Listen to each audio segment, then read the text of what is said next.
Actually, we need to get the archive so that we can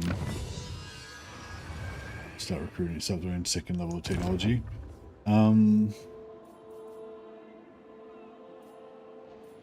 don't know if it's even worth this, but yeah, I guess it's 18 turns it'll pay itself off in. And this one, 200 gold. Well, 200. Oh, minus 5% because we're at low public order, but yeah. So 200 gold to 400 gold, and it costs 5.4k. It's like 27 turns to pay itself off. It's pretty brutal, isn't it? I mean, I probably am going to be still playing in 27 turns, I guess. I wouldn't want to get some white lions. We were talking a lot about white lions, the chadness of the white lions.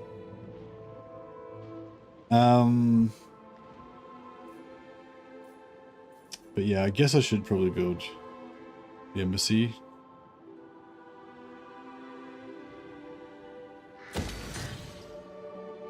That's pretty good. A bit more growth maybe. It's only 9 growth. But if we're going to use the slot for the 18 growth, then yeah, fuck it. Alright, and then we'll just leave these at tier 2 and we'll pump this to tier 4.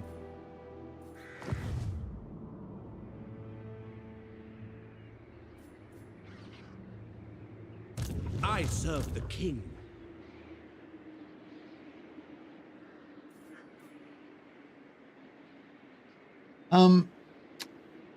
Oh, actually, Dusky, sorry. Yeah, if you're interested in dwarfs, like dwarfs got a major rework recently, so dwarfs are like totally different now. They're super powerful and they've got heaps of cool stuff. So that might be something you might want to check out if you've been away for a while, if you like dwarfs. Yeah, dwarfs just being transformed and becoming like a super powerhouse now is probably one of the biggest changes that's happened in the sort of meta sense. Alright, see if we're going to get wrecked by Nakari. Ah, he didn't have the balls to come after us. I thought he was going to retake this. To be fair, I don't think I've got the balls to go after him either. We're in a bit of a ballless looking ballless deadlock here. But yeah, no, I'm not playing Tyrion today because of any particular changes to Tyrion. More playing Tyrion just because he's like one of those classic factions. There's a new DLC coming out in about 2 weeks. So I just wanted to play the old classic factions. High Elven Archmage. To tide myself over because I'll probably be focusing on the new DLC factions once they come out. Master Is this of guy's magic. straight again? Ridiculed, yeah, that's pretty good. Nakari no balls? Shaper of Fates. Potentially. I'm not sure really what's going on with Nakari. Fuck.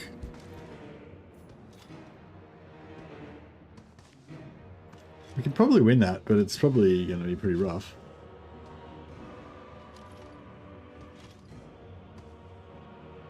I was hoping we were just going to get a little result. Royal Prince. 16. What level's Tyrion? Ever loyal. I am 14. honored. Don't tempt me. See, we aren't really ready for this shit. This heat is oppressive.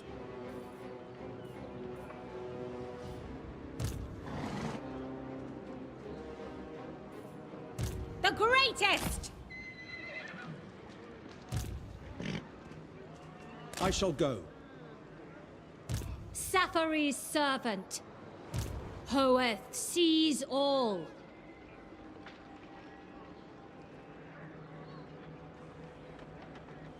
Strike!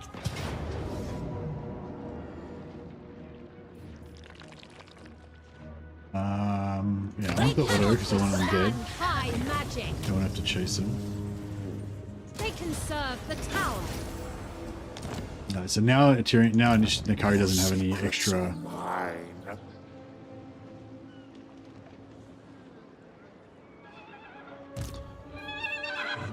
Lying wait.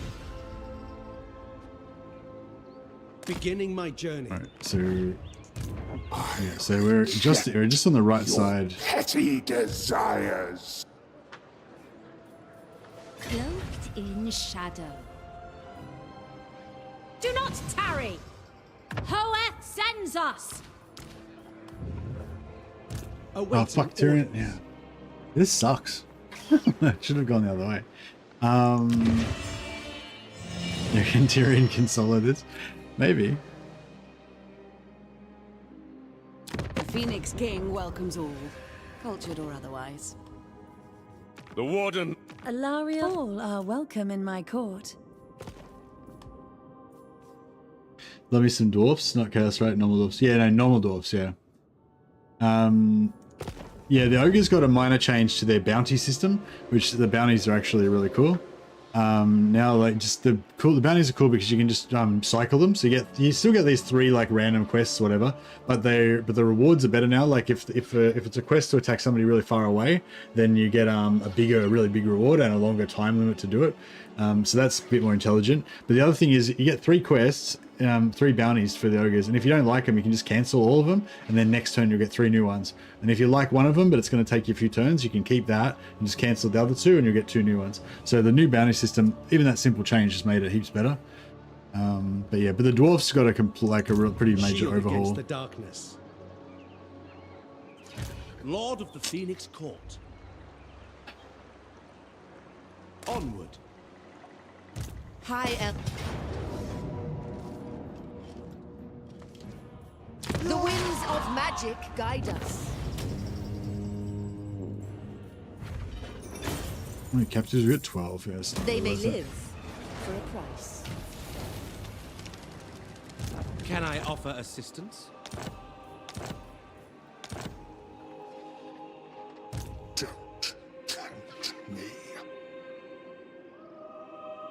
So, how much fucking movement does Nakari have? What the fuck? Archmage. Led by the winds. Protector of the Everqueen.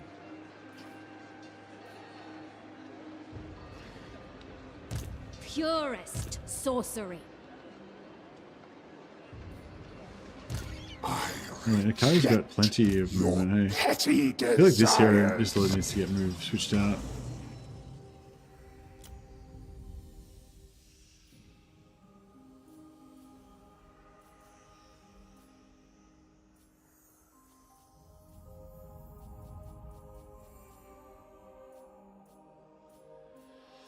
Bring another life mage in here, I think.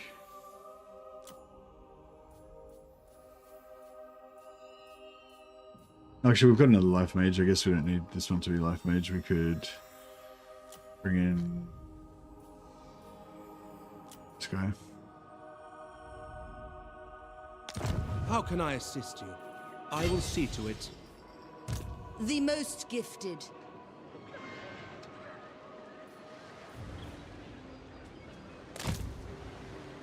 Fear the might of Ulf-One. Tyrion, heir of an Aryan. We need some spears. Limitless talent. Yeah, I feel like Nakari's gonna fuck us right up here. Given form. Entering the garrison. Journeying.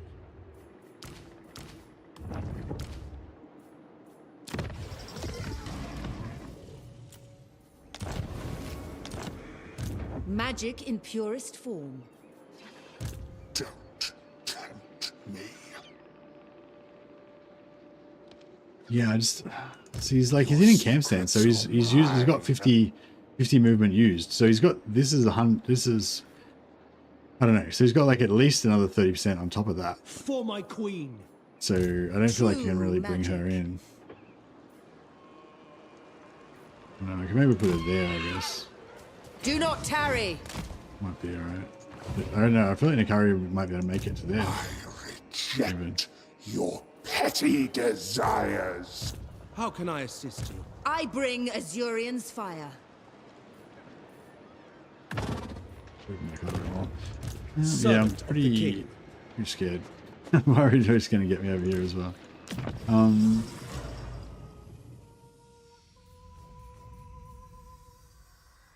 just give him the healing potion.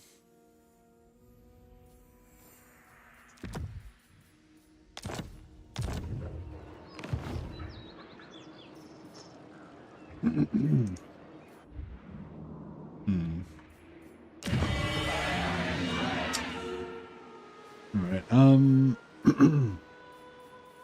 Yeah, let's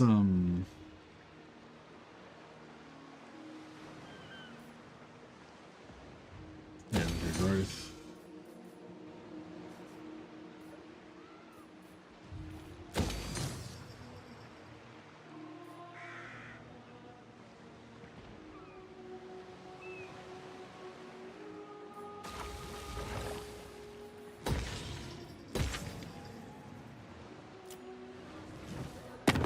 So no, Nikari's not at war with anybody, right? Ilariel and Illyria. Good if Ilaria would get her ass out here and help us out.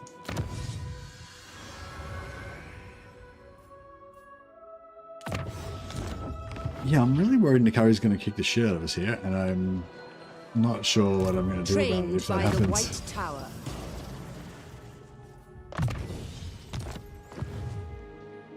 Ever vigilant. I mean, I could...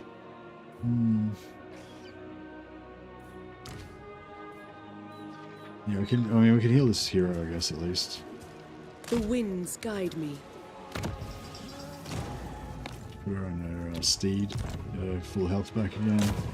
I sense items of Get this power. guy in as well. I have much to teach them. No, I could have healed him before I did that.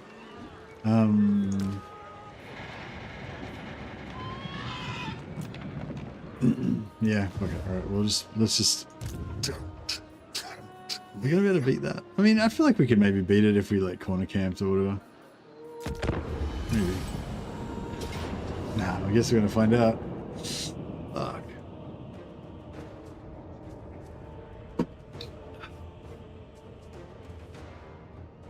Well, the result says no.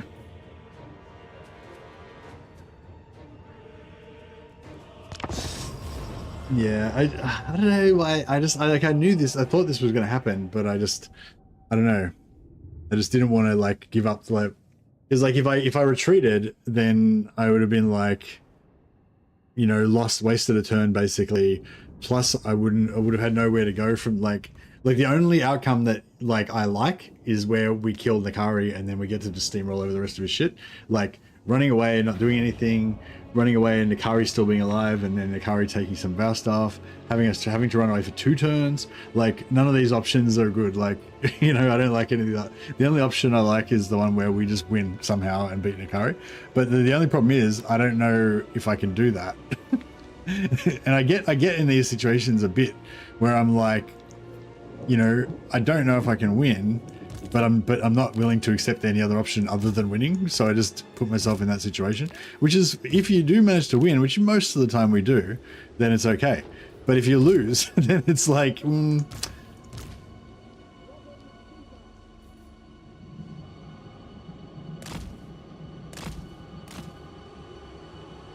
Understood.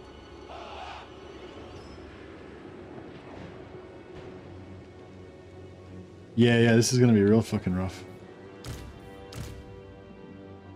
It's gonna be real fucking rough.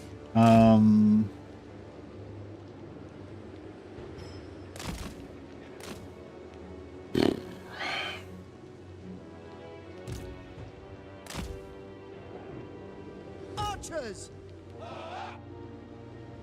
As you say, it shall be done.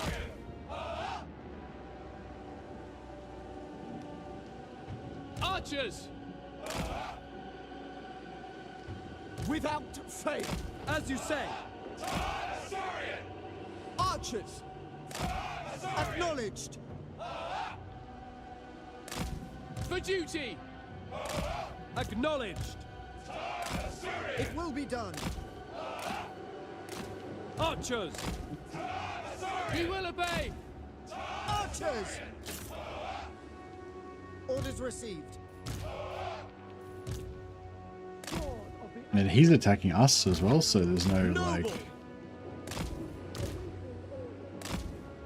it's pretty suck. Tyrion, heir of Anarion. Archers, awaiting orders. Ulfwan Mage.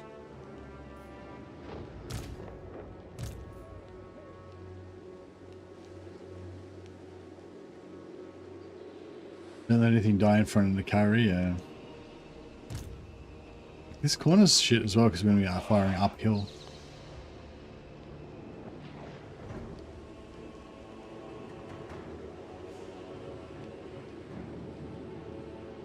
Maybe I should let them come on there.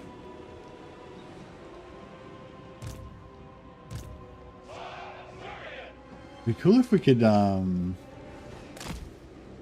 actually, we could hide in the forest, but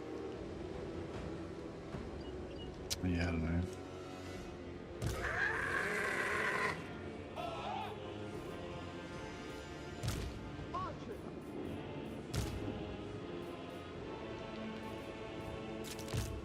Defender of Ulfwan.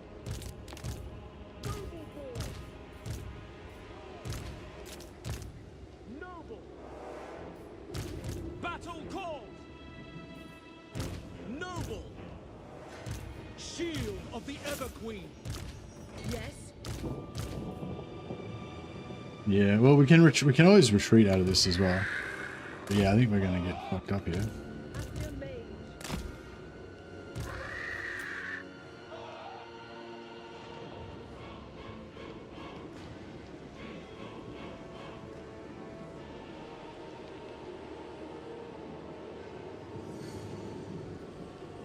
My power is yours.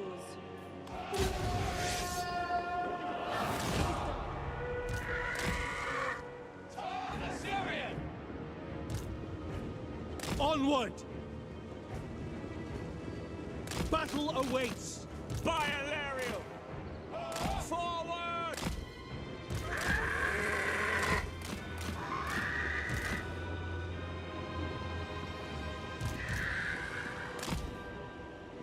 Make Ulfwan proud! March! Apace! Moving out! The whole objective of this is to try to slow them down, is to distract them so they don't go into my line. And then if we can hopefully activate them while they're like not near. I don't know, Silver Helm's getting fucked. Yeah, I shouldn't have brought the Silver Helms in at all, really. I just don't know why I thought that was a good idea. At once! Swiftly! Quickly now! Weapons ready! Attack! Onward! Asa! Advance! Setting forth! Actually, this whole fucking scenario is fucked. Get the fuck out of here. Silver Helms are dead. Fuck them. But we need to get everybody out of here. Yeah, I don't think this is going to work out. This is not going to work out at all. Tyrion and that are probably fucking dead over here. With me!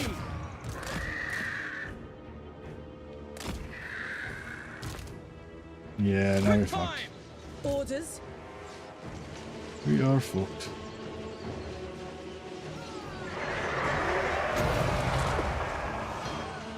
Noble! Very well! Lothern Seaguard! To the fray! Lacoy! Setting forth. Moving out. Making my way. Everyone, bend to my will! Lacoy! Fucking the carry's dead too. Carried by the wind! Behold my power! Both one! I will obey. Loyal! Ready and able. Seal! Wielder of the winds. Menlui! Araya Menlui! Asur Archmage! Winds of magic rise! Asa Noble. Ready and eager. A prudent position. Archmage repositioning.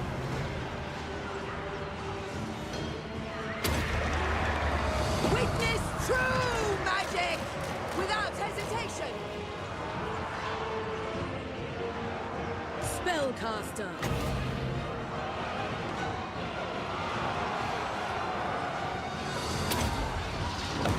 Scython, hear me! I am sent. Without fail, we advance. We go. Dauntless. Pull back. Servant of light. Tyrion's just slowly Sign up. killing everything. Dude, my Phoenix is gonna die. Oh, when the Phoenix dies, it goes back up into the air, doesn't it? So it might actually get away with it. Lakoi Soraya! Following Ethra, seeking the foe. Observe my Son of Ulfwood. Ulfwan Mage. the most potent spells. These Tobacco! Fiends of Sinister bad news. Acer Archmage. Everything's here is pretty much fucked. High Mage.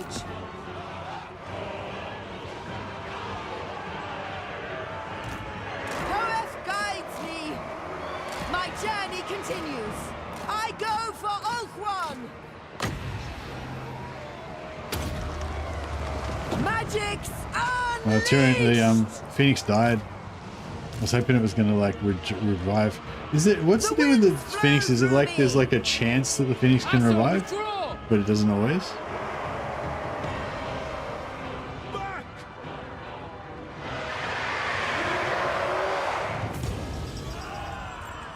We're fucked. Very inspirational words from the commander. The 25% chance it dies, but it mostly comes back to life, or is it only a 25% chance that it comes back to life? Oh well, we killed Nikari, so fuck him.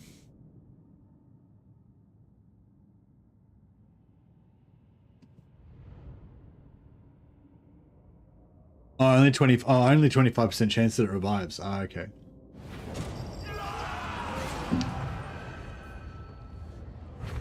Didn't do as much damage as I would have hoped. Like, we did a lot of health damage, but we didn't really kill enough entities. Pull back.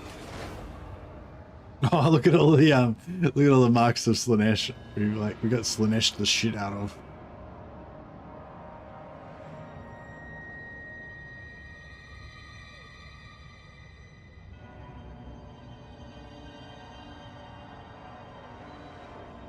Yeah, I don't know. I'm not sure what I should have done there. I mean, I should have done something before the battle. Like I was saying, I didn't want to retreat because I just didn't want to waste the turn, you know?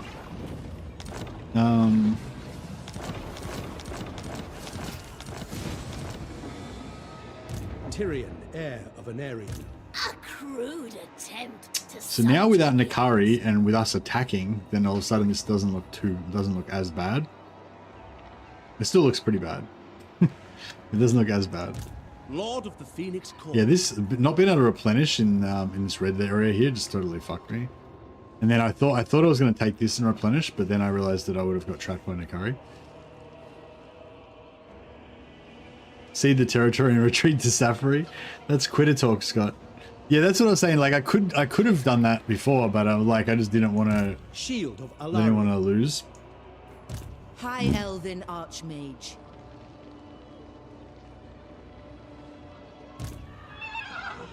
I serve the king.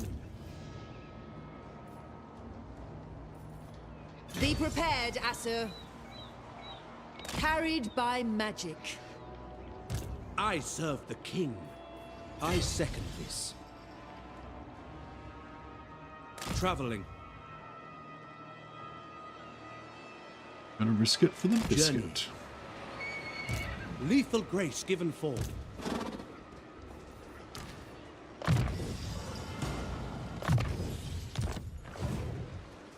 It shall be done.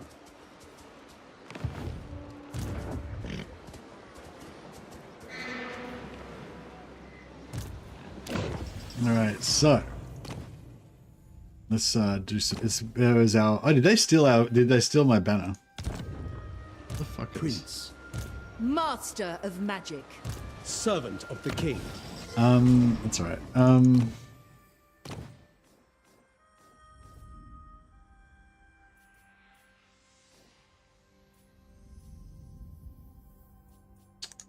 Get rid of those. Trickster's helm is better than the Pavice. That's good. Pavice? Pavisi? Pavice? Pavice. Havis. Like, what is that thing called again? Havis. Havis? Pavice. Pavice?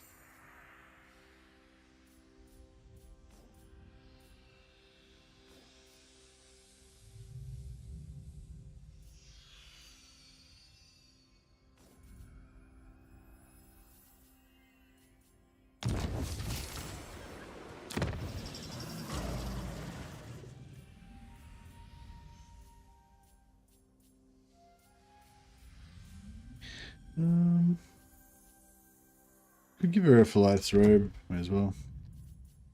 It's not going to be too much importance. Who's got the most wins? He's got 95. How can I assist you? At your service. Yeah, Protector of the Everqueen. You reckon Cathay is another beginner faction? Yeah, maybe. I think Cathay is listed as one of the beginner factions, but I'm not sure if it's as good of a beginner faction. I feel like, nah, I feel like, I don't know. I don't know if Cathay is a good beginner faction, hey. You say some funny shit sometimes, Clip. You need Tyrion, heir of an Aryan. Cathay's Iron Dragon is really good for beginners. Yeah, I mean, I don't know whether, like, that was something we were talking about last time, like, if we want to define our terms. Like, does good for beginners mean easy? Or does it mean simple? Or, like, what is good for beginners, you know? I think, like, part of the reason, like, why High Elves is considered good for beginners is because they're strong and they're easy, but also because you get to use archers and mainline infantry a lot. And I suppose that's similar with Cathay.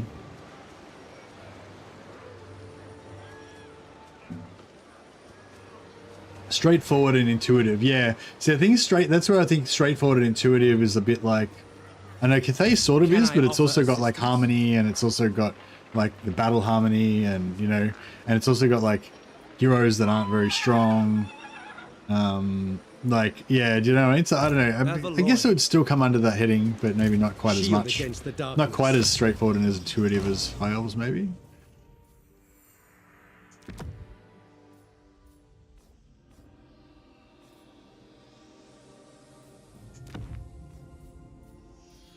Beginners need fun. Yeah, that's probably a good thing as well. Like, that's a good point as well. At your service. I really just want to be able to fucking Regiment of Renown my way out of this, but we can't. All right. Even now, I'm like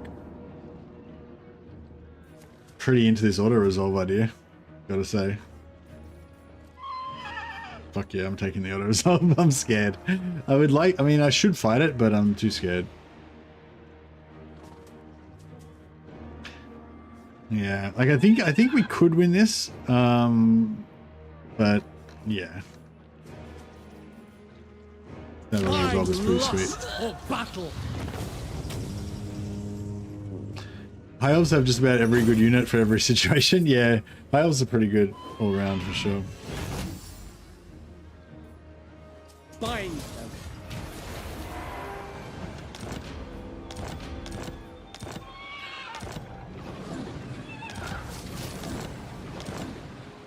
These guys got rid of their Slanesh marks now because they were all involved in that fight. A noble victory.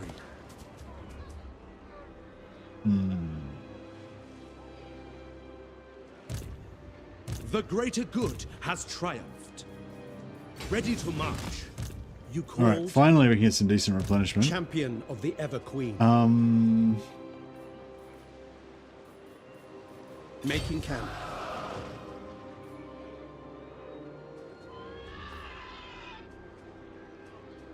Fear the might of Ulthuan.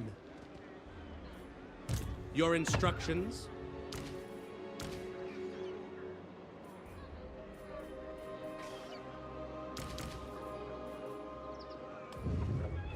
Oh, cool. So Tyrion's in Following camp. your orders. Oh, fuck. Can't move. High Elven Archmage. Okay. Do not tarry. She's going to grab these units I know my destination. so that Tyrion can move. Oh, she's going over there, True but that's fine. magic. Tyrion, Yeah, so now heir of the Tyrion is in camp. We'll move him towards the siege, and he should be able to. None but Slanesh may Should be able to dominate hit that me. next turn. Lord of Ulthuan. And this guy. Archmage. What does this do? Astral Anything Prince. negative? Doesn't really do anything too bad, I guess. The day is ours. Maybe we'll bring these guys up as well, so that we've got. How can I assist you? So we can get rid of this. They're I go. Magic in purest form. Embrace so we can the get rid of their Slanesh marks. Ready yourselves. Get rid of the marks of our shame. There I must go.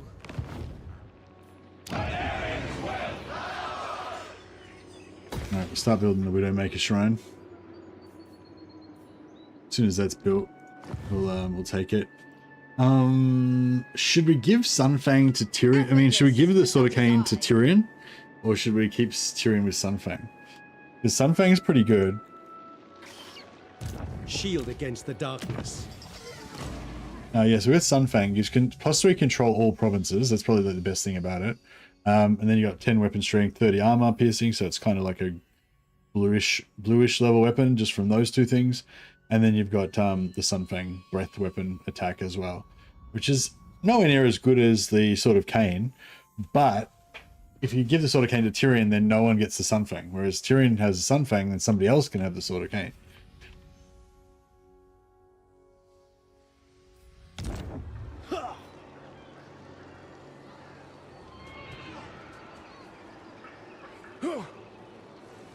Crap, Sunfang, take the Sword of Cain. Lord of the Phoenix Court. What if we could get like a generic, yeah, what about if we get a generic prince? Like one of these 60 renown ones. Dangerous. Melee attack, yeah, that's pretty average. Oh, resilient. Resilient is the perfect. So we've got a, we've got a resilient prince. I feel like if you got a resilient prince, then you have a responsibility to give him the Sword of Cain. He's already got 15% ward save built in. Give Sword of Cain to a princess. Why a princess? I don't think the princesses have any traits that are good. Strong. That's probably the best. That's probably the best one you could get. Gives them plus 20% weapon strength, which stacks with the plus fucking 50% or whatever it is that you get from the Sword of Cain. But yeah, I think the resilient prince would be pretty cool.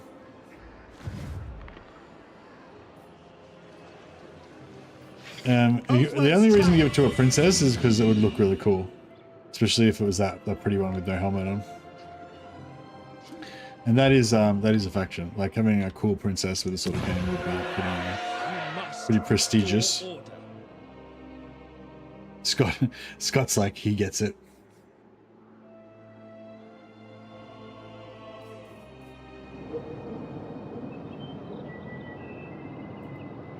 Yeah, dwarfs and vampire counts are both pretty easy, but I feel like vampire counts is maybe I wouldn't recommend vampire counts because it's like it doesn't really teach, because they're so different from other factions. It doesn't really teach you, you know, how to whatever.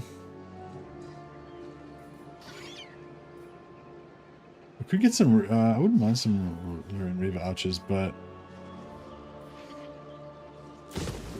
I think I'm just going to do a money and growth here. Yeah, dwarves are a good beginner faction. I feel like dwarves were a better beginner faction before they got their update though. I feel like now they've got like a whole bunch of other crazy stuff going on. Oh, I don't know. Do you reckon the new crazy stuff the dwarves have got like negates the beginnerness? Maybe not. I don't know. They're still probably a good beginner faction, I guess.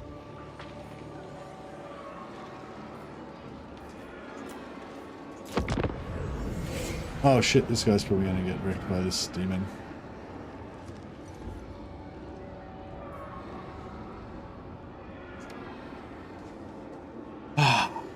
Alariel fucking pulled me into a war against Noctilus, so now we're gonna have to defend against Lothern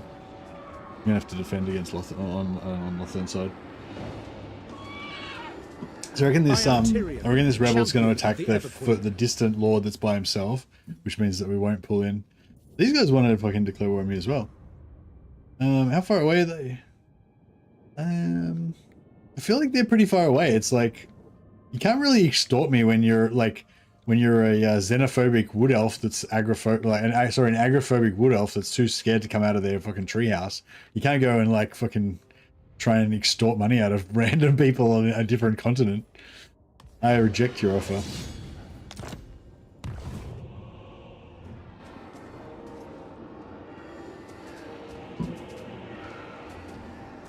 Missile strength and defeat traits. I never really used princesses as missile lords, missile heroes. I only really use them. I don't really use them at all, actually. But I only really use them for. I live to serve my queen. Oh fuck! Thought that was gonna make it for some reason. Oh, it would if this dickhead was in there. The Lord of Wisdom protects us. Cool. Asurion's decree. Your command? High mage. Limitless talent.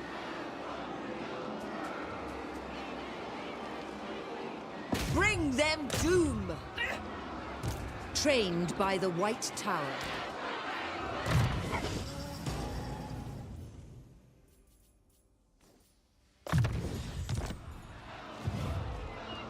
Ready to serve. I will see to it.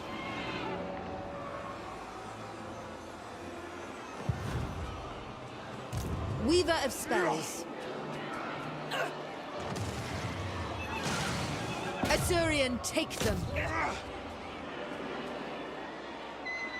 I want to get these two in so that they Defeat is not an option. get rid of their curse thing. I will do my duty. We kind of need the I troops serve the king. in this one. Most astute. Scholar Supreme. I bring Asurion's fire. Yeah, that works. Pure magic. Enough.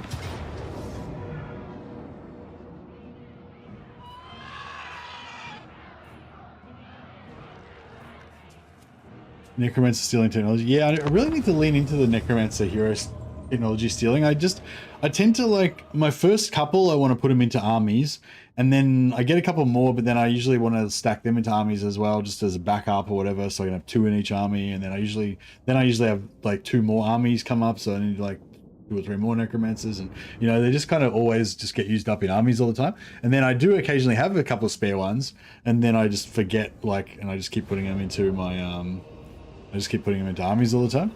So it's like, yeah. But yeah, you could definitely like, just pump out Necromancers stealing technology everywhere. And that would be pretty cool. If you got the money. Actually, yeah, that's the problem. You don't really have the money. Unless you're like cheesing money really hard. Because at first it's okay because it only costs you like 300 or whatever. But then once your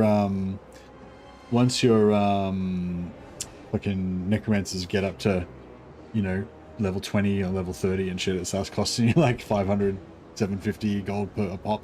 So if you got like 10 of them, it's like, gets a bit crazy. Yeah, thanks, Scott. I've actually got my alarm set. Did they actually announce the time that it was going to be happening?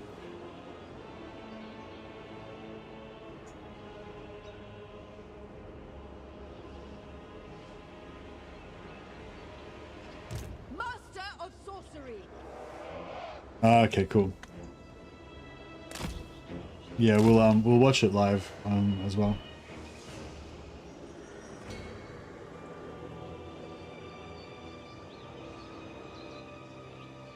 I might just put those guys over here.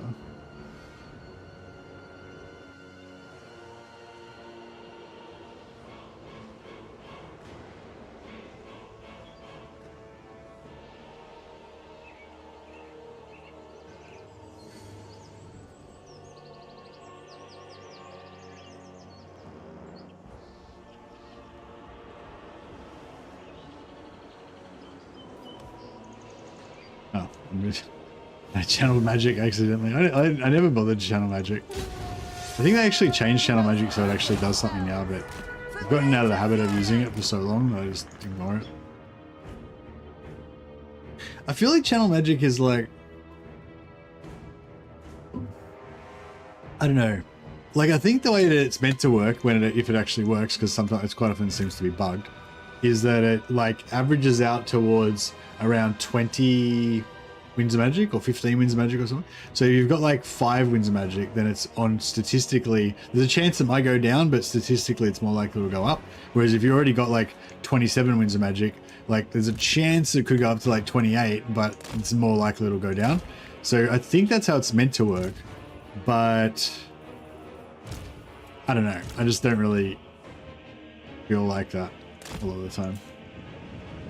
Fuck, these guys are quite a lot stronger than I thought they were going to be. We will obey. Understood. It shall be done. Archers! We will obey. We will obey. Spellcaster Supreme! Observe my radiance! This is going to be rough. I am ready. Noble! Quickly now! Quick time! Noble lord! Of course. Going. For the Ever Queen! Ulfwan Mage.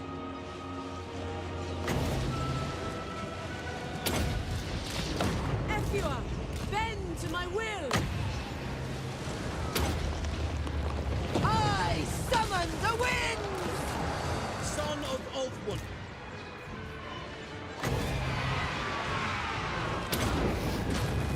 Winds of magic rise. Ulfwan Mage. Noble born!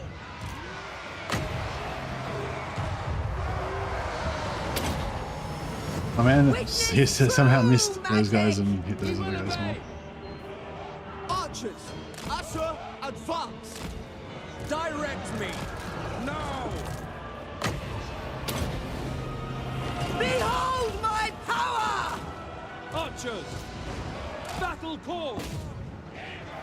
Draw back! For duty! Moving out! At once! March! Tireless! Move! Assyrian's fire! Magic's unleashed! Death to all! Awaiting orders. Move! Alright, cool. I think everyone's dead now. Pretty much. Archers! Loyal! Assur Archmage! Assur Prince! Weapons ready! As you say. Orders received. Setting forth. Assur Archmage! Observe my radiance!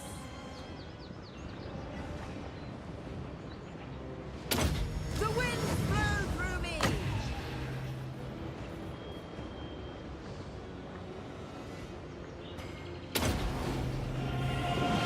Mage ready!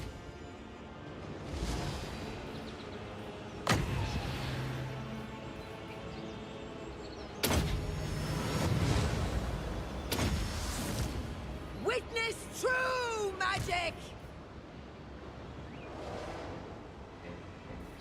Assyrian's fire! Get his heels topped Archmage! up. There's Alistar, the melee expert. He might be a melee expert, but he's not a freaking demonette.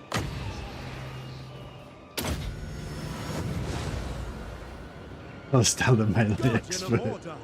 So much sarcasm, just dripping with sarcasm. Love it. Assur Archmage! My power is yours. Following Ethua.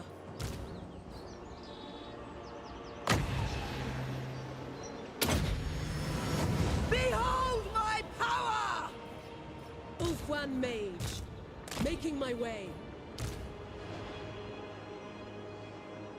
Get a couple more heals in.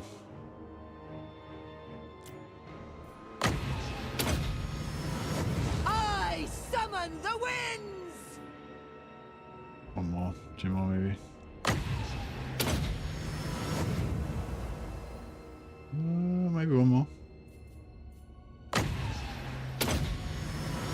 Alright, that was pretty good. Still got a few minutes left. We should get ready though.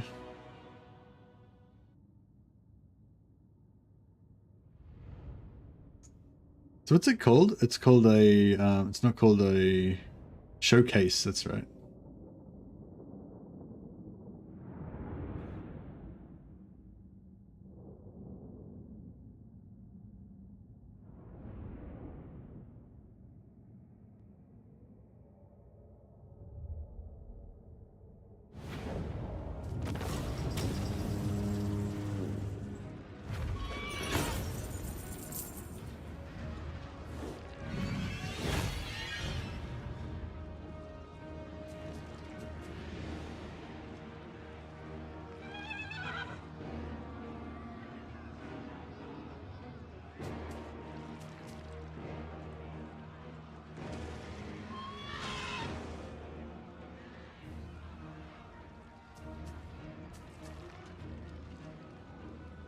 The Bloodletter spam showcase.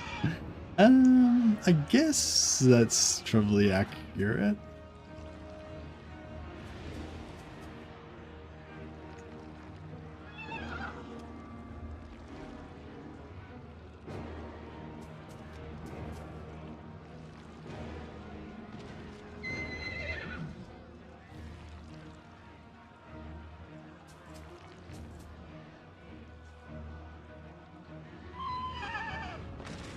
How do you spell Uzul?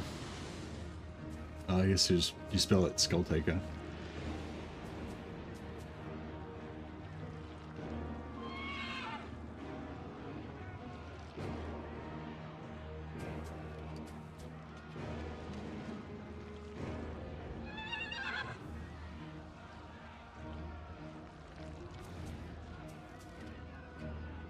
Alright, I'm just getting ready for this.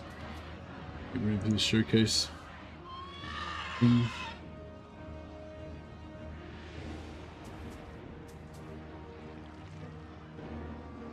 That's my alarm. All right, it's happening. Should be happening soon.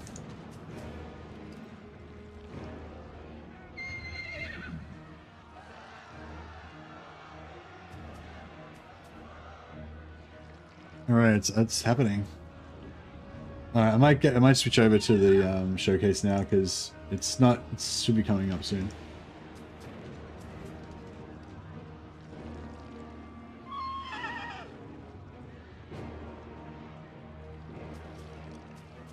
We've still got 1 minute and 41 seconds, but I feel like I'm gonna try and make it any. If I try and cut it any finer than that, then we'll just miss it. Does that look properly aligned to you guys? Yeah, I think that's pretty aligned. CLCA to pause the showcase. I don't think they'll do that.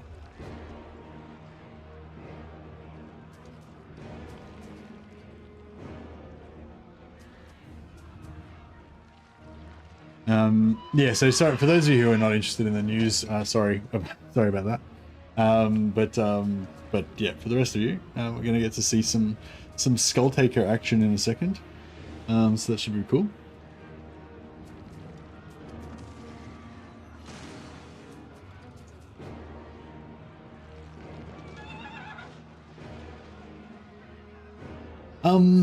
Yeah, so we got the patch notes yesterday, or the blog notes. Was it a patch? No, it wasn't patch notes. It was blog notes, wasn't it? Yeah, that was pretty cool. There was a lot of updates for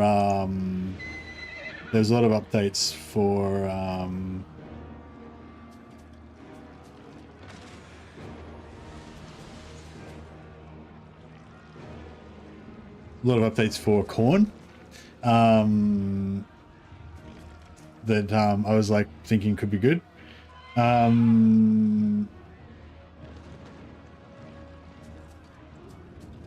Oh, is it on?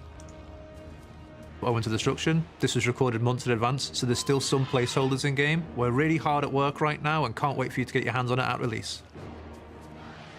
Hunter, deliberate, relentless. The eyes of Khorne blaze down upon us. Absolutely proficient in killing. Seek out your prey and bring it down. Bask in the flavor of Khorne. I was getting So let's get reaping those skulls, humiliating those lords, and showing off that fancy cloak.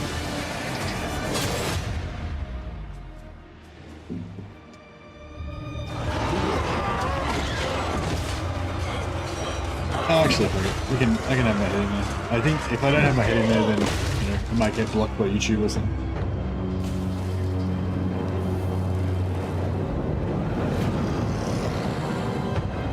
Izu the SKulltaker. The Cranium Collector himself and champion of Khorne. His presence in the known world will chill the chainmail of any champion, as he seeks out worthy champions to display their skulls on his trophy case of a cloak. Those unlucky enough to start their journey in Lustria will come face to face with him. Before we begin, if you're seeking a full list of updates coming with Omens of Destruction, check out our blog through the links below. We began our campaign at Hualotl in the Guanji Valley, a beautiful sunny climate for slaughter. SKulltaker is first and foremost a fighter, with strong melee attack and the Blooded Wanderer trait, increasing his campaign movement range and line of sight, allowing him to focus his efforts on his target. Execution! Basically, don't get in his way. Surrounded by disciples of Tzeentch, we quickly moved over to Queertax for the first step of our skull harvest. It was a modest result, which we raised for an additional Bloodhost army, expending our skulls in return for more momentum on the map. Our second attack was on Chakwe, and by this point, the lands had begun to bleed through with our corruption. The distant roars of the lizardmen just north of us have quelled, the result of Bretonnian maniacs crusading through the jungles. But they've stepped too far into these lands, and they don't know what awaits them. And so, turn 8. We've made our first attack on Albrecht's faction, raising Zahatek and spawning yet another Bloodhost army. SKulltaker is a Khorne faction, so he abides by similar rules. You will be expanding towards your enemies, you will take over their settlements, you will sacrifice and raise them in the name of Khorne. However, we've introduced an interesting twist on this premise related to SKulltaker's Cloak of Skulls. More on that in just a moment. We're playing a bit of a balancing game with our resources. Skulls provide us with Bloodhost armies, but we've got other uses for skulls now. Let's send one of our followers up to the settlement of Bragon to recover our lost skulls. It'll also provide a nice blow to Albrecht. Yeah, and you still need 2,500 skulls now leaves it to uninhabitable occupy for other settlements as factions well. for a few turns. Is it? Be gone, Bragon. That was terrible, sorry.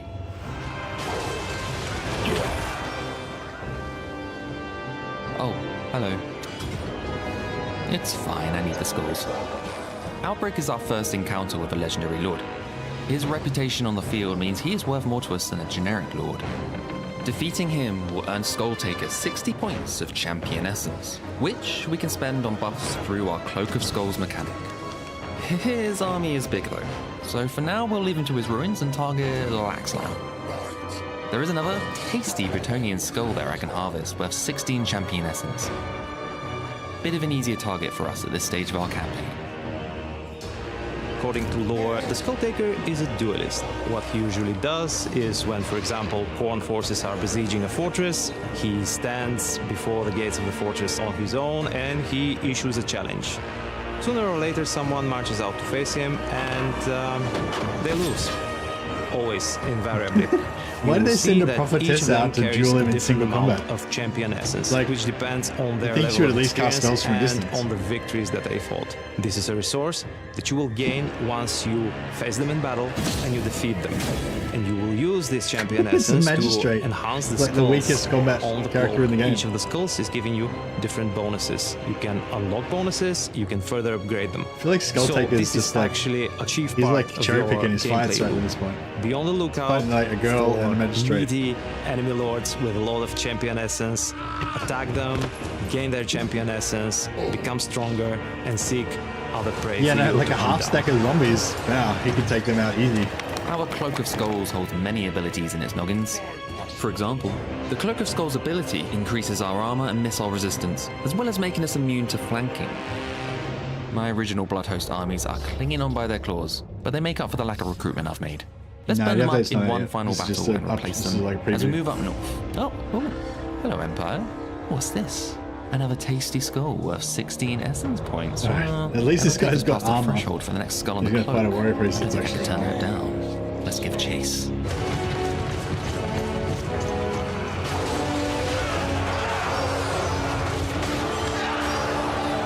My favorite unit of the SKulltaker see that is the cage? Blood Beasts of Khorne.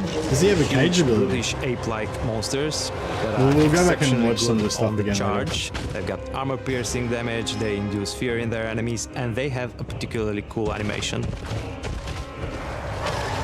See, I'm the other upset. I particularly don't fun to care use about the against blood beasts and goblins. shit. Like I feel like big Donkey Kong monsters and shit. They don't Goblins, you really. say? They're not really I the hear side of rumours Khorne I of like. goblin I like armies the up in the old crazy world. fucking warrior Perhaps a dudes. good spot for some champion hunting. Perhaps The even blood- a the blood, Carl-Fartic trip. The blood I'm sure you'd speakers are like to pretty meet cool. the official They've got like 100th Khorne symbols legendary carved lord. into their faces and shit. That is decided, right? SKulltaker? 100th? No one's going to question me.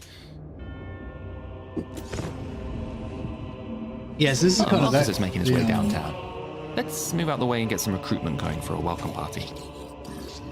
The Khorne Gors, in comparison to the Pestigors and Zarngors, bring forward a more aggressive, hard-hitting role. They feature all the best benefits and qualities of the Mark of Khorne, and when they've taken enough damage, their ability will trigger, which will further enhance their melee I like the prowess. Khorne guys. They look pretty cool. Alberic's forces are skulking around our lands. He'll likely regrow in strength, but with a higher population of skulls north of us, I think we'll head in that direction. Yeah, new I have guys are something in cool. mind for when Alberic is worthy of my attention, but let's also arrange some backup. The Bloodspeaker is a new lord that plays a supportive role for Khorne. Yeah, these guys He look cool. specialises in buffing units around him, and when mounted, he adds that mobility. In order to boost our numbers further, we're going to utilize the Skull Throne, a new mechanic for Khorne that lets us spend our harvested skulls on more campaign buffs. Tiers unlock with the more skulls you spend, so once Marcus is defeated, I'll probably reduce my spend on Blood Hosts and begin building my way up the throne. For now, I'll select Blood Ex Nihilo, which spawns us 2 extra units for our new Blood Hosts. Blood may be for the Blood God, but today, Yeah, so you the can pop skulls that are for before our you cloak. create your first blood host, and your first blood host will be bigger. And your blood hosts don't get replenishment, but you can like take the replenishment option after battles to top up your health on your blood hosts. And also, you know,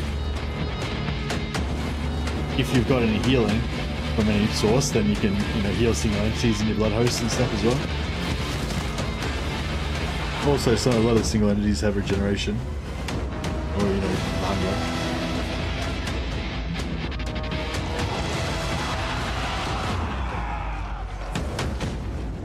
What if Marcus Wolfhart's going to get a rework in his campaign?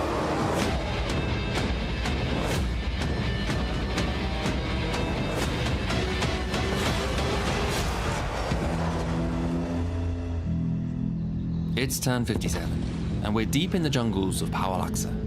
Lizardmen skulls are nice and all, but they look a bit out of place on my cloak. Regardless, the champion essence I've extracted along their Sutter-like roads has fully unlocked my target tier, giving us the ability to teleport SKulltaker to lords he deems worthy to fight. Bad news for Alberic, who in my absence has been raiding my settlements and attempting to recover his dignity. He's doing fairly well. Oh, he's taking back Laxland. And yep, he's taking out Itza. Me, cool. 96 Khorne warriors with points dual of weapons are the assets. coolest. Yeah, I think Khorne warriors with dual it's weapons. time. That's like, you know, the berserkers. That's like the epitome of Khorne for me. Before our attack, And then also we'll like a utilize the mixture of Skull some like Throne one more demonic time. dudes or half demonics and We've amassed a beastmen. hefty pile of Like skulls. that sort of packed can together replenish is kind of our like army Khorne to for its me. full The whole like they're just like monstrous sort of ape creatures and shit. And I don't really like that stuff.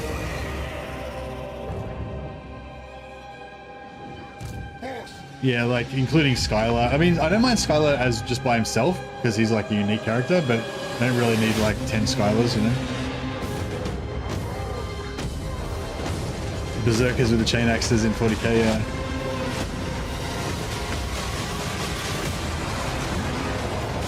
The Khorne, one problem a lot of the, one problem that all of the demon factions have, I reckon, is like too much of, like, the color palette is too, like for Khorne, it's just all red, and there's like a red, it's red, black, and bronze, and there's a red glow on it, so even the bronze and the black is like reddish, so everything just looks kind of like a blur of red. They need more like white and like dark, deep black with no red tinge on it and shit like that, so to make their colors like make them stand out better and stuff. Grim can be summarized Yeah, as I mean, even his black parts, they kind of got like a red glow. It's going to be the last thing you hear, and he's very good at it. His scale's pretty cool.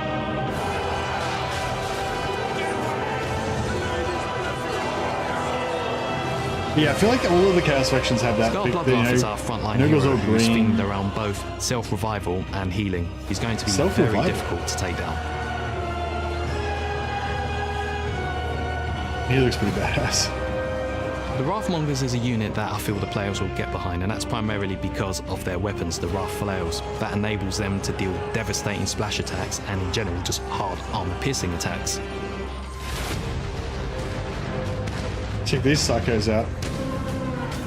The Skull Reapers are similar to the Chaos Warriors of Khorne. While they have less armor, they are in no way less effective in combat. They are absolutely devastating against infantry whilst being cost effective. I've been trying to get Alberic all battle, but he keeps flying around. This should trap him in position for us. Yeah, I was gonna say he's got like a Caltharian cage.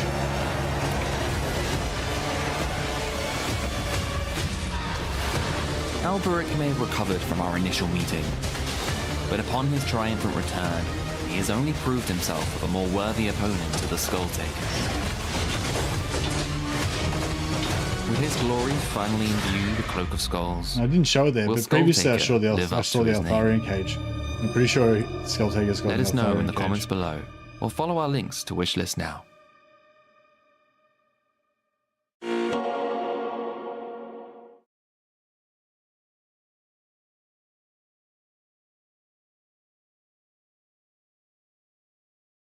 Can we rewatch it?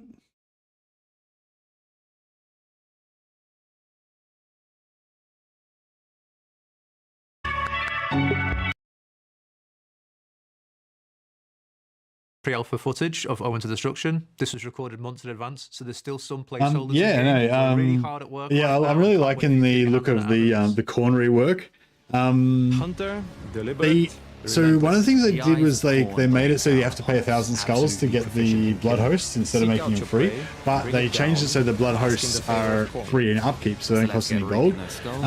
So it's sort of a cool little like change to the way the blood hosts work, and also the blood hosts don't have the global growth bonus anymore. Like they don't have the global bonuses or as much global bonuses. Excuse me. They still have they still have like local bonuses, but they're not as meaningful on the blood hosts, I don't think. Like with the with their faction mechanic when they fill up their bar. But yeah, like I guess they showed in this that you can still go really heavy on blood hosts if you want, but it doesn't like like the blood hosts.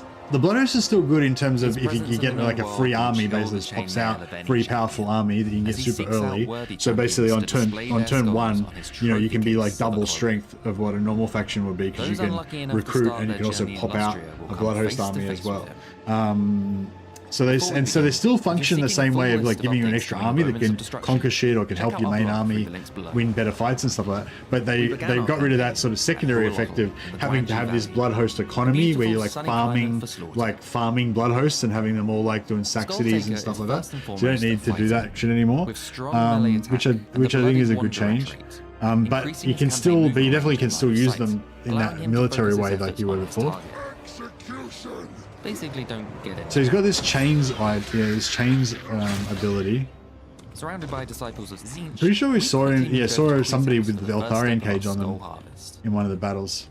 It was a modest result, which we raised for an additional. Which I'm guessing is his expending our skulls and returning shackles ability. Our second attack was on Chakwe, and by this point, the lands had begun to bleed through with our corruption. The distant roars of the lizardmen just north of us have quelled. The result of Bretonnian maniacs crusading through the jungles. but they've stepped too far into these lands, and they don't know what awaits them. And so, turn 8. We've made our first attack on Albrecht's faction, raising Zahatek and spawning yet another Blood Host army. So I'm just playing through again because there's a few dudes I wanted to have a second look at, but I just didn't want to pause it during the original towards your playthrough. enemies, you will take over their settlements, you will sacrifice and raise them in the name of Khorne. However, we've introduced an interesting twist on this premise related to SKulltaker's Cloak of Skulls. More on that in just a moment. We're playing a bit of a balance as raising a settlement to the settlement of Bragon. Armies. Skulls, yeah, I think it's all pretty much the same. Oh yeah, cults. We're gonna have to have another look at cults now as well, because the cults obviously got a big rework recently. But yeah, like I wasn't really that interested in playing Scarbrand, so I was like, I checked out the cults and then that was kind of it. But now that there's like 2 new factions to play, we're like gonna re-examine that cult gameplay again as well. I wonder if the cults will get a bit more of a rework. But we've got other uses for skulls now. Let's send one of our followers up to the settlement. Yeah. So you got other uses for skulls, so you can raise more blood hosts. So these are all blood hosts, I'm guessing. So he's got like 3 blood hosts. So that's cost him 1,000 skulls each. What turn is it? Turn 7. So he's gotten a fair few skulls. I think you might start off with a few thousand skulls already. And then yeah, it's 2,500 skulls if you want to occupy a settlement. And then you've got the skulls that you want to spend on your skull crown as well. To recover our lost skulls. It'll also provide a nice blow to Albrecht, as raising a settlement now leaves it uninhabitable for other factions for a few turns. Be gone, Bragon. That was terrible, sorry.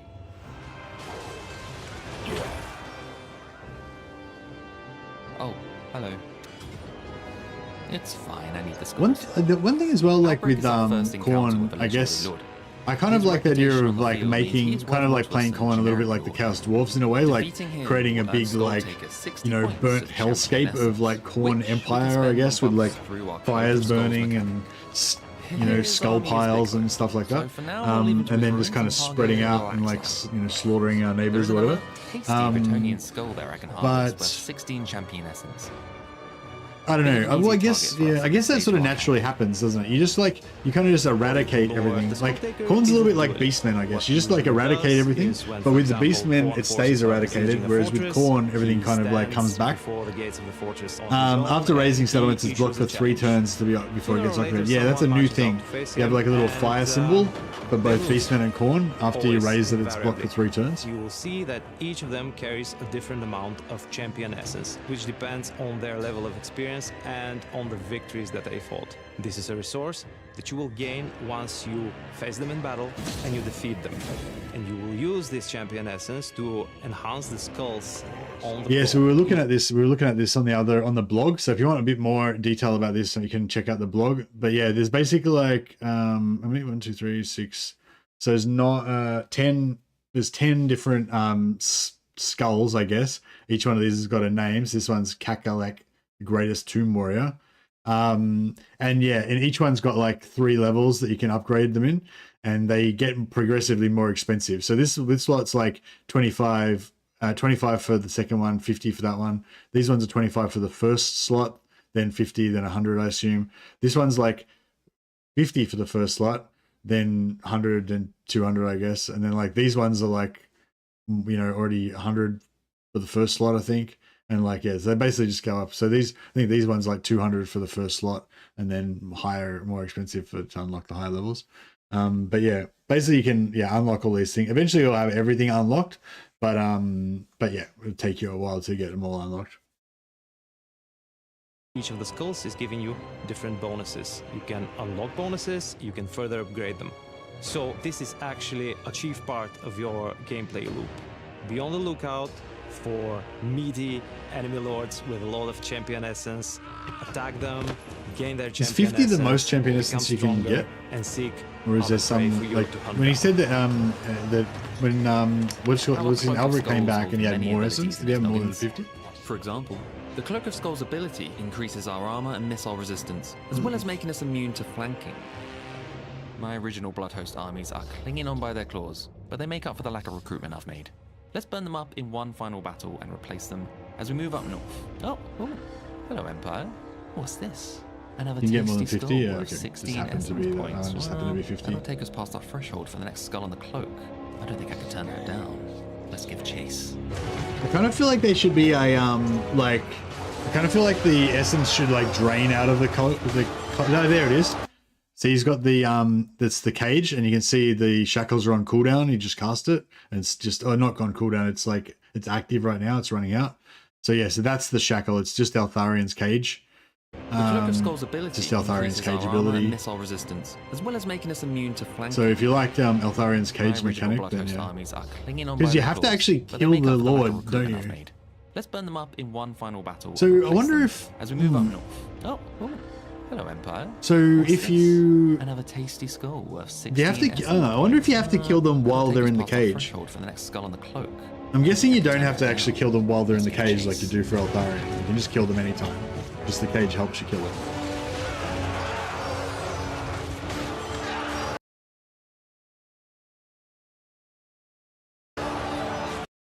My favorite unit of the SKulltaker is the Blood Beasts of Khorne.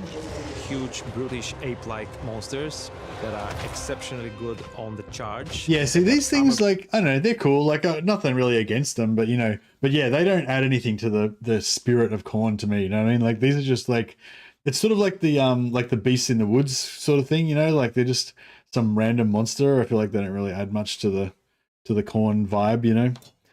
Well, to my idea of the Khorne vibe, but that's just a personal thing. I don't know why I felt the need to say that. Sorry. If you love blood beasts, love them. That's fine. Cool animation. I don't need to try to convince people not to like them. Sorry. I don't know why I They're said that. particularly fun to use against goblins.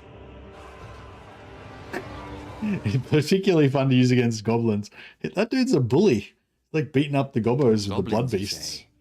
I hear rumors of goblin armies up in the old world. Perhaps a good spot for some champion hunting. Perhaps even a cathartic trip. I'm sure he'd like to meet the official 100th legendary lord. That is decided, right? SKulltaker? 100th? No one's going to question me. Yeah, actually, that's a good call. If the blood beast just had like a Khorne demon face, like a bloodthirster face, or even a dog face. I used to love the old dog faces they used to have on the old bloodthirsters. They used to look sick. But yeah, they got rid of the dog face and made it just like a demon face. Let's move out the Which way is and not get as some cool. recruitment going for a welcome party. The Khorngors, in comparison to the Pestigors and Zangors, bring forward a more aggressive, hard-hitting role. They feature all the best benefits and qualities of the Mark of Khorne, and when they've taken enough damage, their ability will trigger, which will further enhance their melee prowess. Alberic's forces are skulking around our lands. They look pretty cool. He'll likely regrow in strength, but with a higher population of skulls north of us, I think we'll head in that direction. I have something in mind for when Alberic Nothing is really worthy too of my exciting attention. there. But let's Once we get to also that arrange some higher, backup. once we get further into the Bloodspeaker campaign. is a new lord that plays a supportive role. Yeah, I for love these Khorne. blood speakers. Did it show any Specialises in buffing close-ups units of the blood around him. speakers? Our numbers further. We're going to utilize the Oh yeah, so what's he doing here? So he's got like, oh yeah, that's the close-up of the blood Bloodspeaker is a speaker. new lord that plays a supportive role for Khorne. He specialises in buffing units around him, and when mounted, he adds that mobility. He's just like carved Khorne into his flesh. What a legend. Got some severed heads hanging off from you. Oh, are you talking about Anubis face? No, not skinny looking dogs like Anubis. No, the original bloodthirsters had had hound kind of faces, like furry hound faces. In order to boost our numbers further, we're going to It's like, utilize yeah, the the skull throne. Northgans call worship Khorne as like the hound. A new mechanic for Khorne that lets us spend our harvested skulls on more campaign buffs. Tiers unlock with the more skulls you spend, so once Marcus is defeated, I'll probably reduce my spend on blood hosts and begin building my way up the throne. For now, I'll select Blood Ex Nihilo, which spawns us 2 extra units for our new blood hosts. Yeah, I still don't really. I guess there's no point arguing about it now, but yeah, I still don't really like the whole blood host. Like, I just don't think the whole blood host mechanic was really that cool to have as Khorne's thing, because it's just like, it's not like bad really. It's not like super jarring or anything, but it's just like, it just makes it like Khorne's gameplay loop kind of focused on summoning demon armies, and like Khorne is a chaos faction like all the other chaos factions, and they all summon demons, but like Khorne is the most summony out of all of them. You know, like it just feels like, I don't know. I just feel like Khorne shouldn't necessarily be the most summony out of all of the factions. I guess because they don't have magic, maybe they thought making them summon demons more. Like, do you know what I mean? Like, there's more demons being summoned in Khorne armies than any other faction by a large amount, because Khorne's just pumping out fucking blood hosts all the time. I feel like exactly. I feel like the summoning would make more sense for Tzeentch or something. Like, they're constantly opening chaos portals and bringing through reinforcements and shit. Like, all that shit's too complex for Khorne, you know? They just charge in and fucking kill shit. But yeah, I don't know. Anyway. Blood may be for the blood god, but today, the skulls are for our cloak. I think I'm going to enjoy it. I think they have toned down the blood host reliance a little bit. But I don't know. I'm still not sure how big of a change it makes with the blood host. Like, obviously you can still have heaps of blood hosts because they're rocking 3 or 4 of them. But they're not like rocking like 20 of them. Like you could potentially have running on sack cities and shit, but they probably wouldn't do that anyway. If you don't like demons, it's going to be a problem. No, sorry. It's not that I don't like demons. Like, me not liking demons is a separate thing. But I just mean thematically for Khorne. Like, I just don't think, like, them constantly summoning demon armies is, like, really, like, that corny. You know what I mean? It's turn 57, and we're deep in the jungles of Powalaxa. Lizardmen skulls. But I suppose I had to give him something. And it's not, like, terrible. Regardless, the champion essence I've extracted along their Sutter-like roads has fully unlocked my target tier, giving us the ability to teleport SKulltaker to lords he deems worthy to fight. But I guess what I'm saying is, if Khorne can raise blood hosts, then like every faction should get blood hosts. I said, you know what I mean? Like, I don't feel like Khorne's any more summony than any of the other factions. Raiding my settlements and attempting to recover his dignity. He's doing fairly well. Oh, he's taking back Laxland. And yep, he's taking out Itza. 96 points of essence. I think it's time. Before our attack, we'll utilize the Skull Throne one more time. We've amassed a hefty pile of skulls and can replenish our army to its full health.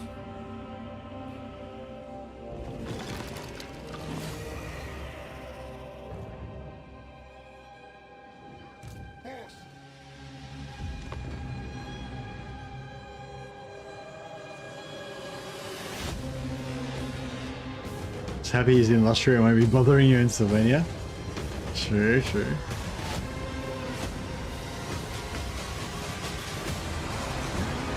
They already talked about the Wrathmongers and the Skull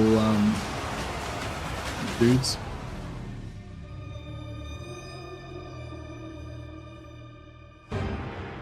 My favourite unit is definitely got to be the Slaughter Brute. The Slaughter Brute. Large hulking creature that has very little that can stop it in See, combat. again, I don't give a shit about the Slaughter Brute either. I don't care about these just giant big monsters. Skull Reapers, that's it. Yeah, the Skull Reapers and the Wrathmongers, that's my jam. Kill for Khorne. It's all we can say. It's going to be the last thing you hear, and he's very good at it. I do like Skylar just because he's a unique, cool character.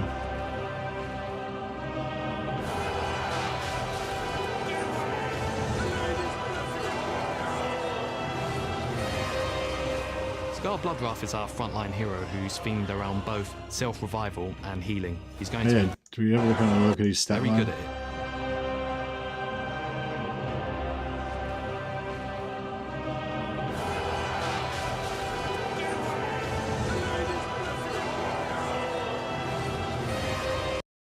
Scar Bloodwrath. So he's got 80 armor, 6.8k straight out. 6.8k straight out of the box is pretty good. He's a pretty big dude though. Oh, he's large. Okay. So Scar Bloodwrath. I thought he might be large. Yeah, he's not an infantry size, so he's gonna get the shit shot out of him a little bit. Although he's probably medium, so he might not get focused that much. Actually.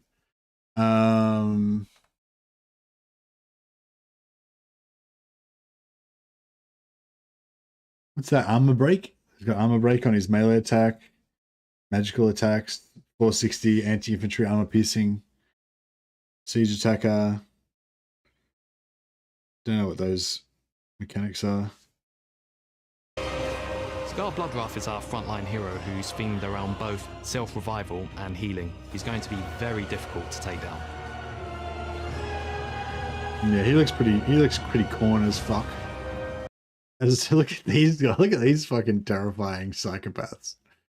The Wrathmongers is a unit that I feel the players will get behind, and that's primarily because of their weapons. So 80 armor, a bit less armor than Chaos Warriors.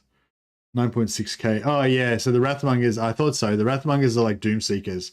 So they got 9.6k health, the same as a full 100-man infantry unit, but there's only 32 of them. I wonder, I wonder if they'll actually be any good. They also have the spinning attacks and everything, so yeah. I don't know if I wonder if they'll have like an active ability like the Doomseekers do, or what. Actually, do all Doomseekers have the active ability, or is that just Garagrim I'm thinking of? They look really fucking cool. That enables them to deal devastating splash attacks and in general just hard armor piercing attacks.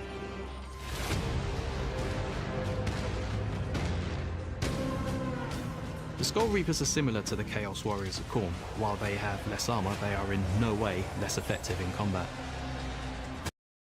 So, it basically said they're not less effective than Chaos Warriors. They do have less armor and they're cost effective. So I guess this means that they're just going to be like a shittier, less armored version of Chaos Warriors. They are absolutely devastating again. 64 weapon strength. Oh, they're only 60 entities. So they're a half-size unit. They're kind of halfway between the Wrathmongers and Warriors of Chaos. I don't know why they're similar. I don't think they're similar to Chaos Warriors at all. I guess maybe he means maybe he means more like not that they're similar to Chaos Warriors, but he means like if you take Chaos Warriors as a starting point, then they're kind of like Chaos Warriors, but they got less armor. They got more anti-infantry damage. So they're interesting. So they're kind of like a half strength unit. So there's only 60 instead of 100, but they do like double damage. So yeah, I don't know.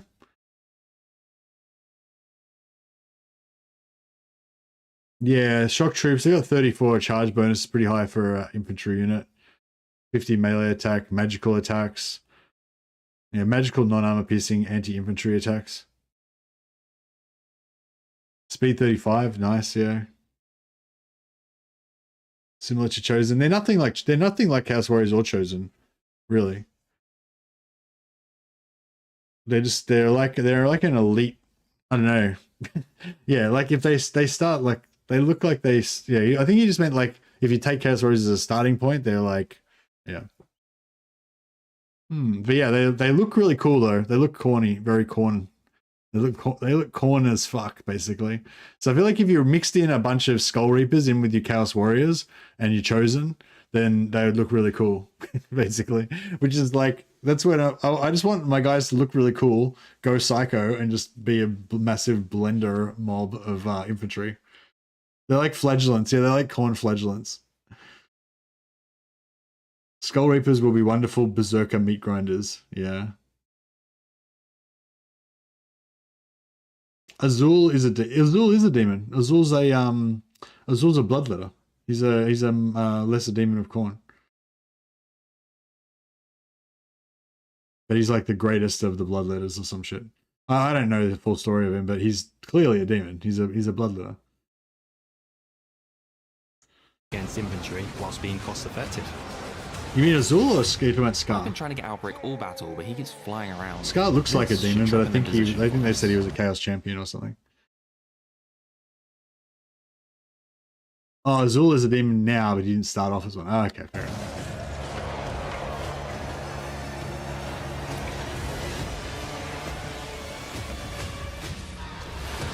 Albrecht may have recovered from our initial meeting, but upon his triumphant return, he has only proved himself a more worthy opponent to the SKulltaker. Yeah, Khorne's got a fair few kill streak bonus type things where, yeah, if you kill more than like 50 dudes, then your weapons start doing 20% more damage and that kind of stuff. Let us know in the comments below, or follow our links to wishlist now. Yeah, Seek out your prey, pretty cool. bring it down, bask in the favor of Khorne. So let's get reaping those skulls, humiliating those lords, and showing off that fancy cloak.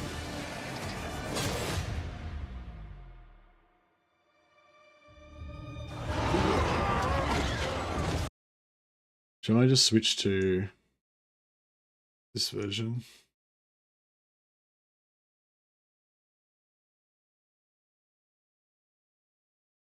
What you're about to see is pre-alpha footage of Owen to Destruction. This was recorded months in advance, so there's still some placeholders in game. We're really hard at work right now and can't wait for you to get your hands on it at release. Hunter, deliberate, relentless. The eyes of Khorne blaze down upon us. Absolutely proficient in killing. Seek out your prey, bring it down. SKulltaker. Lord Alberic. His presence in the we begin with Getting his just full sunny ass climb handed and to him. movement range and line of sight. Hey, was there anything else we wanted to like pick apart in terms of Those the map or unlucky anything? I don't know if anyone's noticed any other like special map things or anything. But is it Khorne as fuck? That is the benchmark. That's right. Is it Khorne as fuck? Skull Reaper and the lore are the best of the best of Khorne followers, and they're nearly becoming demon princes, only below Wrathmongers. Yeah. I like the Wrathmongers. Out of all this stuff that they showed off, I think the Wrathmongers, the Skull Reapers even more than the Wrathmongers. I think like Skull Reapers just remind me of like you know, from like Mad Max, you know, witness me, shiny and chrome.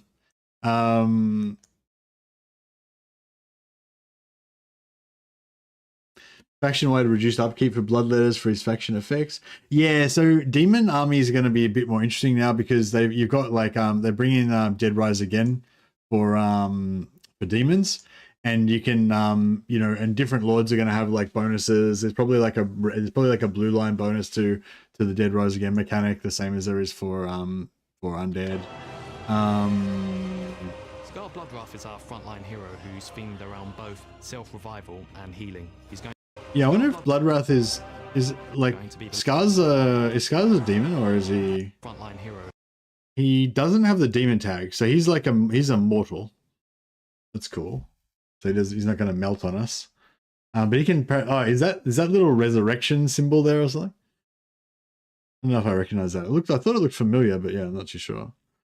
I like that now skulls are more important, more raising and sacking, because there's now no real money in buildings. Was there good money in buildings before? There's I don't know. I feel like you can still get, yeah, I don't know.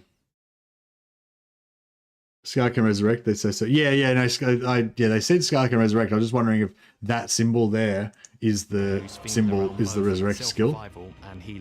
Hey, One Pitch Man, how you going, buddy? One Pitch Man and his posse just joined us on Twitch. Wrathmongers is a unit that I feel the players will get behind, and that's primarily because of their weapons, the Wrath Flails, that enables them to deal. Yeah, the Wrath Flails seem pretty cool. And that's primarily because of their weapons, the Wrath Flails, that enable. I don't have very many things on. They've got 80 armor, 9.6k. Yeah, so I don't know, these guys, I don't know. It's like with the Doomseekers. Like I wanted to like the Doomseekers, but I don't know, they were just too flimsy, and you know, these guys seem like they're going to be like badass versions of Doomseekers. They've got 80 armor, so they're sort of like pretty decently armored still, 9.6k health. So I'm hoping they're going to be like pretty tanky. And you might be able to, you know, like enhance them with some other lords. And hey, Grepto, I might be able to enhance them by putting certain lords with them or whatever. You know, hoping that the Wrath Flares have unique animations. Doomseekers had cool flippy dippies. Yeah, well, they seem to be doing cool like spins and stuff. Yeah, check that out. That looks pretty cool. I feel the players will get behind, and that's primarily because of their weapons, the Wrath Flails, that enables them to deal devastating splash attacks and in general just hard armor piercing attacks. Yeah, these guys, this looks like complete psychopaths. The Skull Reapers are similar to the Chaos Warriors of Khorne. While they have less armor, they are in no way less effective in combat. They are absolutely devastating against infantry whilst being cost effective. I've been trying to get Outbreak all battle, but he keeps flying around. Yeah, I feel like it's a weird comparison to compare them to Chaos Warriors, but yeah. Those guys have 70 melee attack with Frenzy up. The Skull Reapers.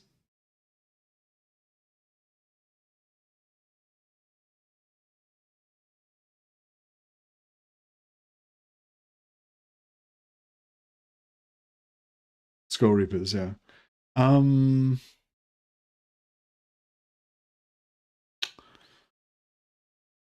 Oh, so this is okay, because when they were showing this, because they were showing these guys like in battle, I assumed this was their in battle stats.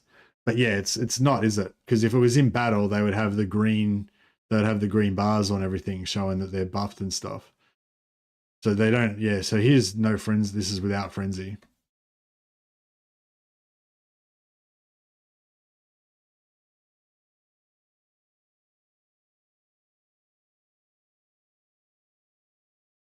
Flails. Yeah, again, this is Wrathmongers without frenzy on. So yeah. What's frenzy give you, like plus 12 melee attack or something? Actually, yeah, is frenzy like flat amount of extra melee attack?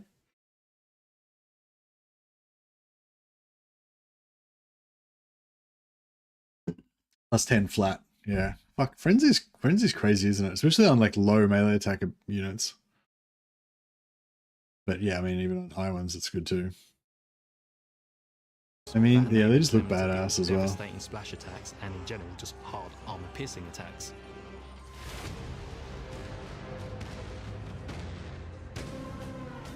The Skull Reapers are similar to the Chaos. Yeah, I still can't really get my head around these like small units.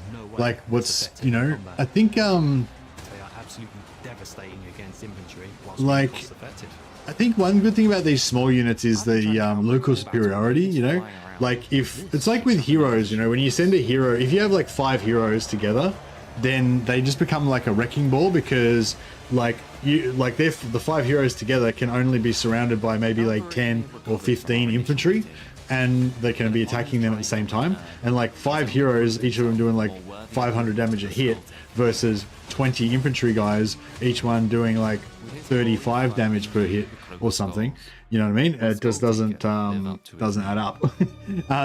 But like, yeah, I guess the Wrathmongers and the Skull Reapers are kind of like that as well, because sometimes you'll have like, I don't know, like you might have the enemy pinned, and then you want to like, you know, hit them in a flank with another unit or whatever. But you can, but like that other, like just say you got a cavalry unit or whatever, you know, probably only like 20 maybe of your cavalry guys are going to get a clean charge.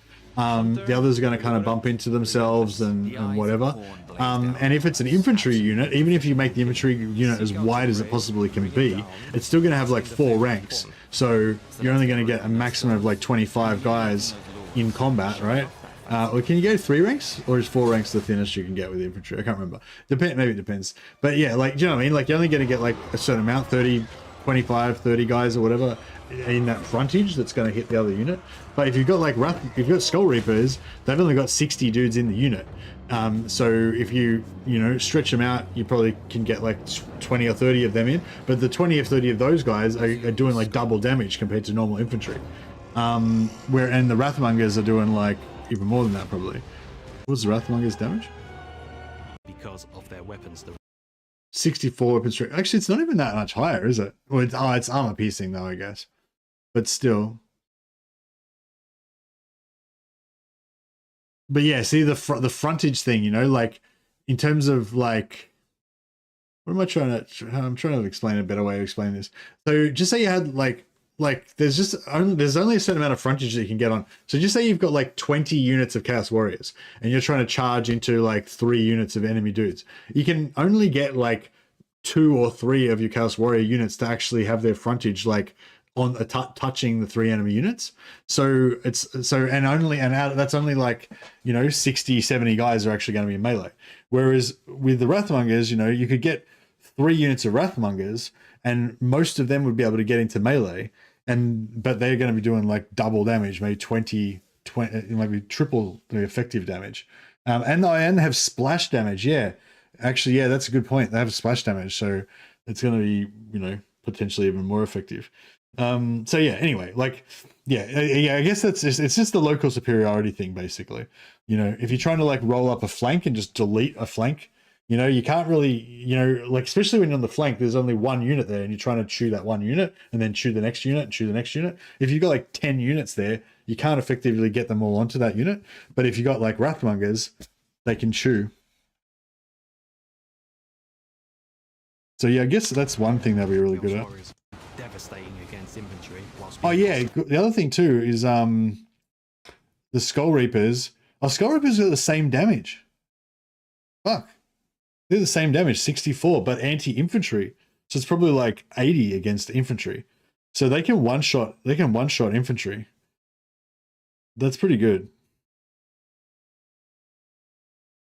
With the Blood Reaper, with the Wrathmongers, I'm guessing they might be able to kind of one-shot, like, they might not one-shot the infantry, but because they're all doing AoE and stuff, like there's 3 guys next to each other all doing AoE, they might be able to kind of, you know, one shot between the 3 different, yeah, if they got splash damage, like you said, one pitchman, yeah. So like, even if the individual guy doesn't one-shot his target, 3 of them might one-shot 3 enemy guys, you know, with the combined splash and everything. I don't know, it depends how it works, I guess. Because with the splash, is it like,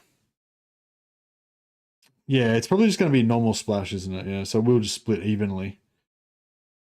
Yeah, I don't know. It's hard to say. It depends how big the splashes are and, you know. Is that a Wrath dude? That is a Wrath dude. It's a Wrathmonger. No, that's Scar. Is Scar sort of like the king of Wrathmongers, or is he like nothing to do with it? He kind of looks a bit like a Wrathmonger. Like a big demonic Wrathmonger. Frontline here. He's got the same armor rating. He's got the same hit points as the whole unit. No, not quite, but yeah. But he's anti-infantry as well. Who's themed around both self-revival and healing. He's going to be very difficult. Scar, yes, Scar is the best Wrathmonger. Oh, nice. So he's like the king of Wrathmongers. Oh yeah, so he's large, which I was saying could be bad because he might get shot a little bit. But also because he's large, that means he can do impact damage. So he can like charge in and just smash people with his impact damage. That's pretty cool. What's rebirth in his stats? Yeah, he's got rebirth. He can revive after he dies. Is that this thing here?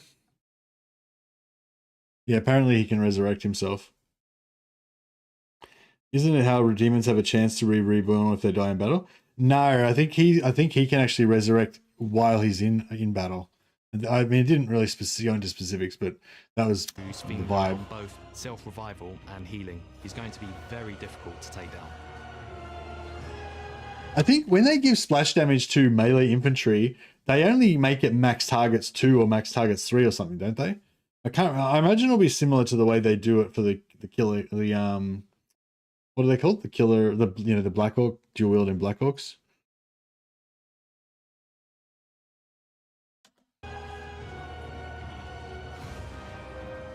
The Wrathmongers is a unit that I feel the players will get behind, and that's primarily because of their weapons.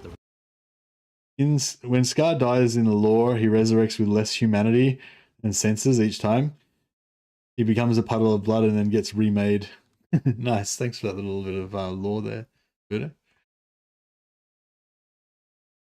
Wrath flails that enables them to deal devastating splash attacks and in general just hard armor piercing attacks. But yeah, I feel like flankers is where they're going to be really good. I wonder if they'll be good like how, see how they're using them here? They're charging them through the front line of Khorne Gors. I think that's Khorne Gors. Or maybe, oh, actually might be Khorne Gors. Might be Bloodletters actually. But I feel like the Bloodletters would just blend to these Bretonnian infantry anyway. You don't even need this other shit. But yeah. Skull Reapers are similar to the Chaos Warriors of Khorne, while they have less armor. But yeah, I wonder if like, because like if they were like monstrous infantry, like if it was like trolls, you could like mix in your trolls with your infantry, and that can work quite well together.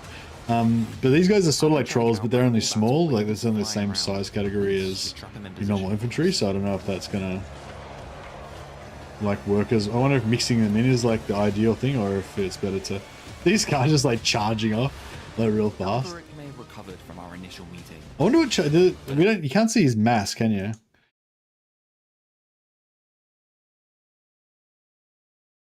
I wonder what his you wonder how much mass he's So got. we can say it's going to be the last thing you hear, and he's very good at it.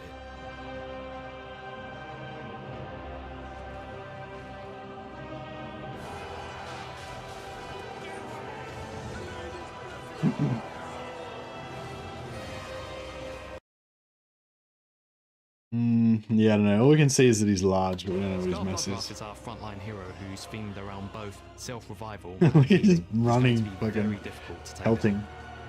Gorngor's stats look really low. Well, they're only beastmen.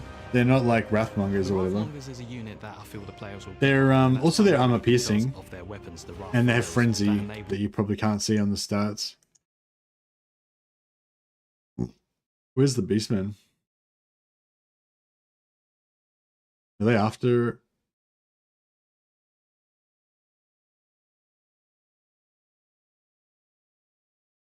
Oh, where were the beastmen? Was it in that same section?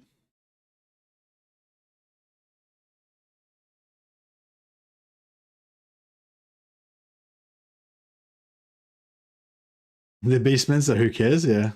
They're just there to like die before the Chaos Warriors go in. It's pretty early, was it? Okay.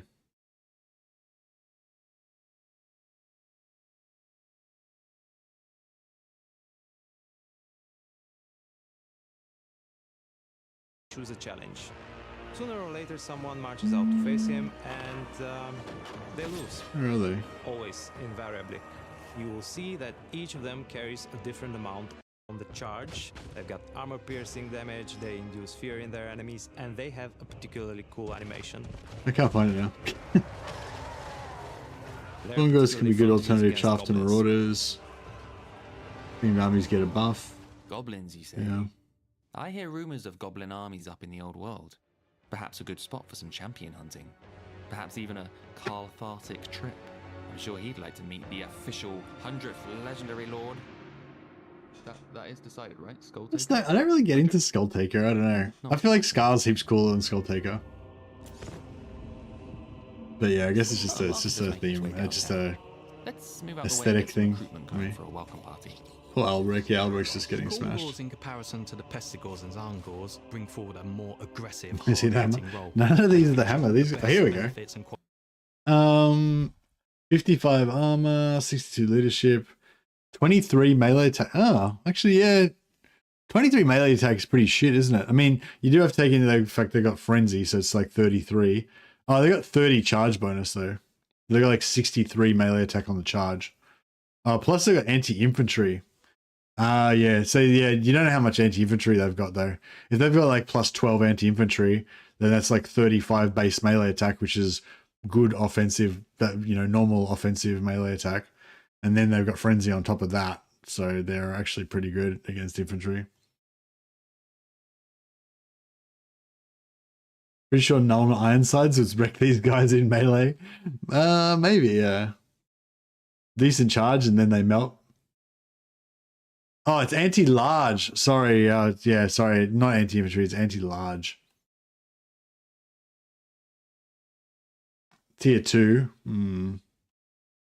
Yeah, sorry. Anti-large, not anti-infantry. Got Bestial Fury, yeah. Yeah, I don't know. I mean, sometimes like just having a unit, like having an anti-large weapon strength unit, because you got other buffs that you can usually put down to give them extra bonus to hit and stuff as well.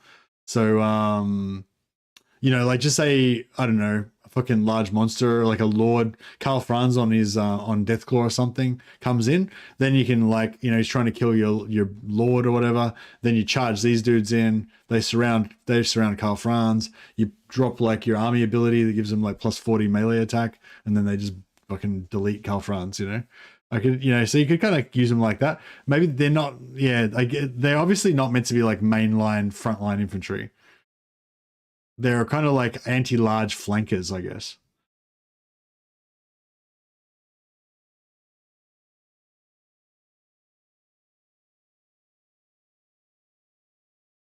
Not sure you'd ever take those over Chaos Warriors.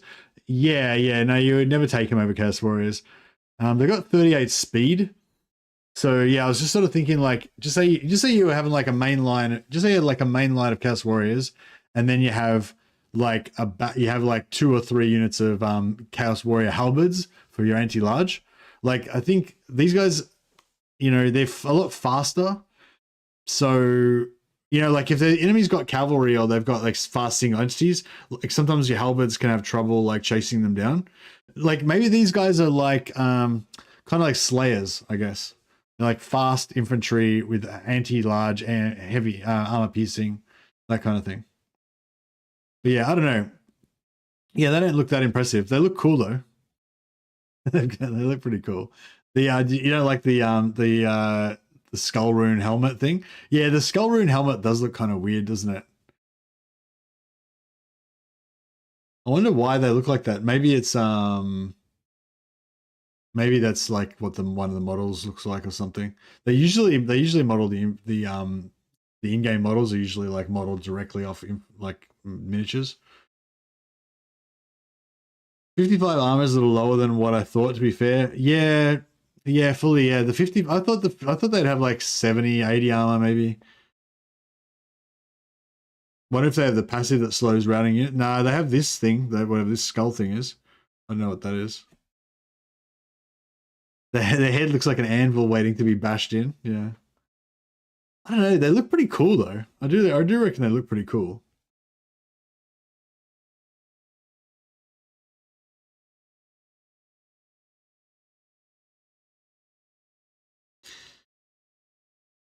Oh, they don't have hide in forest. Yeah, that's weird. Shouldn't they have hide in forest? They don't hide because they're corn.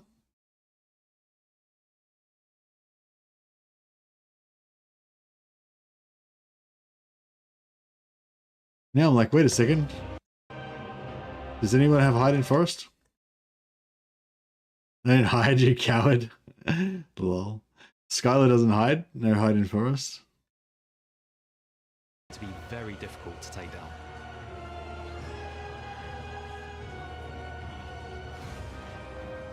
The Wrathmonger take down. Scar does not hide in forest. There's like no units are able to hide. I reckon it must just be an oversight. They must still be able to hide in forest. They must have just like accidentally forgot to put it on or something. Oh, there we go. Wrathmongers can hide in forest. I guess maybe Scar can't because he's like, you know, his soul's on fire all the time or some shit. These guys can hide in forest. Okay, so I guess why the fuck can't the Beastmen hide in forest? That's weird. I don't know why the Beastmen can't hide in forest, but yeah. Yeah, I feel like 15 melee attack might be 15 melee defense might be too low, yeah. Enhance the skulls on the cloak. Each of the skulls is giving you different bonuses. You can unlock bonuses, you can... We hide for corn. So this is actually Indeed. a chief part of your gameplay loop. We're trying to hide, but Margrax won't stop screaming in bloodlust. Yeah, that's right. A lot of champion essence.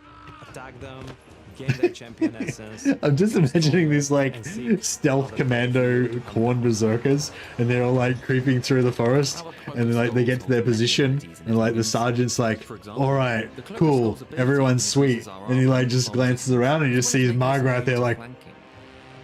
My original blood host, and he's just like, Margrath, don't do it, don't do it. And Margrath's like, and then just bursts out with a blood-curdling scream, and just fucking Leroy Jenkins is out of the forest. Worth 16 essence points. Well, that'll take us past our threshold for the next skull on the cloak. I don't think I can turn that down. Do you have a challenge mode in battle now, or is it only a campaign thing in sieges? Oh yeah, so were they? I've kind of missed that part, Homer. Were they saying that he could literally, like, they talked about how they talked about in the campaign how he issues challenges and shit, but like, does he actually have a mechanic where he can actually do it? Is that what's going on? The Cranium Collector himself and champion of Khorne. His presence in the known world will chill the chainmail of any champion, as he seeks out worthy champions to display their skulls on his trophy case of a cloak.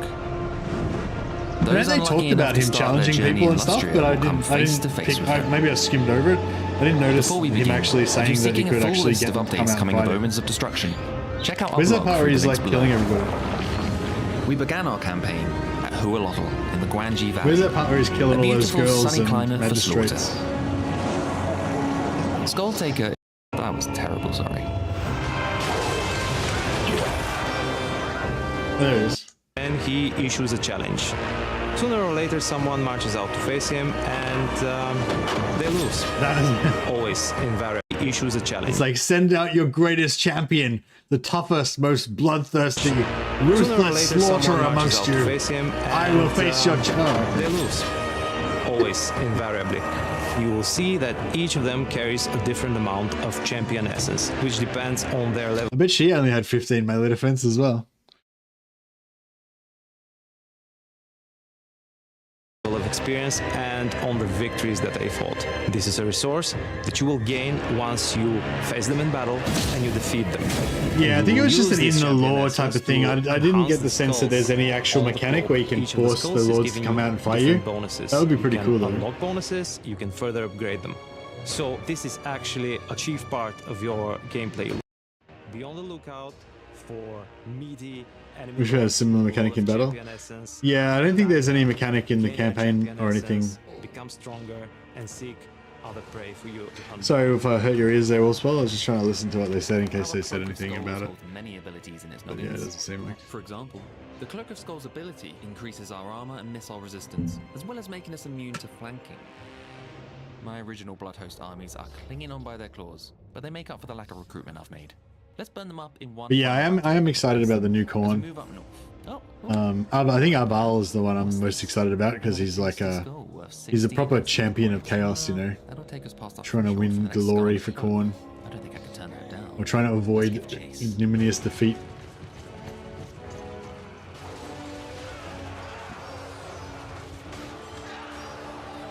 My favorite unit of the SKulltaker is the Blood Beasts of Khorne.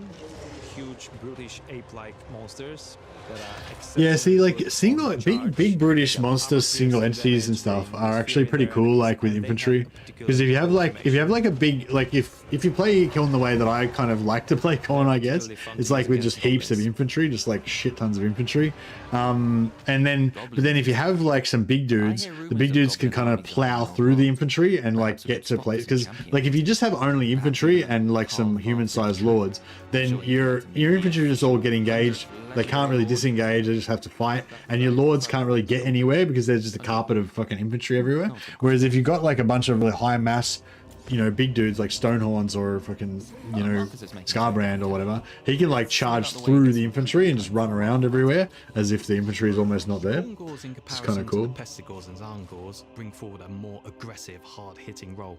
They feature all the best benefits and qualities of the Mark of Khorne, and when they've taken enough damage, their ability will trigger, which will further enhance their melee prowess. Oh yeah, so that's interesting. So so once they've taken a certain amount of damage, they've got an ability that triggers that increases their melee prowess. So basically they go berserk or something. I guess that's this thing.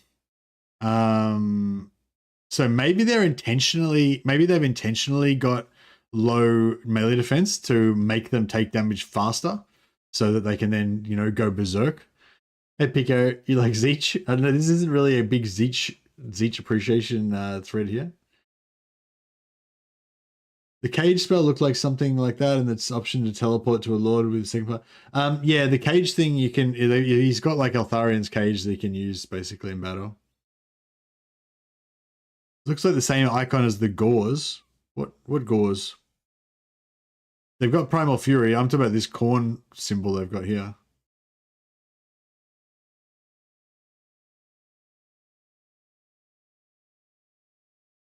Yeah, I didn't do... Normal Gores have that.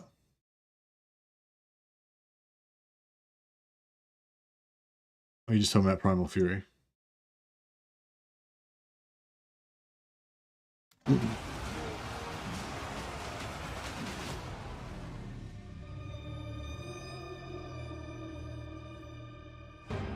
Use Pestigor similarly, just charge them in to cause chaos at the start of the fight while the rest of the army advances. I don't know. I wish that I wish the Pestigore ability, you know how the Pestigore's got that ability where anyone that routes gets their speed reduced down by a huge amount?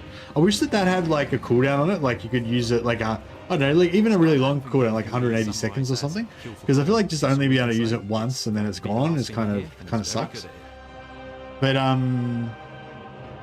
yeah, I was gonna say like it's kind of cool to like yeah, not so much about, yeah, it's kind of cool with them because they've got that slowdown. So you send in your infantry and they start like wrecking everything, and then just before the enemy breaks, you send in your Pestigores, and that way when the enemy breaks, they get like slowed down heaps. So then instead of getting away, they just get slaughtered and just get like almost wiped out. The Wrathmongers is a unit that I feel the players will get behind, and that's primarily because of their weapons, the Wrath Flails. That enables them to deal devastating splash attacks and in general just hard armor-piercing attacks.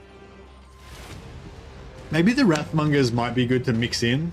Actually, Wrathmongers mixed with Skull Reapers might be the go, because the Skull Reapers would basically one-shot everything, and then the Wrathmongers would AoE, which would just like kill anything that's like, you know, anything that survives with like 10 hit points or whatever would get hit by the AoE. Battle, but he keeps flying around.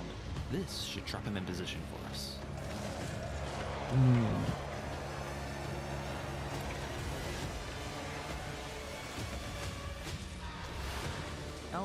Are Wrathmongers like aspiring champions for Khorne? Yeah, sort of.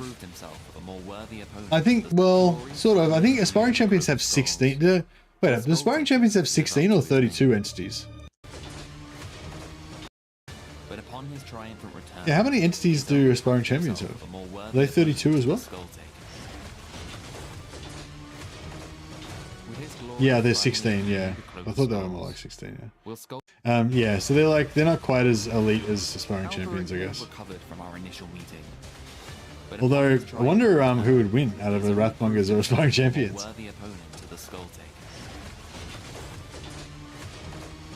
With his glory finally in view, the Cloak of Skulls, will SKulltaker live up to his name? Let us know in the comments below, or follow our 32 are Grail Guardians, yeah.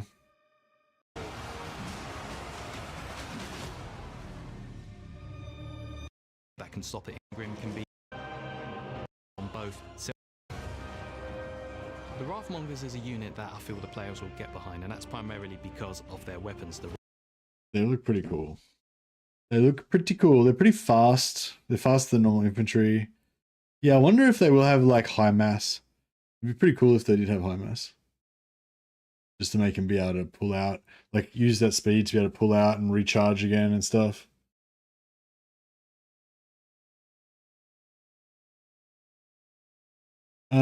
Mutolith Vortex Beast and Slaughter Brute are basically the same kit, just built different. Yeah, less tentacles.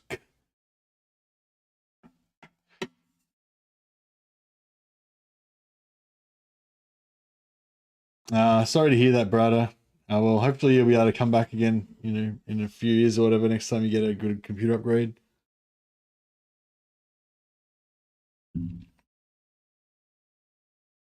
Wrath Flails. That enables them to deal devastating splash attacks and in general just hard armor-piercing attacks. Oh yeah, the Wrathmongers can hide in forest, right? That I feel the players will get behind. That enable. Yeah, they can, yeah. 44 charge bonus, yeah. So they got 48 melee defense, so they can grind it up pretty good in melee. Enough of this puny god. I want to see some ogres. Yeah. Yeah, they're yeah, these are like the Khorne version of Deathseekers. They seem like heaps better than Deathseekers though. Like they've got 80 armor instead of like 0 or fucking or whatever the Deathseekers have got. They've got really good melee defense. Yeah, so they've got really good melee defense, and they've also got that sort of pseudo hero thing because there's only 32 entities. Like they always have like that local superiority. You know, assuming like if you charge them in like a double line, I don't know if you'd be able to charge them in a double line. Maybe if like so you'd have like 16 on the front line. Like it'll be them 16 of their guys up against at most like 20 of the enemies. But these guys have like heaps higher stats, do double the damage, you know. They should be pretty fun. I wonder if like you get a doom stack of them going. Kind of a death ball. I don't know. I feel like with stuff like this, you know, it doesn't really work in a death ball because then they can nuke you or whatever. But if you if you have like if you have a front line of like pretty tough melee infantry like Chaos Warriors or something, and then you just have a few of these guys mixed in, then you know they should be able to do good work. And you know, you can sacrifice some Chaos Warriors instead of them if you need to, if they get stuck in a bad situation on one end of the battle line or something like that.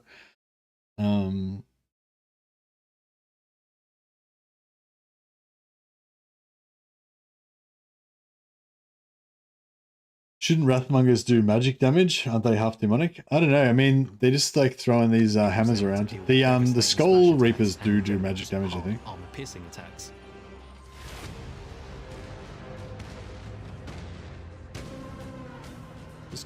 Do we know if these upgrade from Marauders? Are they gifts only? We don't know if Chaos Warriors are going to even get... Oh, no, we do know, actually. Sorry, don't we? Yeah. They said that in the blog, they said that only Khorne units are going to... Only Khorne factions are going to get them. And I think they said Valkyr is going to get them.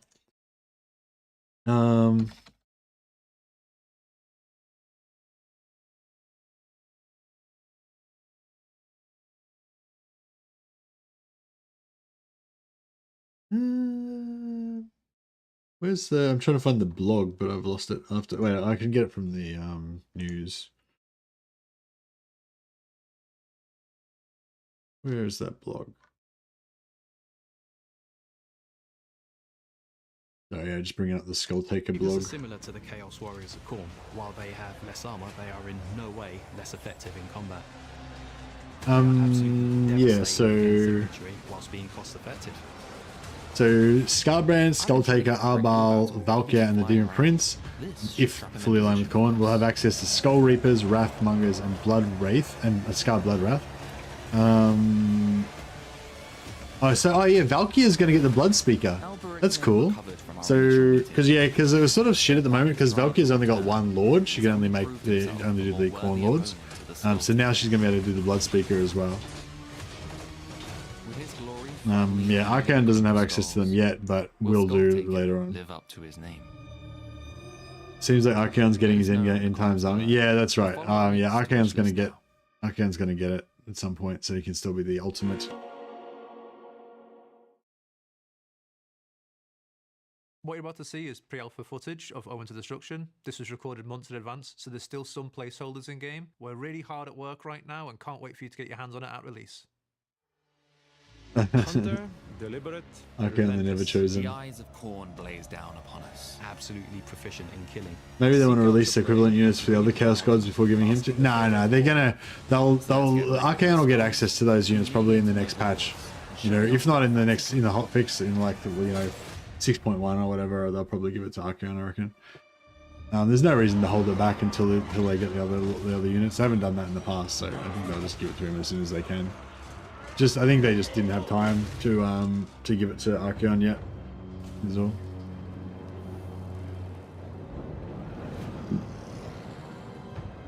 Izu the SKulltaker. F for Valkyr? Why Valkyr? Valkyr's getting all the new cool units. The Cranian Collector himself and champion of Khorne. His presence in the known world will chill the chainmail of any champion, as he seeks out worthy champions to imagine after finishing the DLC, someone at the studio went like, "But what about Archaon?" Yeah, probably. Lucky enough to start their journey in Lustria will come face to face with him. Which one will be the aspiring champion level? Wrathmongers or Skull Reapers? Yeah, neither really. Like, yeah, we were just talking about that.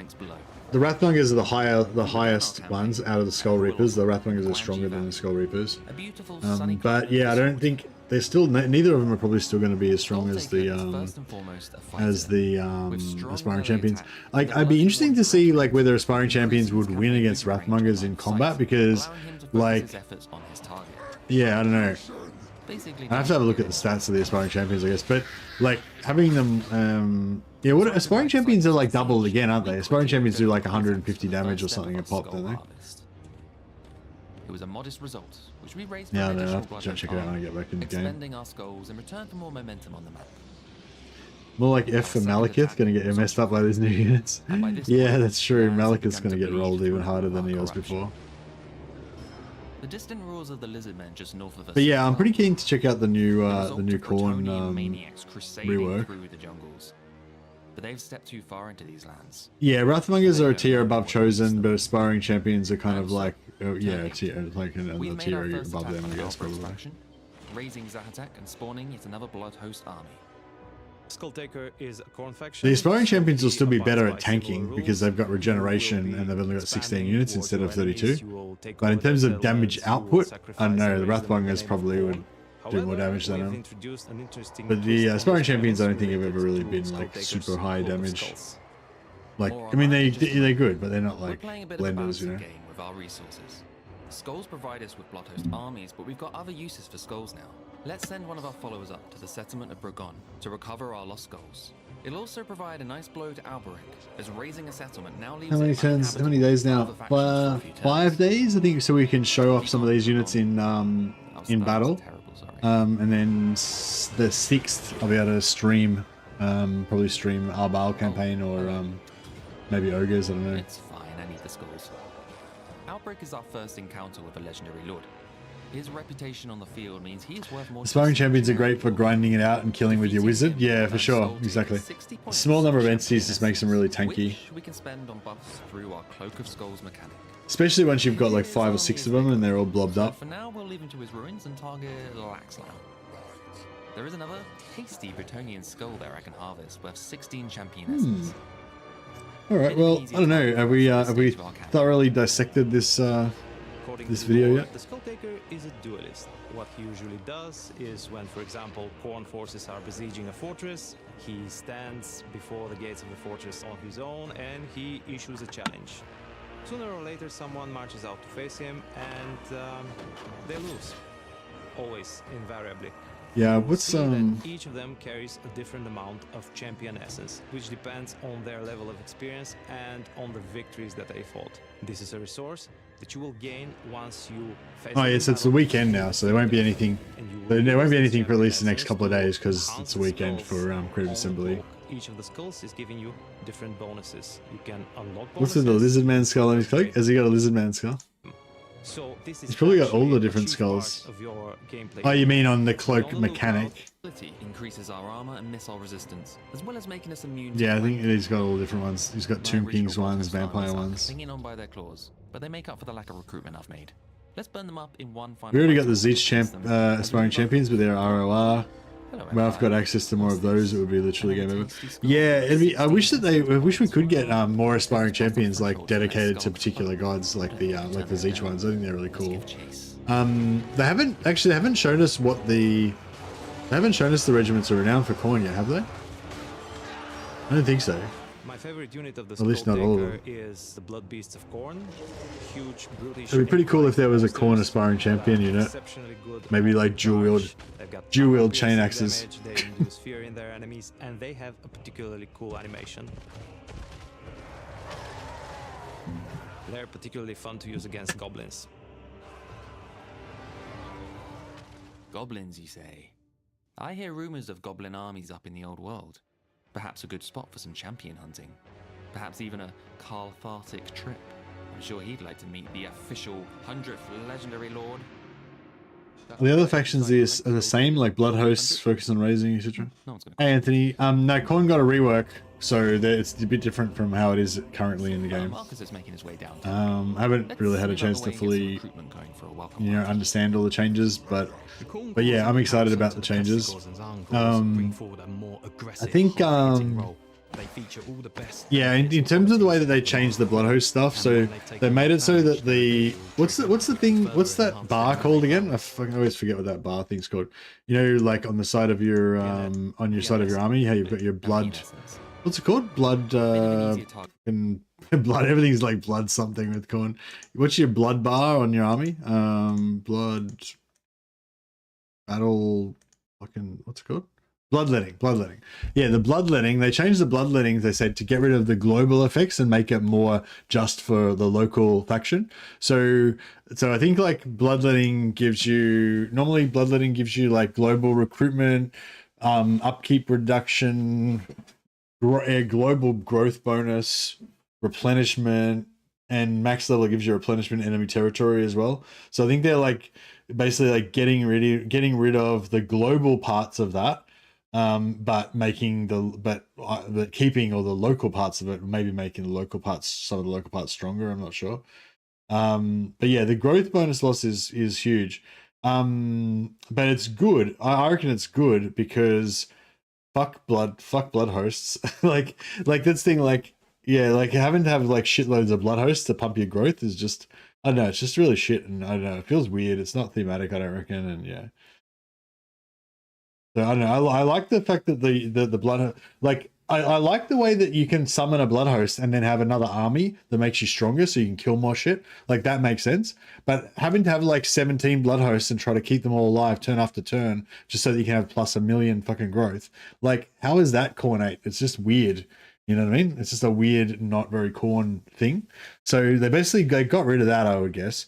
But I think that's good, because fuck that. But I think it's cool if you still can use your blood hosts to kill stuff, because that's very cornate, you know. But I just don't think you should have that weird blood host economy thing going on, where you're trying to like keep all your blood hosts, like cycling them through saxoning and all this shit, you know. It's a bit bittersweet. It's like a huge nerf, but also the mechanic was not that fun.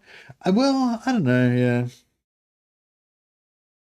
You found the skull at 837? All right, let's check out this skull. It's so disturbed, birdie. This skull here? Oh yeah, it's like right, there's a weird fucking lizard man skull sticking out of the middle of his back. Lizardman skulls are nice and all, but it does look weird, doesn't it? Like, why did he, like, he should have some bit more aesthetic sense to like place it in a like aesthetically pleasing location. You can't just like jam a huge lizard man skull into like a random spot in the cloak. Make any sense? Now that we've seen it, we can't unsee it. It's like an eyesore. Deep in the jungles of Powerlaxa. Lizardmen skulls are nice and all, but if it was like a little skink skull, it'd be alright. It's like a ginormous fucking Croxigore skull. Along their sooter-like roads has fully unlocked my target tier, giving us the ability to teleport SKulltaker to lords he deems worthy to fight. Bad news for Alberic, who in my absence has been raiding my settlements and attempting to recover his dignity. Yeah, teleport mechanics that seem to be becoming more prevalent as we go on now. And yep, he's taking out Itza. Rivera never liked how Scarbrand campaign plays out. Manual fight after manual fight. Keep going until you're tired out because it's still turn 5. Yeah. That's the thing with Scarbrand's mechanics. I think it's really tiring. And it's also like, yeah, like Scarbrand's mechanics are really tiring, and it's also really like soulless, you know? You're just having like all, because with the current way that Scarbrand is right now, you basically have to have just one army that's Scarbrand and everything else be blood hosts. And that means you don't have any characters, like all your blood hosts are just like faceless suicide armies that you don't care about. But you still have to try to keep them all alive so you can keep your buffs growing, keep all your growth buff and everything. And so it's just like, meh, pretty shit.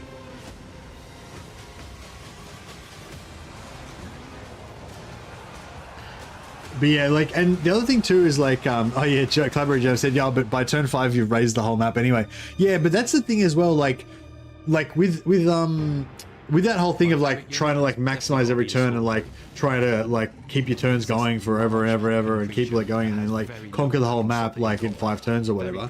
Like it seems cool because it's sort of like this cool chess game that you're trying to calculate everything to get it to work out really well and you know, so you can conquer as much stuff as you can as fast as you can, and it seems really cool. But if you succeed in doing that, then you basically bypass like a big part of what makes Total War cool, which is seeing the campaign map develop over time and like changing threats, and you know, you take out this guy and then meanwhile that guy's gotten stronger and blah blah. You know, if you play like old Taurox or old Scarbrand, you know, where you can just like basically keep it going and like wipe out the whole map in like 1 turn. It's like everybody else is like frozen in amber while your army's like zipping around the map everywhere. So it's just, it's like, it's fun to do it like once or twice, like just to like master the skills of doing it. But like but it's not the sort of campaign where you just want to keep playing it over and over again, because it doesn't have, there's no story, there's no soul to it or anything, you know. While they have less armor, they are in no way try to ping pong my way across the empire and accumulate 100,000 gold. Yeah, devastating against infantry whilst being cost effective. So yeah, I don't know. I don't really like the infinite movement thing, but I think I do like a little bit, getting a little bit of extra movement. You know, if you get like a little bit of extra movement after a battle, and you can, and sometimes you can cleverly like link a couple together or whatever. But you just, I think you don't want to get it to like the point where it's too strong, or maybe like when it gets to the point where it's like too strong, then you want to hit that point like later in the campaign, at least after turn like 40 or 50. So you've had, you know, 40 or 50 turns of like the campaign actually developing, you know. Let us know in the comments below. But yeah, but like I don't mind if Scarbrand is a bit like ping-pongy like that, where he just bounces around everywhere and gets through like 17 battles in a single turn. I don't mind that too much, but I don't really want both Arbal and also Skulltaker to also be doing that, because then it's just like I don't have any variety in my gameplay. Like every Khorne campaign is the same shit, you know. And I want a Khorne campaign that's a bit more like, you know, normal Total War, like armies fighting armies and stuff like that. So I'm hoping that Arbal's going to give me that experience, because Arbal's like the mortal guy.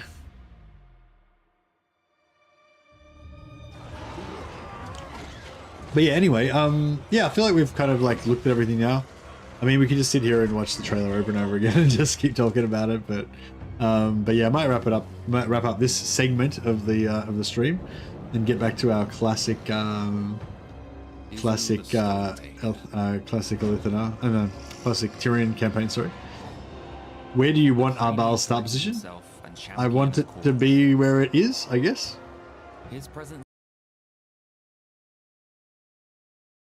Sorry, guys.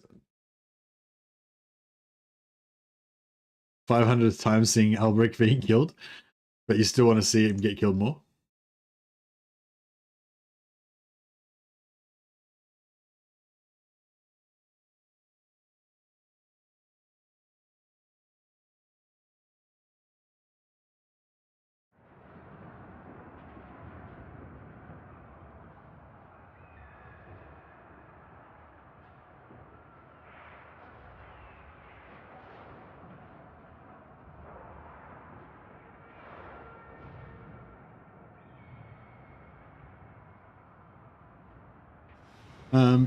Yeah, I don't know.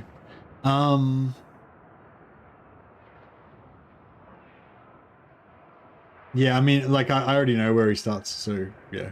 So it's hard for me to like speculate about that.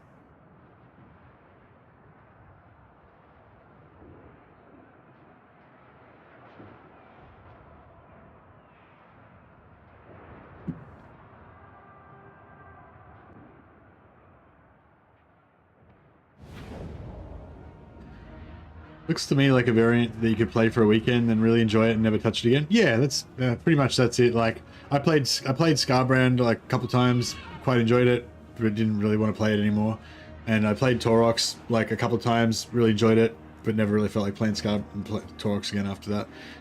Whereas, you know, Tyrion, who doesn't have any of those mechanics, but I played, this is like my fucking 100th Tyrion campaign, you know, so. Didn't I already win this fucking battle? What the fuck? I feel like this is the same battle all over again.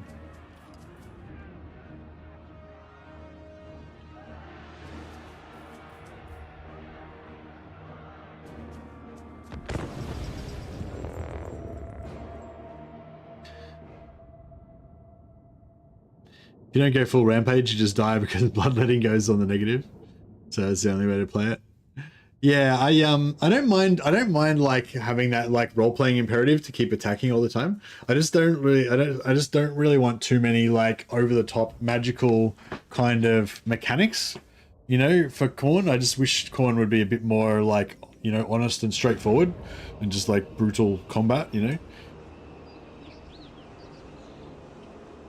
But it's like, it's a bit of a curse. Like if you want sort of like a more grounded, just like normal Total War campaign, like you only get to have that if the faction that you're playing is one of the original factions. Like if you're playing as, yeah, like Empire, Bretonnia, you know, Dark Elves, High Elves, whatever, like the, like, you know, the generic like Malekith or Tyrion or whatever, those factions just have the generic faction mechanics with no special stuff.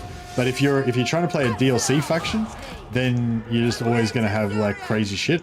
But because Khorne came in one of 3 days, even the basic factions are like have all the crazy shit anyway. Yeah, like Yuan Bo, yeah.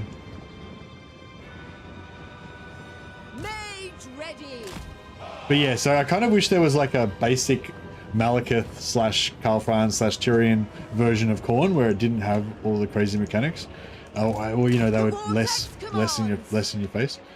So I don't know. I'm hoping Arbal will be a bit more like that. But from what I've seen so far, I like the Khorne changes. I think they'll hopefully be good. Torox Oxyotl is pretty crazy as well. Orders received. Without fail. Khorne mechanics make them insta-ban tier for PvP campaign. Yeah, yeah. Are they coming? Yep.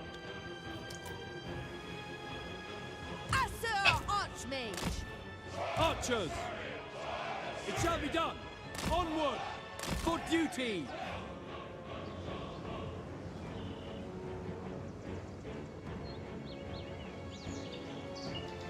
Yeah, like, didn't we already fight this battle? Archers! Loyal! We will obey! Weaver of the winds! Noble! Rapid advance! It is fated! Spellcaster. Acknowledged! We go! Orders received! For duty! Asser forward! Loyal! As you say! Asturian willing! Archers! Loyal! Acknowledged! Understood! Archers! It will be done! Still coming, but quite slowly.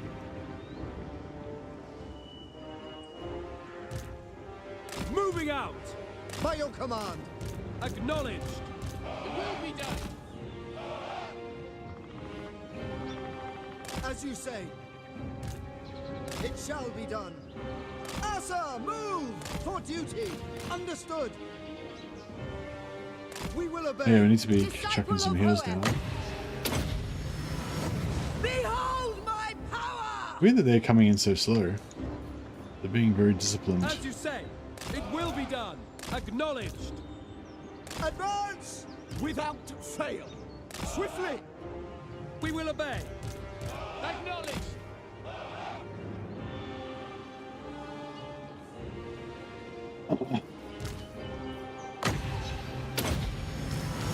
Magic's unleashed! Witness true magic, carried by the winds. I go for Ulthuan. I'm going to time a good chain lightning. I summon the winds. Observe my radiance. I will triumph. Behold my power. Yeah, I hope Tyrion gets a good rework, kind of like Karl Franz did.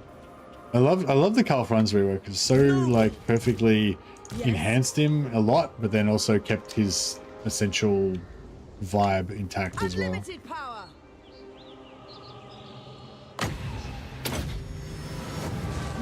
It's weird how these guys just keep moving in super slowly like that. I summon the wind. I didn't even time that correctly because I thought they would move faster. Look how like slowly they're moving. They're like really going really slow. It's really weird. Archers! It shall be done! Without fail. Orders received. Orders received. Acknowledged. Asser Archmage.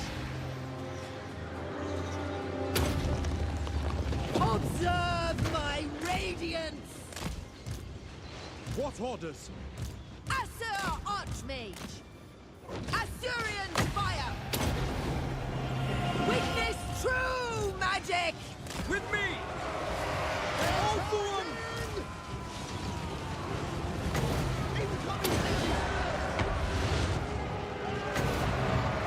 We ran and stunned about those guys. Soraya! Ever loyal! Asur Archmage! Oh, did I just miss him? Magic's unleashed! Oh no, we got him. He landed it. The winds flow through me! Of one mage. I summon the winds!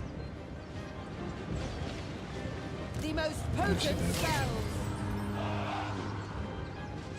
Alright, cool. And then we'll Weaver of the winds!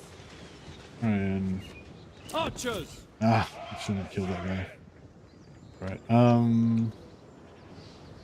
Our magic is strong! Observe my radiance! Magical power! For duty! To the fray! Sinner! We will obey! Ancestors! Disciple of Hoeth! Ever vigilant!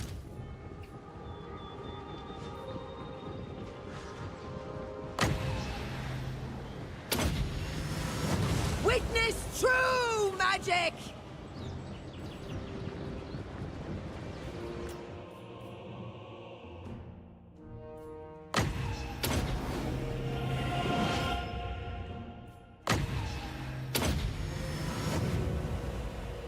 some good heals.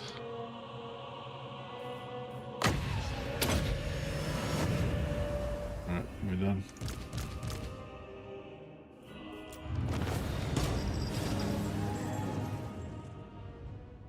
Yeah, I think I might have exited the game while we were still in the post-battle, so I had to refight that one.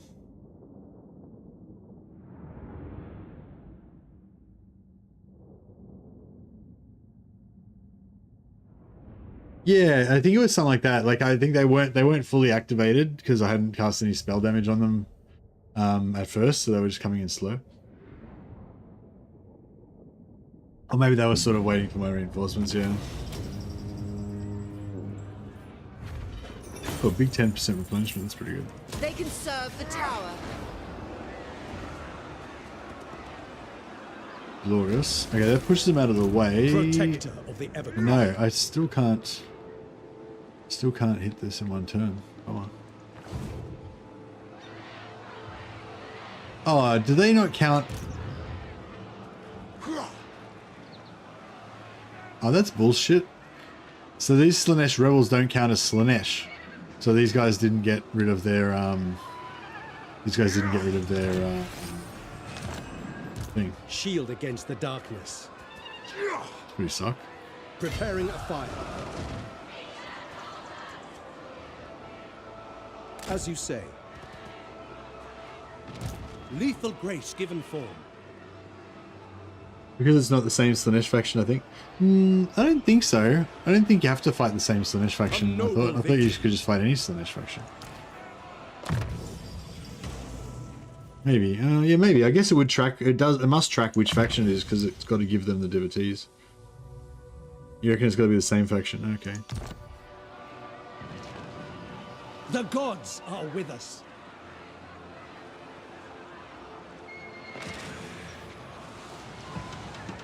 How can I assist? Might say on the trait. Oh, it doesn't say. Oh. No, it doesn't say. There is no trait. Oh, here it is. The Asur have conquered. Oh, I can't even mouse over it. High Elven There we go. Archmage. Same thing.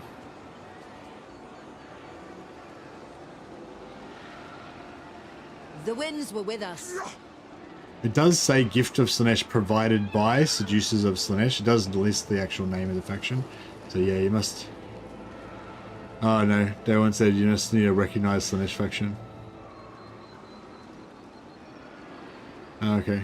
Oh, it doesn't matter because there's no, yeah, it doesn't really, in this situation it doesn't really matter because if rebel factions don't count, then, you know, and if any faction that's not Slaanesh doesn't count, well, it's functionally the same because there's only two factions here, one's rebel and one's the faction we need, so yeah.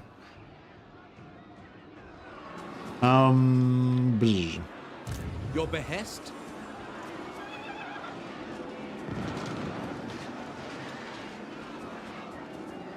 The day is ours. High Elven Archmage. Hoef sends us. Your instructions? Very well. Limitless talent. The greatest. Bring them. Anyone need heals still? Oh yeah, Tyrion needs some big time heals.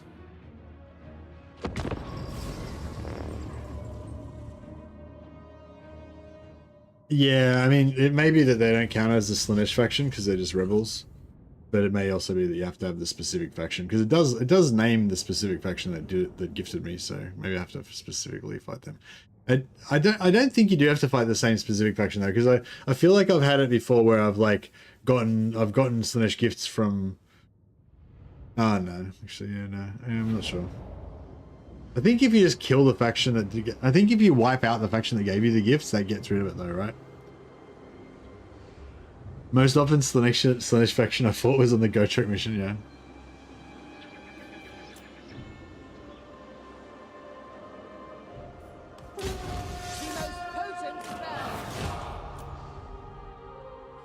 Yeah, these guys are gonna wait, so we'll just sit around and heal Tyrion while we kill him. We could actually maybe capture them and get 69, 690. You get like 2,000 hit points worth of healing. That's fuck all though, most all of our units.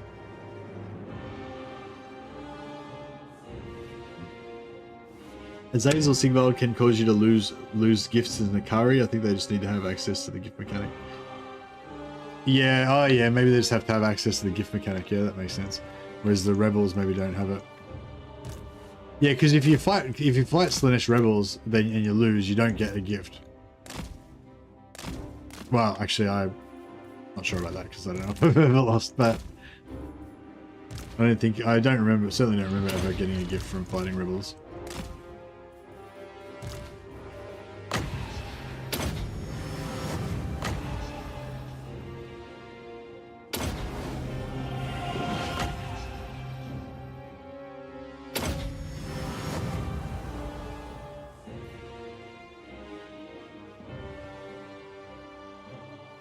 Imagine if they gave us Anirian as a legendary lord. Yeah, I don't know why we would imagine that ever. Just saying like if you're just saying random things.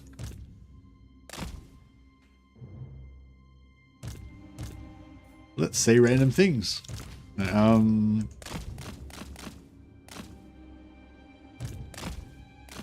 Anirian is cool. Well, Grimnir is cool as well. Why don't we just make Grimnir a character? Why don't we make Sigmar a character? Because it wouldn't make any fucking sense, that's why.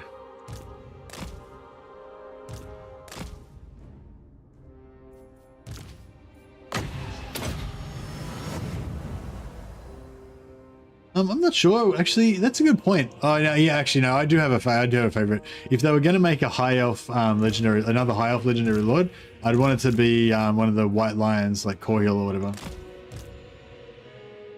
Because Anarian, while brokenly powerful, is not a god. Just fucking give up on the Anarian thing, Ava.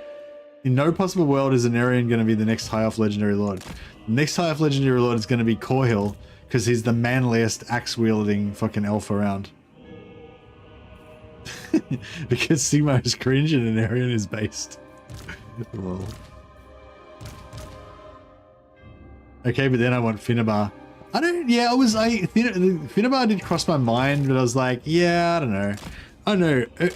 Finnabar would be an interesting, like, one to, like, because I don't think, like, Finnabar would be a bit of a blank slate one, you know, because he doesn't have a character, he doesn't have a model on the, I don't think he has a model in tabletop, does he? Next Legendary Lord's going to be Alistair. Yeah.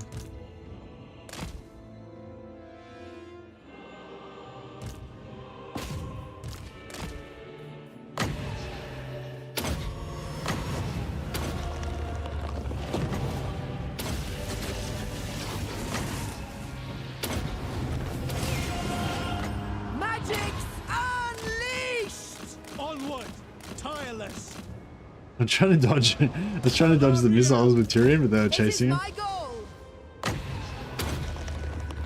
Observe my radiance.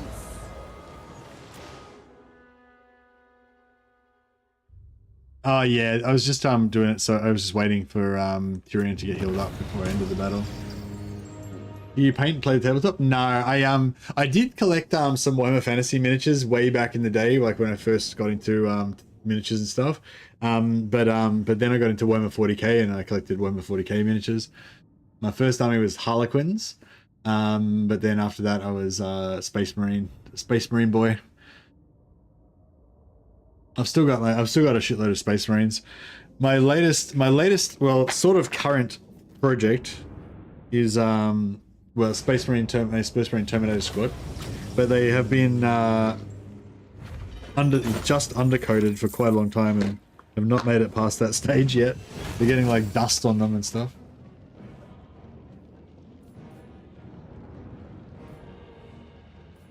$112 enemy captured. 112 enemy captured. Fuck, we actually could get a bit of replenishment out of that. They'll spare at your hands from toil. High Elven Archmage. Very well. Can I offer assistance? Moving out.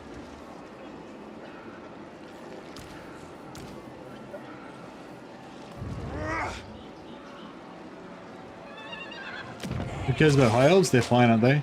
Nah, I think High Elves kind of needed an update. Maybe needs too strong a word, but I feel like High Elves could do with an update. But, I mean, yeah, I mean, it's all relative, isn't it, you know?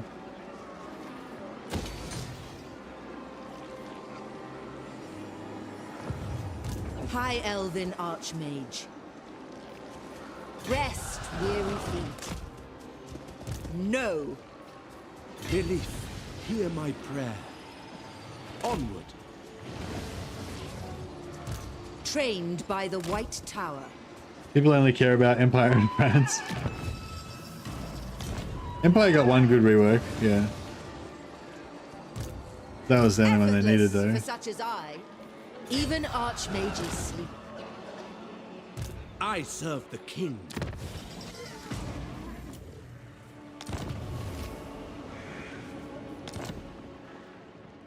Calfrans is boring? I don't reckon Calfrans is boring. I reckon Calfrans is awesome. Especially after his update, I feel like Calfrans is really cool.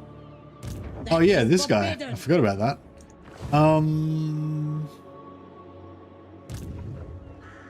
The greater good has triumphed.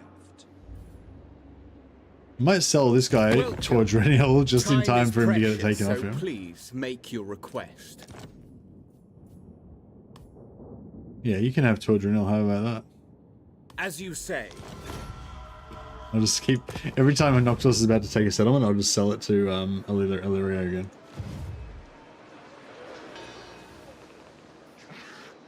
The Asur have conquered.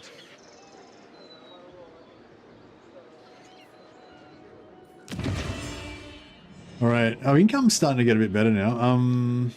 Oh shit! It's like, oh, that happened. I am denied. Once you die, your body shall be another husk for my crew. Shit, I should have traded him. He won't even take it. This sucks. I don't remotely have anything down here that we can use.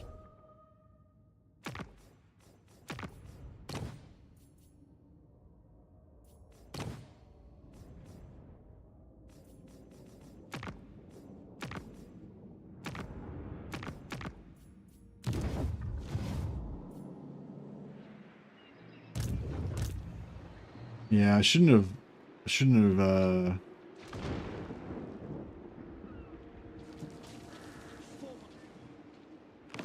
Faithful servant of Ulthuan, what brings you here?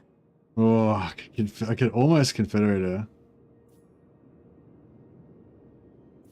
So almost.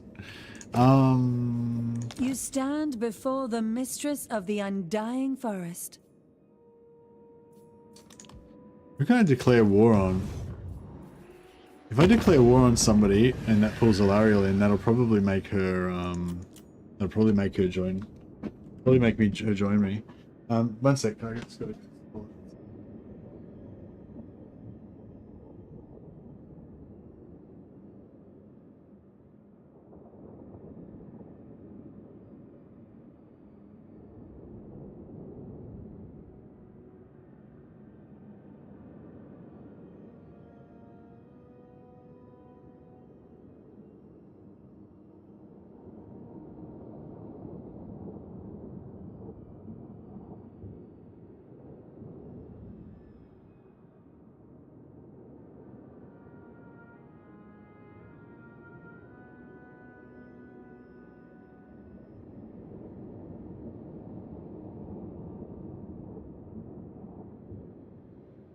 Play war in Illyria. You reckon? Fuck, he's doing alright, isn't he? Yeah, clear war in Illyria, Stankia, Cathik.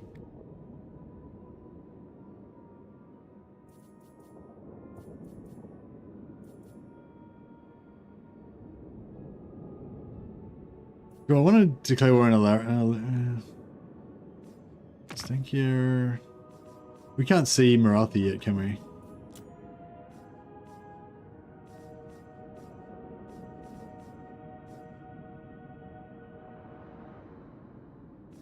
Evergreen oh yeah, she's trading with Kathik, Althwan. Yeah, alright. I'll declare war on No. We have no Daughters of the Forest. niceties. We'll hope this works. Get away. What matters? Oh, I didn't even move it. Didn't even move it.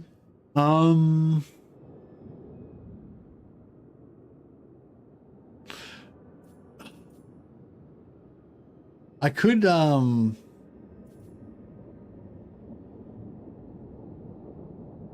gifts given actually, no, that's right. Relative strength, faction strength. I wonder if I like recruit a bunch of armies.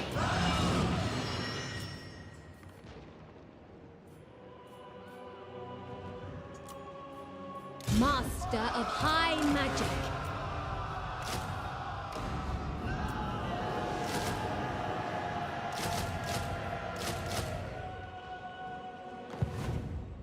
Those who speak the truth are always welcome here. Alright, so we've got her. We can confederate Alariel. I could have borrowed one of her armies as well, which would have made it. Yeah, actually, I should have just borrowed one of her armies. Because I have, so I could do request army. I could have just borrowed this army, which would have dropped her faction strength. That would have been easier.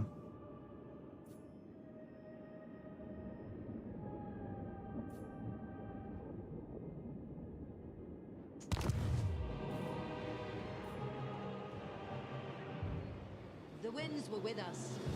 I bring Azurian's fire. Those who speak the truth are always welcome here.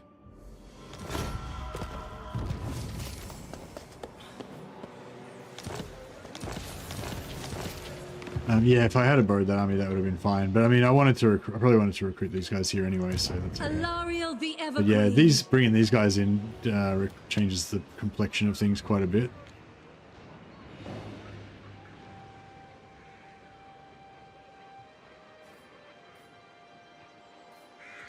Master of high magic.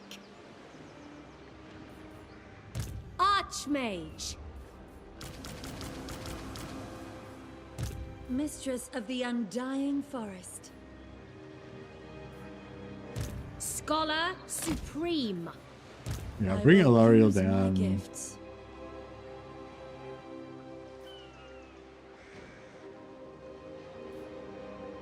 Greetings, my children. Further onward, Everqueen of Althwan. Your end shall be swift, but there will be much pain beforehand. We trade him Evershale.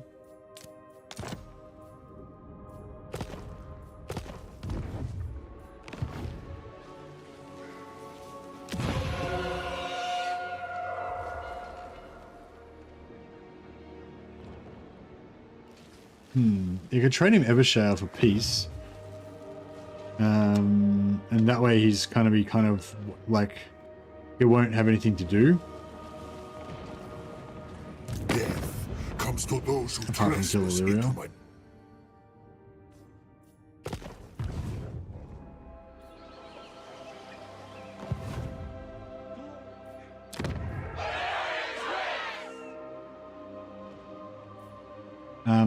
So we can either stay at war, we lose Tower of Elysian, it's only tier 2, so it's not too bad. Unfathomable knowledge. Speak, treading softly. Teclis's command.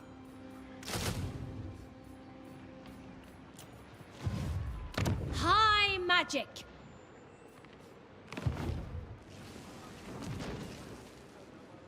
High Elven Archmage. What if he's gonna have more stuff over here? High Elven Archmage. High Elven Archmage.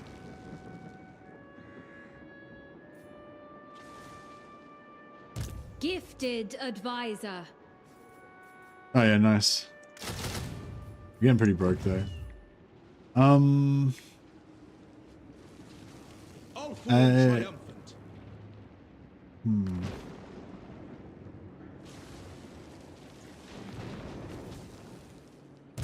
Lord of Ulthuan.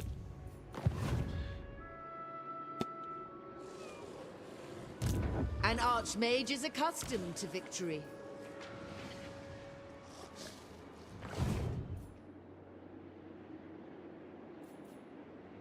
Effortless for such as I.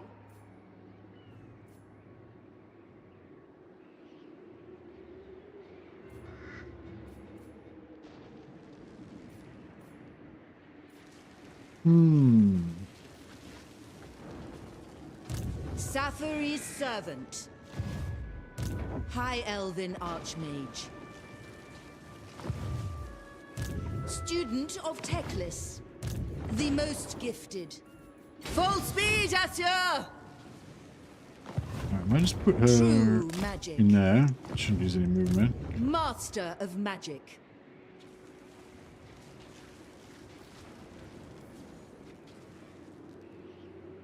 Ulthuan's triumph was foreseen. I'll just move her into the 0 movement circle there.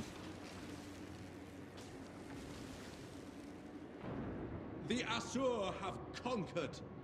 For Hoeth. And High Mage. we'll get rid of these fucking eagles. Scholar Supreme. Magics Unleashed.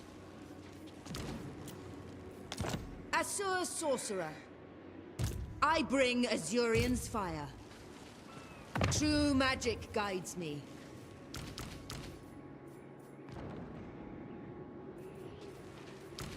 Lions are kind of cool.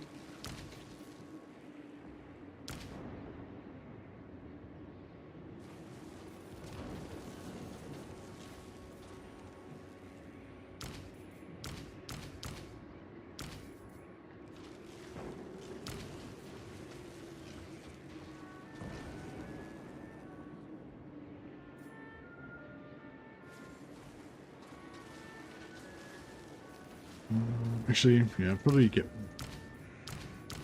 on spears instead of the Illyrian Reeve archers. Oh, actually, versus these guys.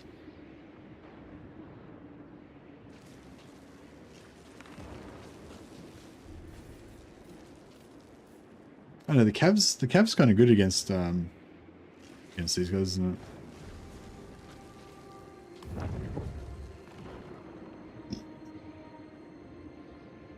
The greater good has triumphed.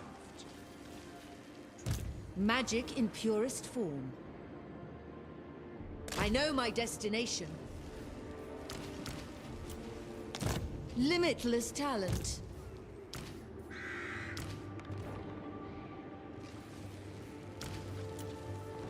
Master Mage.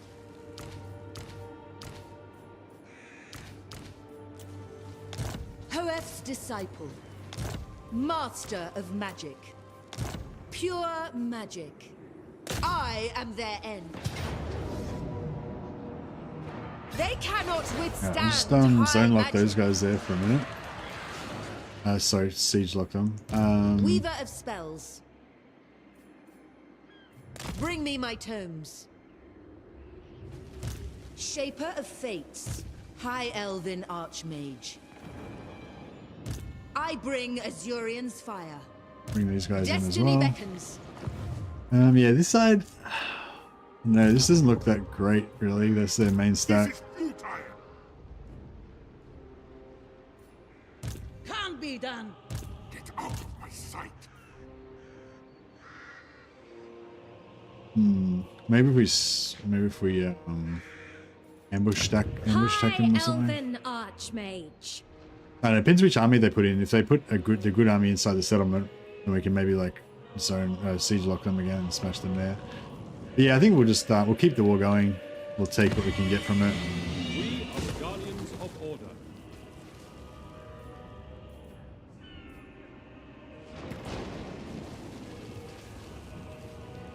We better not recruit anything else. May not build anything else right now while I'm gonna go broke.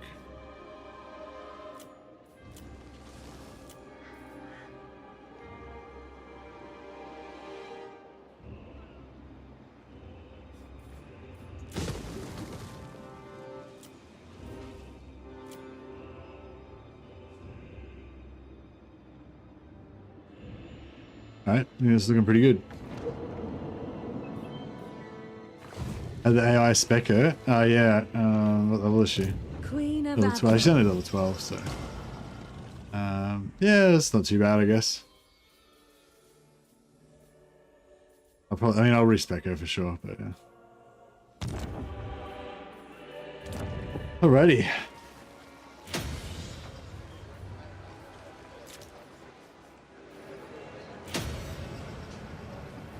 Next turn we should have a heap of cash, so...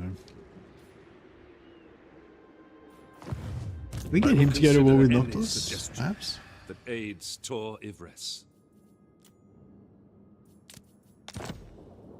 Tor Ivres expects.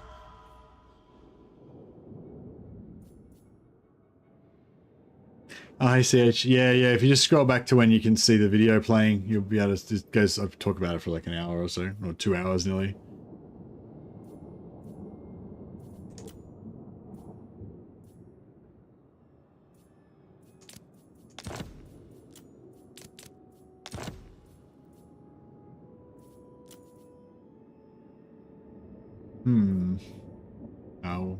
We'll wait on that.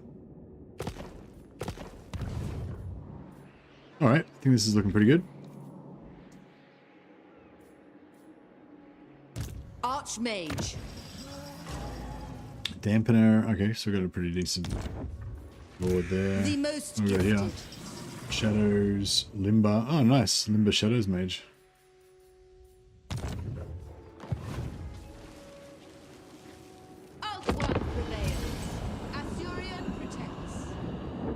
Archaon's demon, Archaon's sword. Archaon's sword has a demon in it called Azul, which is a greater demon of Khorne, not to be confused with Azul Skulltaker, who's a chosen bloodletter of Khorne. Truly peak GW writing. Nice. Not to be a downer, but Noctilus owns like a quarter of the circle. Yeah, but the good thing about that is that that means we can take all of it for ourselves without killing our elven countrymen. Whereas if we had just wiped out Tyrion and Calidor and Illyria, then we would have looked like the bad guy. But now, if we let Noctilus take over and wipe out all those factions, then we can just take it all back, and now we're a liberator, and we still get the same amount of land.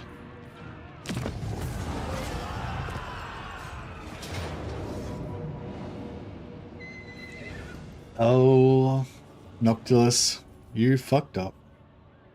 Oh, we're gonna lose one unit of Dryads, unfortunately. That is a bit sad. But we'll get to basically win this war instantly, which is pretty cool. You are free to... Why do the undead pirates have a mech? I know. Another time, villain.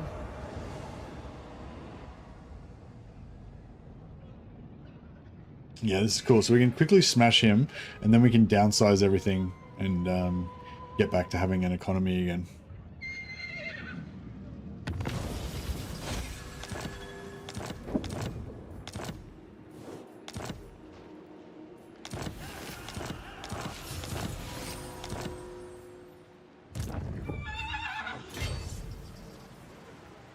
The vortex calls.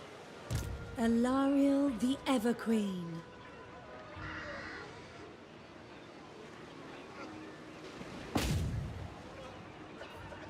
Ulthuan's Archmage. My gifts permit it.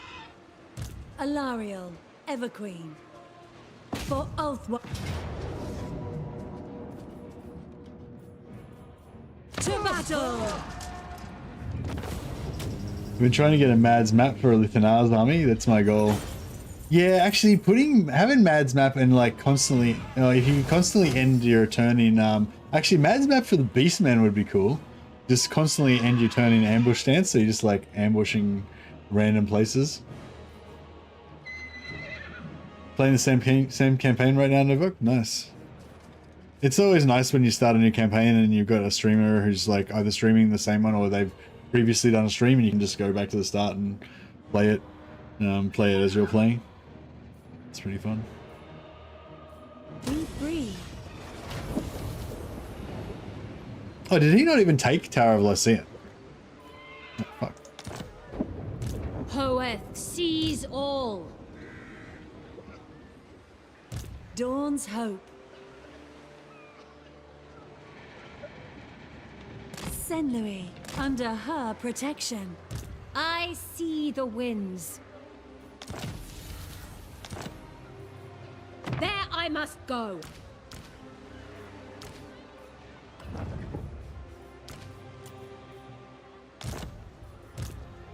Darkness is kept at bay. We hit this. My path is clear. Moving. Yeah, nice. So we can still hit it next turn.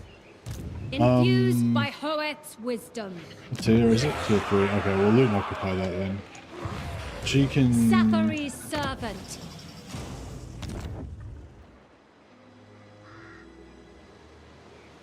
Yeah, she can have a rest actually. We'll just get a new lord to be the assistant after we take We are triumphant.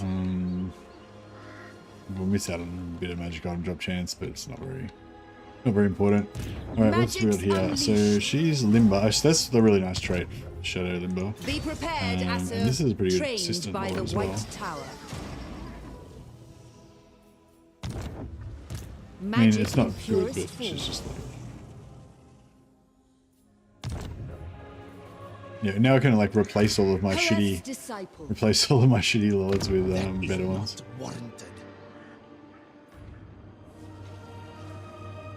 Sathari's servant. Student of Teclis. It requires little effort.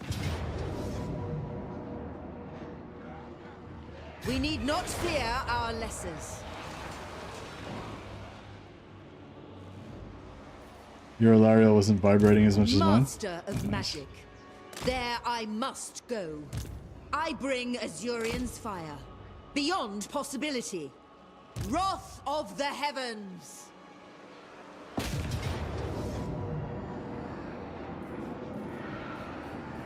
The winds of magic guide us.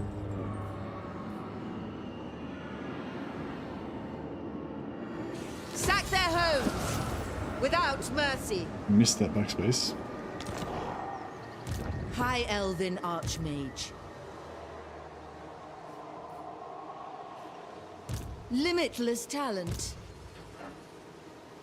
Trained by the White Tower. They will know the teachings of Teclis. Alright.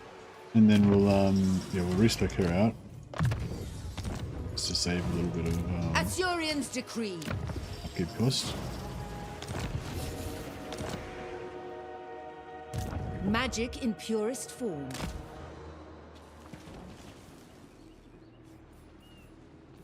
Do not tarry. Destiny lies there. True magic. Seeking a trial. Assur sorcerer. You may touch me only in Alright, they're touching each other. They're in reinforcement range of each other, I mean. Alright, money's getting back up again. If I have any eagles, I use them as sacrifices to the dark gods. Yeah, for sure. An archmage is accustomed to victory. That is the correct use of eagles. Servant of light.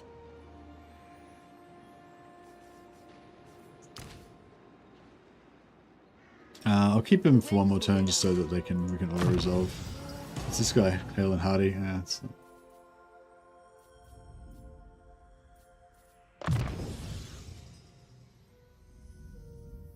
actually, we can pump growth with her. Might do that. Get this Lothern fixed up as quick as possible.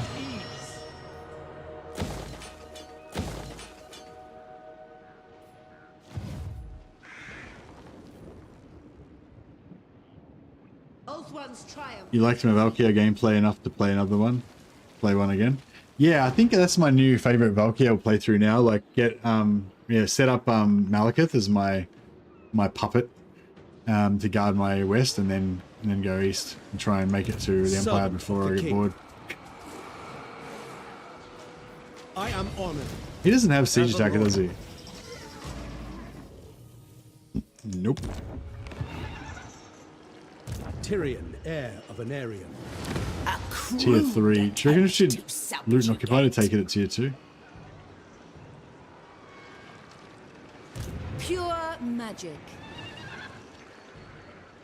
High Elven Archmage. Prince.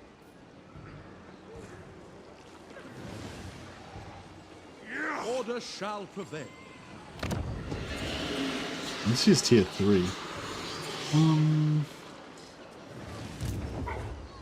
Carried by magic.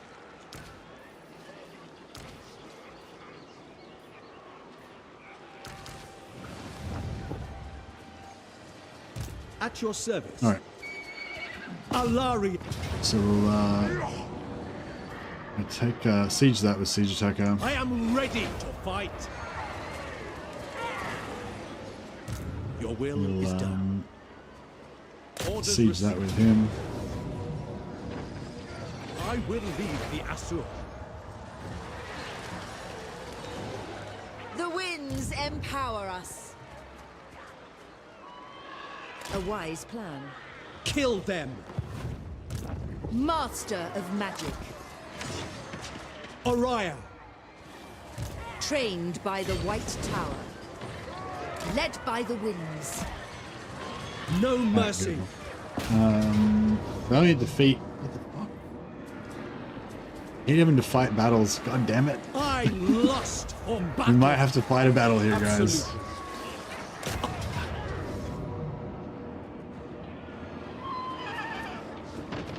There is glory to be won. Oh, actually, we've got a new magic item, don't we? What did we score? Gem of Sunfire. Yeah, it's a free. Oh, yeah, it's a free.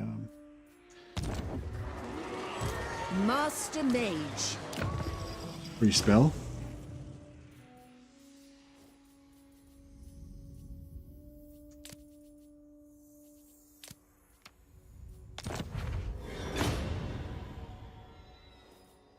Ranger's axe, man. So many of these bullshit items.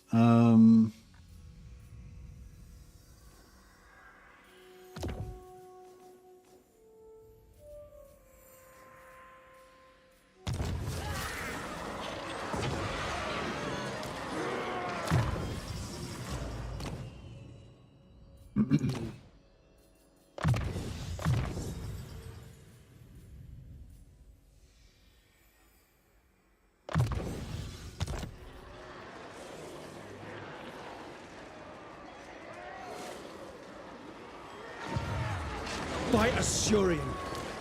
Seal. Quartermaster or Elven healing? Maybe Quartermaster, because Scholar Supreme. she's got Powerstone. But can we switch that out for Rinrod?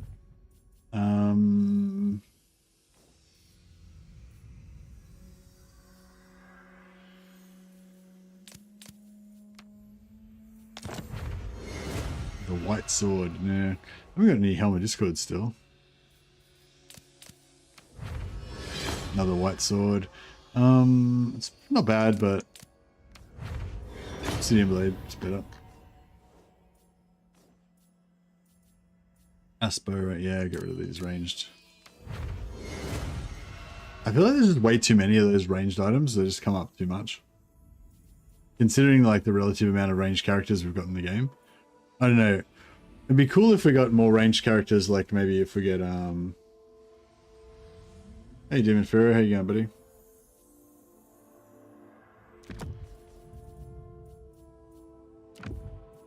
I wouldn't say Slanesh is kicking.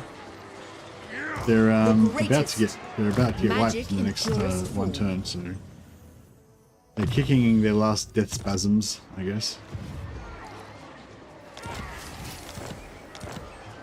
Alright, I think that's to victory. Oh, actually, you get the auto resolve. Oh, I'm tempted. I'm tempted. It's only 4 archers. Yeah, no. If you just keep re-sieging over and over again, he'll keep randomly choosing what unit to steal, and then eventually they just won't steal anything. So that was not an accident. You just keep re-sieging until they don't steal anything, and then yeah. Sunfang hungers. That was pretty lazy. I'm sure we could have done better than that if we'd fought it manually, but that's alright. I'm trying to downsize anyway.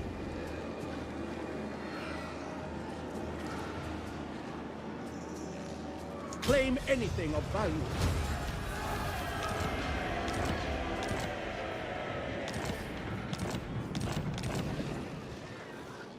Oh, cool. And we got rid of our gifts. Effortless for such as I. Oh, except that other guy, I think I just banded him. Oh, but once he gets wiped, once we wipe out bring their... Azurian's fire. Ready yourselves.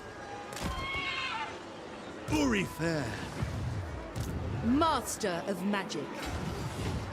Hoef sends us. I don't know if the auto resolve is going to be too friendly this time.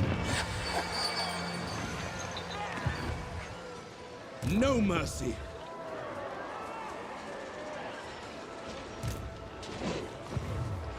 For order. For the king.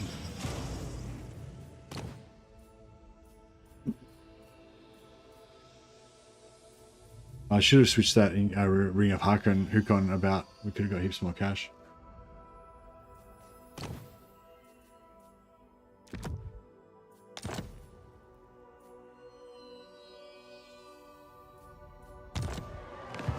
Attack!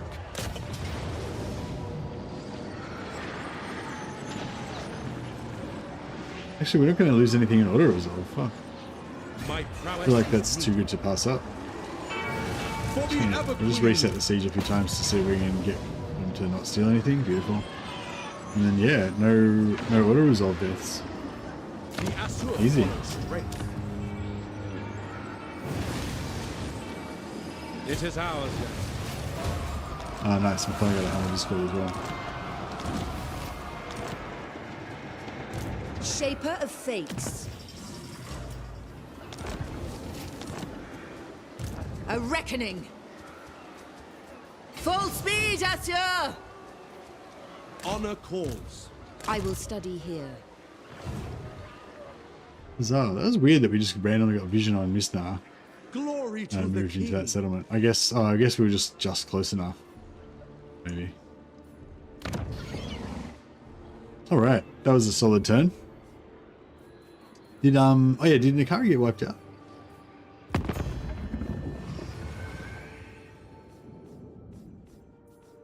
Yeah, Nikari's dead. Servant of the king. Trace is liberated, indeed. For the glory of Ulthuan. I feel like I should repair all this shit.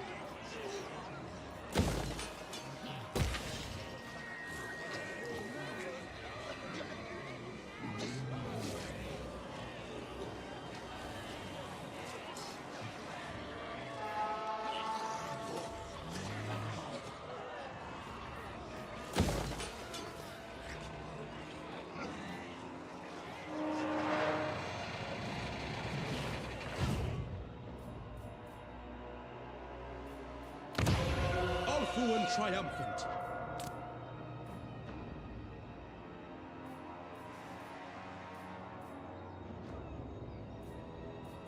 This level gives you +2 control, whereas this gives you +3 control, but it costs 4.5k. It's the same as this, which essentially costs you 5.25k and takes you 6 turns to build, whereas this only takes you 4 turns to build. But I don't think we need to worry about either of those. We can probably just... Destruction abounds.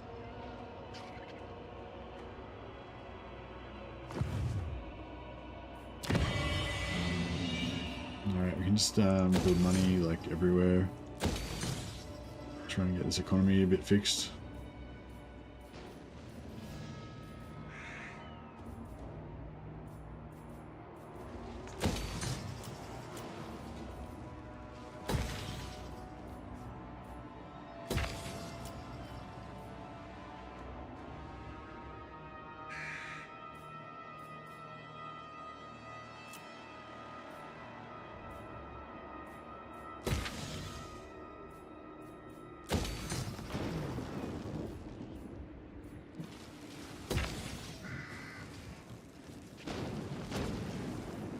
The noble building still buffs the order income building.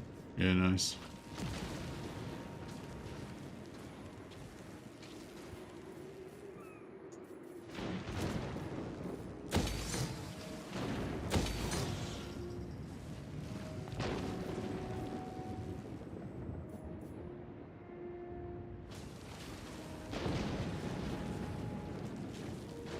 Get some more influence per turn.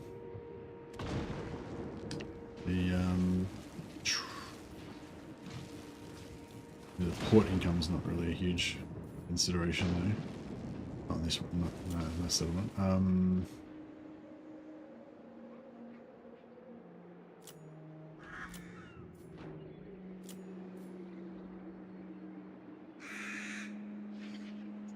High Elven Archmage.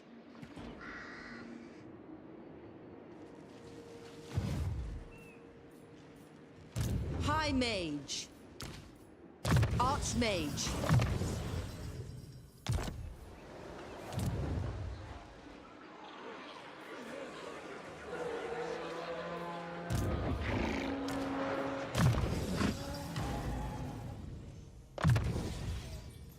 I get that +1 global recruitment going.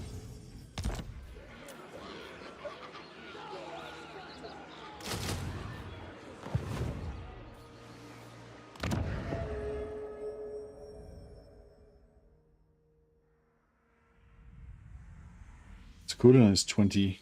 We'll probably save that when we go tier 4.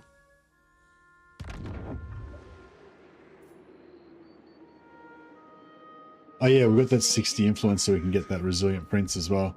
Might just following your orders now.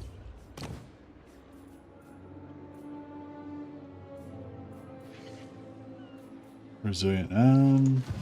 Where's there going to be the most combat for him? Probably down here. The winds were with us.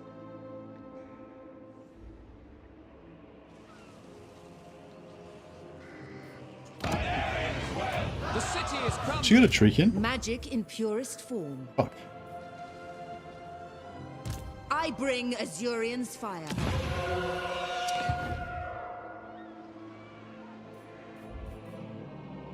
Should we destroy should we take out Cathik as well?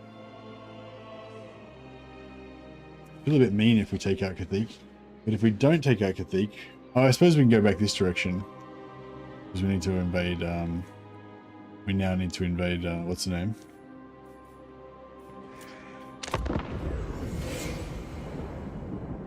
Take out Cathedral, you reckon? Yeah. I sense what you have to say will We could always just wait till after we confederate Eltharion and then just confederate Cathedral. That way we get them full settlement, full level settlements.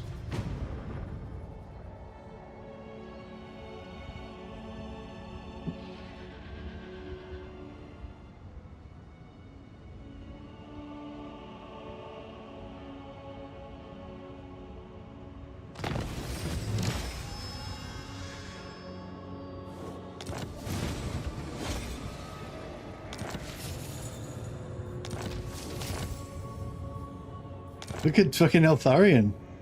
He's getting into my settlements. Oh nice, we've got a disciple of the Phoenix. Alariel the Radiant. Because it was a turn 20.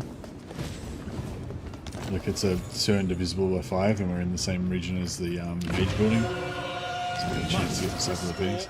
If I'd have realised that, I would have recruited more lords. It shall come to pass. It's a nice follow though. This world needs us. Claim what is ours. Queen of Avalon. We'll get this prince here. Guardian of the Phoenix. You can help Alariel conquer all this stuff. Radiant.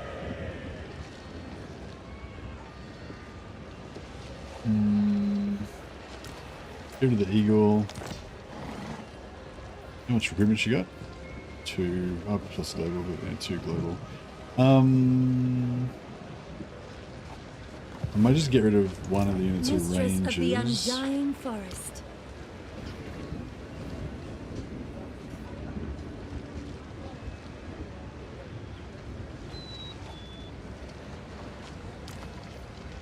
Alariel the Radiant.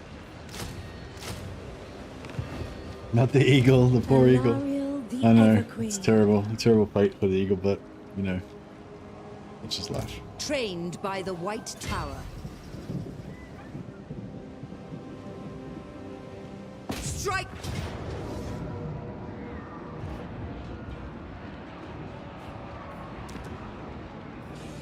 They will suffer the might of Sathari.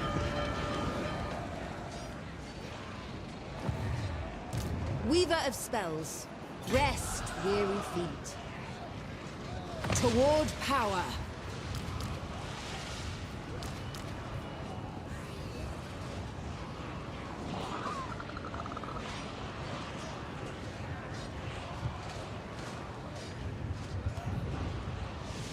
Bring them doom.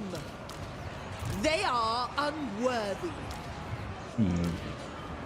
Annihilate them. Fall to my power. They will die. Group them up a bit more. Magic's unleashed. Fury.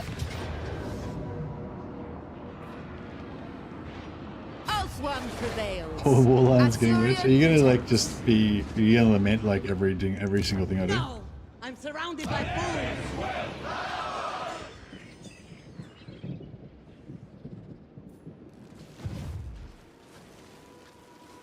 We need not fear our lesson. I can't get any more Sisters of Avalon, so those 3 sisters there are all we get for the moment. The winds of magic guide us. Yeah, no, having a couple of Warlines is definitely cool.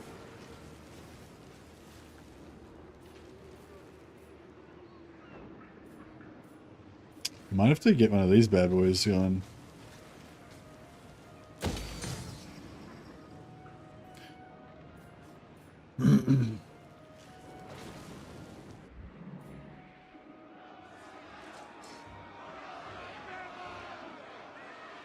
Is that a full stack? I Yeah, we agree. got a full stack there. Tukaruli got taken out by oh fuck. Kislev is waiting. What do you want?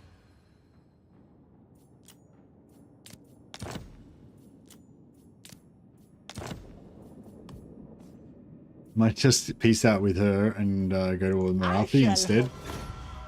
And that way, hopefully, she'll go to war with Marathi. I mean, she's still already at war with Marathi, but then she'll so hopefully she'll concentrate on Marathi and greet us over here. But in Marathi will split her attention between me and Stankia. So hopefully that'll kind of screw up Marathi. But we shall see.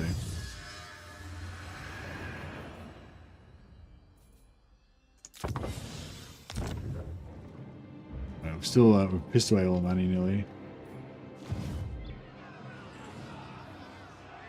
Protector of the Everqueen.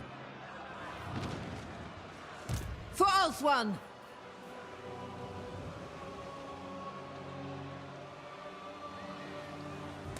Limitless talent. Even archmages sleep. Light of the moon.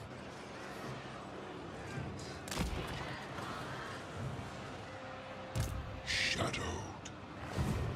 How can I assist you? Going forth. Yeah, so hopefully we can get these guys to fight each other, and then we just come in and clean up the remnants of whoever wins, which I assume is going to be Be'lakor. Your behest? Attack! Ulthuan's defender. I'll fight this so we can get the heals.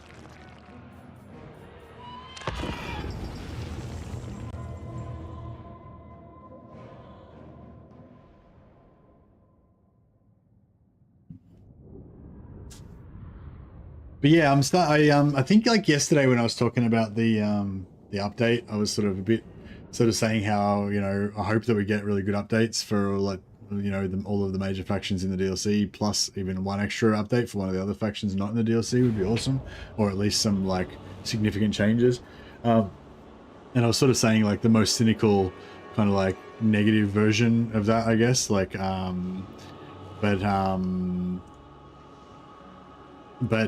don't know, I'm feeling a bit more positive about it today. I'm feeling like, yeah, the corn changes seem like pretty good. Maybe not like, you know, maybe not like exactly what I would have wanted, like, you know, in a perfect world or whatever. But yeah, it seems like new stuff, new corn, slightly changed corn. I'm excited to like try out the new corn. And yeah, ogres should get a good update. Don't know no details are released as yet, but you know, there should be a good update there as well. And yeah, I think they said they're going to have a minor update for greenskins, so I don't know how significant it'll be, but it'd be really good if the Lord's got a bit of a polish up as well.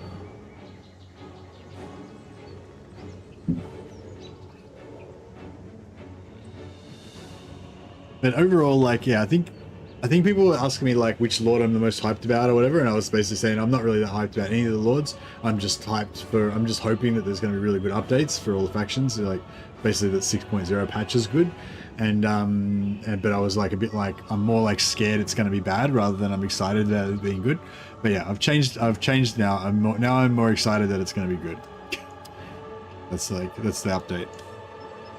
I want Goldfag. Yeah, I want Goldfag as well. I think yeah, I was like, Goldfag is like heaps cooler than Greasus and Scrag as well. Like Greasus is kind of cool, but not really, and he's on that silly cart thing and everything.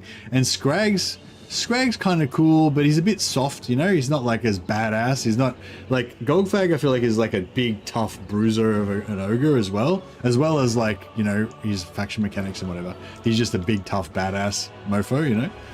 Whereas I think Greasus is sort of supposed to be like that, but the cart thing kind of screws him up, and he doesn't feel like powerful.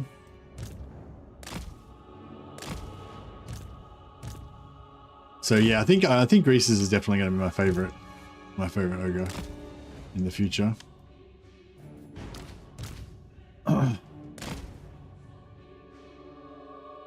Like with Greasus, it's like even if Greasus doesn't even have any cool mechanics, like, sorry, not Greasus, Goldfag. Even if Goldfag doesn't even have any cool mechanics, just like basic ogres, but assuming they get a really cool rework and like camps are really awesome now and stuff like that. You know, like even without any extra stuff to what ogres already have, I think Goldfag is just going to be cool, you know. But, you know, he's also going to have his own special mechanic on top of that, so. I think, yeah, I think I'm pretty much guaranteed to have a lot of fun with Goldfag, I think, so I'm looking forward to that.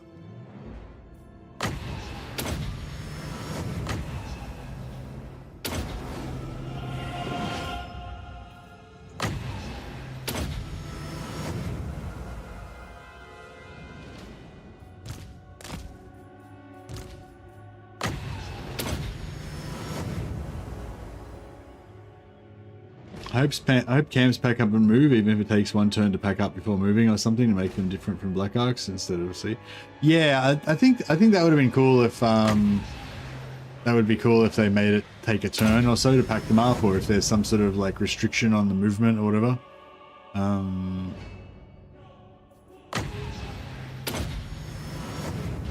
But yeah, but I mean, alternatively, they could just make them like Black Arcs, but just make their movement really short. Because like Black Arcs can essentially move the same distance as an army, so they could just make Goga camps just not be able to move as far.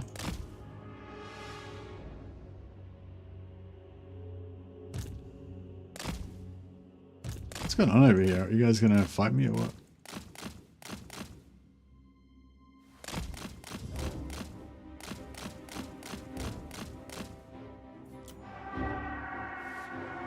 Shield of the Ever Queen. I don't really want to bring these guys like all the way into the forest. Will be done. Duty calls. On me. Forward. Together. Disciple of poet. Magic's unleashed. I think we'll just like blow them up with magic a bit first, and then try and get them to come out of the forest. Nobleborn. Moving out. Heir of Anarian. Mage ready. Carried by the wind.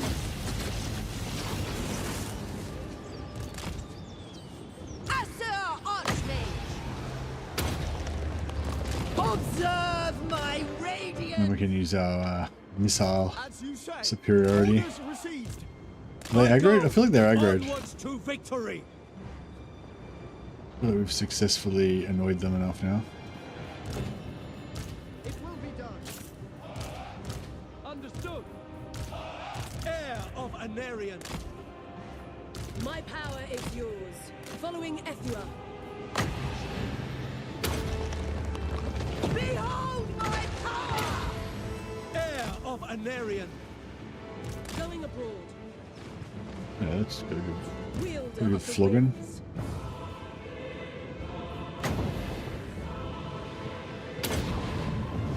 Winds of magic rise. Servant of light.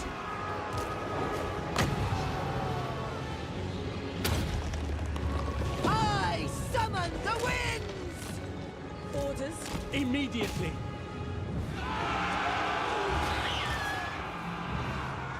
Ulfwan Mage.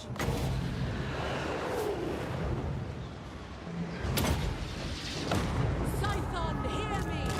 Sword of the Asur. Tireless. Forward. With me.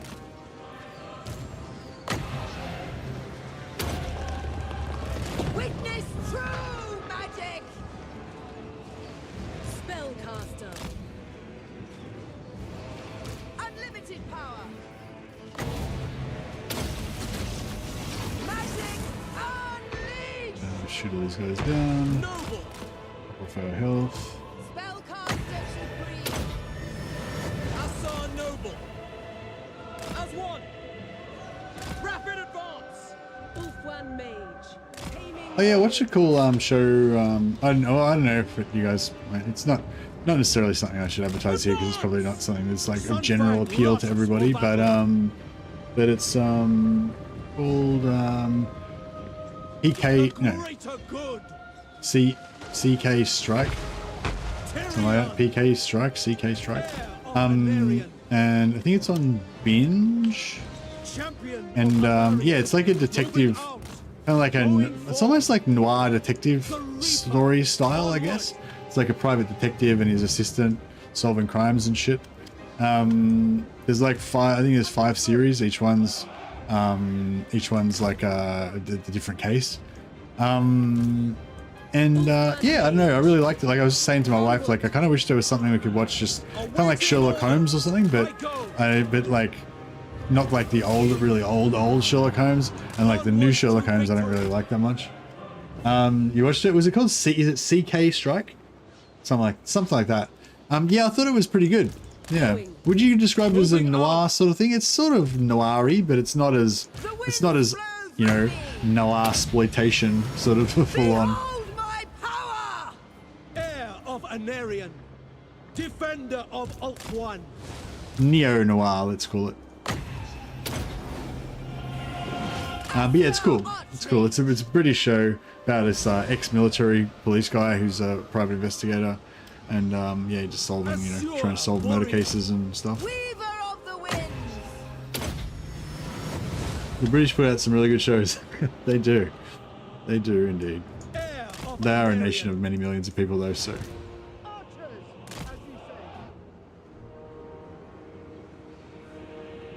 Still remember the old one's music theme, the Sherlock Holmes. I don't actually remember it off the top of my head, but I'm sure that if you played it for me, I'd recognize it.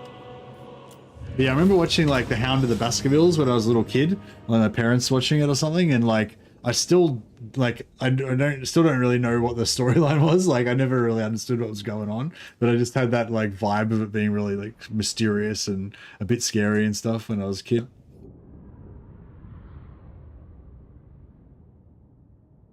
But yeah, I like some of the yeah, Sherlock Holmes is probably one of those actual old shows that's actually pretty good.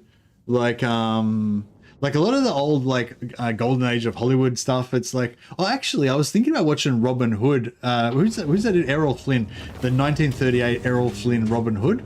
It's I almost watched it, but I didn't quite get around to it. But it's really like it's like the golden age of Hollywood type movie, and I sort of almost kind of wanted to watch it because it's sort of like I don't like musicals. Like I hate musicals.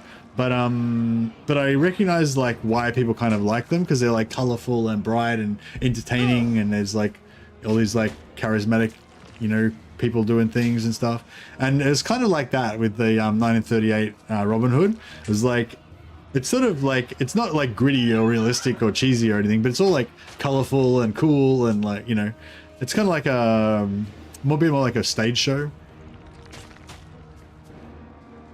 Enslave them. The sword fight with Basil Rathbone is pretty good in Robin Hood. Is Basil Rathbone in Robin Hood? Because Basil Rathbone is the dude from Sherlock Holmes as well, right? The actor. Our buildings lie in ruins.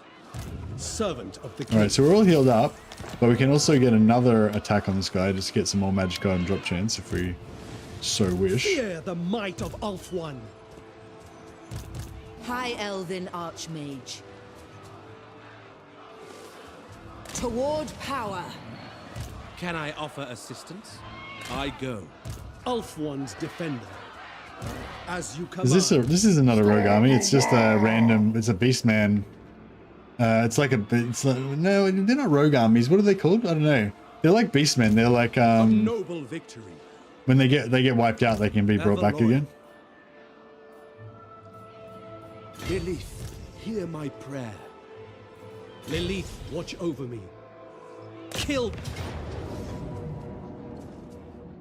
Savage Orc army? Yeah, I guess so.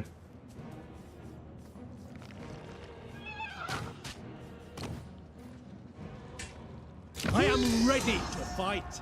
Yeet. Bind. Horde, yeah, hordes, horde armies, yeah.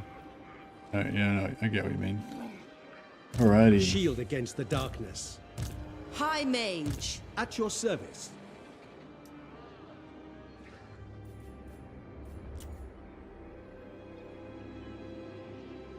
I guess we could recruit on Tyrion. Scholar Supreme.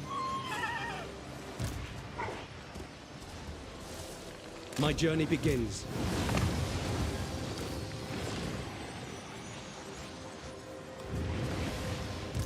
Lord of the Phoenix Court. Wise indeed. Some of these rank 6 spearmen. Pretty sweet.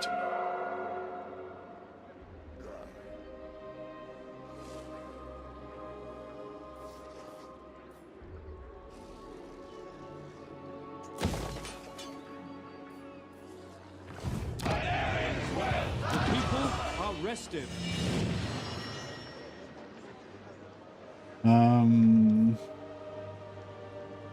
I might just let the rebellion happen in Anlek. And then if...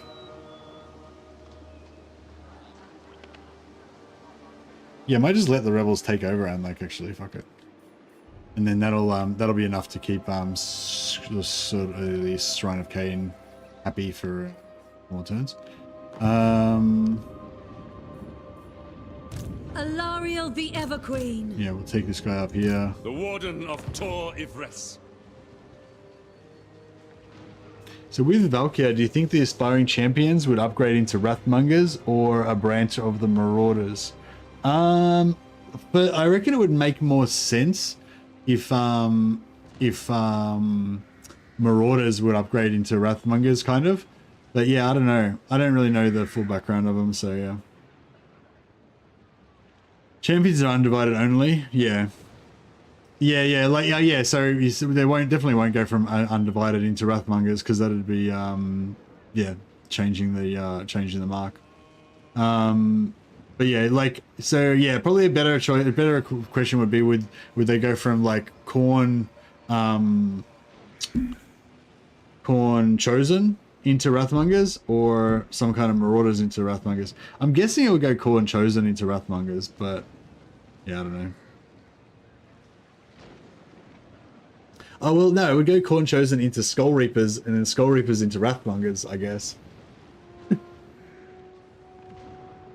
But yeah, I don't know. I think they essentially are, like, even though I was saying how the guy in the thing was saying that they're like Chaos Warriors, but they're different or whatever, and I was saying they're not really anything like Chaos Warriors, but maybe he meant more like they're like Chaos Warriors because in the lore, they like the Skull Reapers are Chaos Warriors. They're basically like elite Chaos Warriors. Or they're like a variant of Chaos Warriors or whatever. So yeah, I guess it would make sense that it would go. Maybe they're a branch like at the same level as Chosen. So from Chaos Warriors, you can either upgrade to Chosen or upgrade to Skull Reapers, and then Skull Reapers go into Wrathmongers.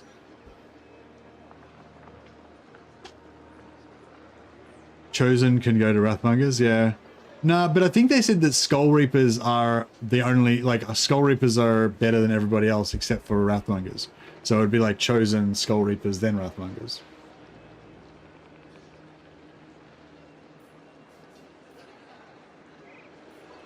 Sorry, I'm just getting distracted here. Alright, I think we've done everything with our amazing blitzing turn of smashing everybody and turning it around from being... From 2 turns ago when it was like, oh my god, we're gonna get fucked up by Noctilus, to Confederate Alariel, smash everyone, and now we're killing it. We did the old switcheroo. We did the Uno reverse card.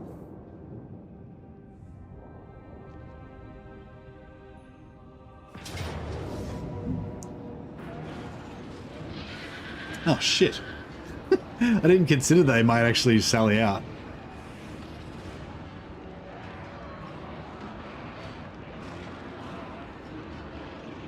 Shit.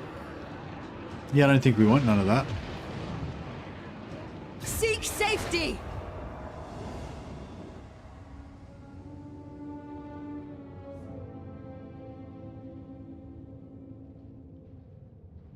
I will weigh what you have to say and the merit.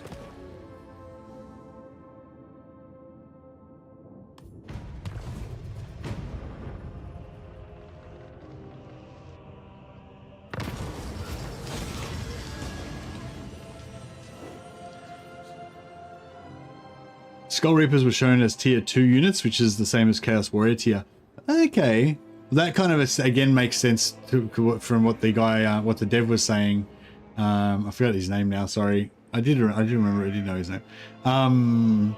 Because he was saying they were like Chaos Warriors, so I guess that's another way they're like Chaos Warriors if they're the same tier.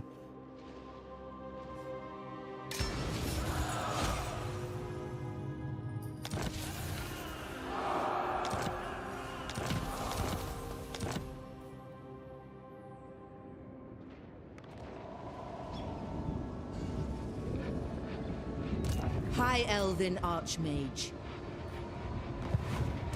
No! I'm surrounded by fools! I reckon we can take this guy out with these 2 armies. Weaver of Spells. I'm not sure if we could or not. Shaper of Fates.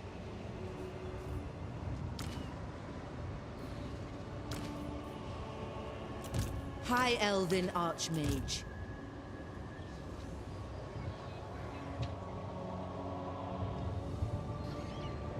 I think there'll be a faster but lower armored version of the dual wield Chaos Warrior. Nah, they're not though, because they're half strength. They're half size unit. They've got 60 entities instead of 100. Chaos Warriors have 100 entities. The Skull Reapers have 60. So they're like a super elite, smaller unit, you know.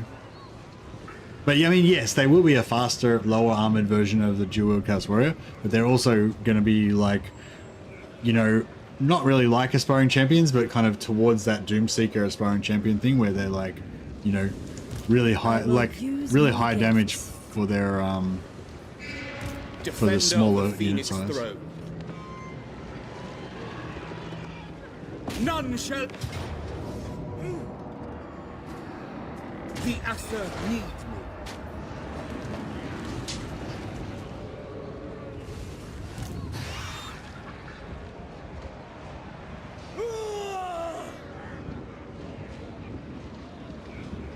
Ever onward. For order. I will lead the Asser.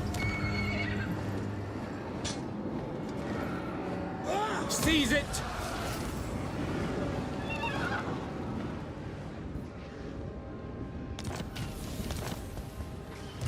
Priestess of Isha.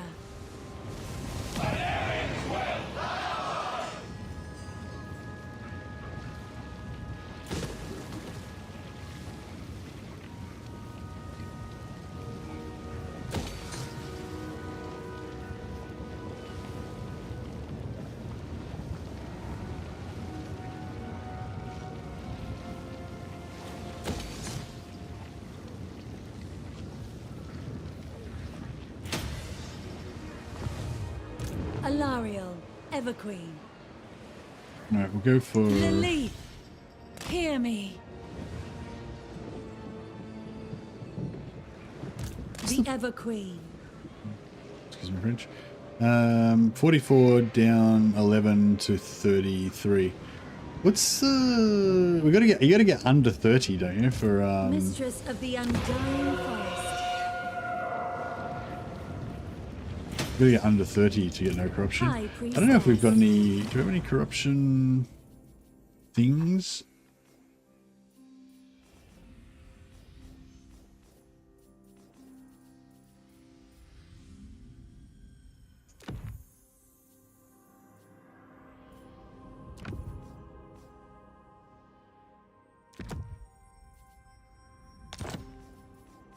We do not.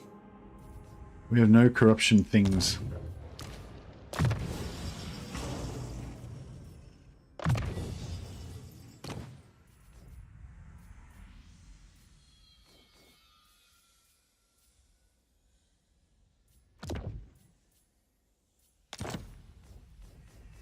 We do have public order things.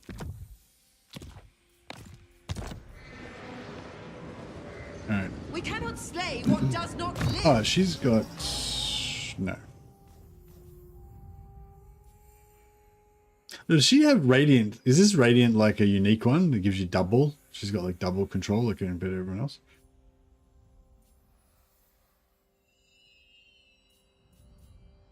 Oh yeah, which one of these do we go for? I don't really play Alariel. I hope we get a release date. Yeah, we already got the release date, Raga. It's the 12th of December. It's already on the Steam page. It's just not you can't purchase it yet, but it tells you how long till it unlocks, I think. Tradition dictates, you reckon? So +2 control all provinces, +5 building upkeep all provinces. Oh, the whole faction, that's pretty good. +1 handmaidens. Recruit rank handmaidens all provinces. Oh, we can't actually recruit handmaidens yet, but oh no, it does. Oh, it unlocks recruitment. Oh yeah, that's sick. Okay, we want that.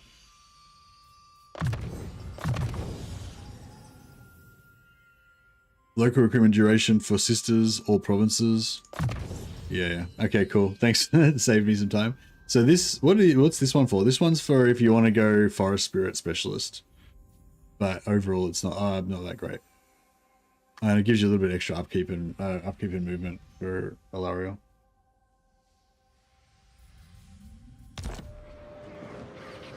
Alright, nice. Start trying to farm for resistant handmaidens, I guess. Oh, corruption -3. That might... Would that be enough? I don't think that... Defender maybe. of the Ever Queen.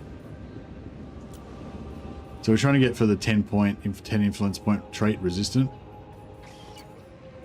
Handmaiden of Alariel.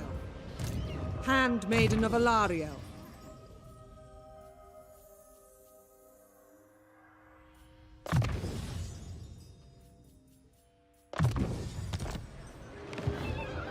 Guardian of the I Phoenix think Crown. that might... 12, 15, 20. -20, so that would get us down to 24. Yeah, I think that's going to stop us from getting attrition, which will mean that we will get replenishment instead, which will be really nice.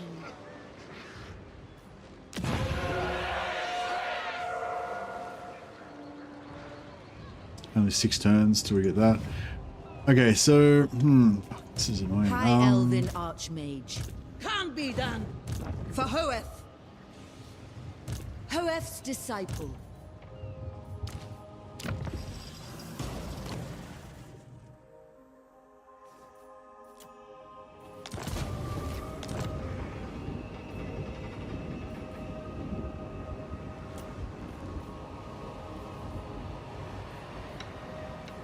Defender of the Ever Queen.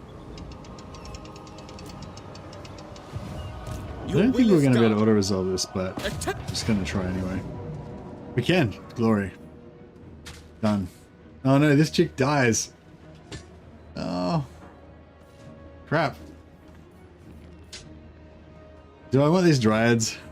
How attached are we to these dryads? Why can't I... Oh shit. Won't let me retreat. Because I somehow like got stuck around the back of the unit. I somehow got stuck around the back of the army and it won't let me retreat.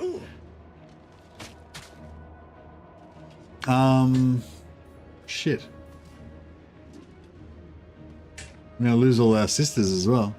Can we win this?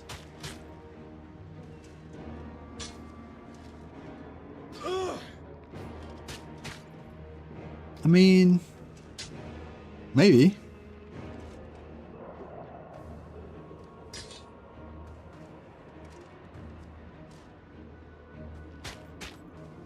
I'm just wondering if we lose, we get. Well, if we lose, we get wiped out anyway. So it's the same as if we get wiped out. Like, I can't believe we. Yeah, I can't believe we got screwed like that.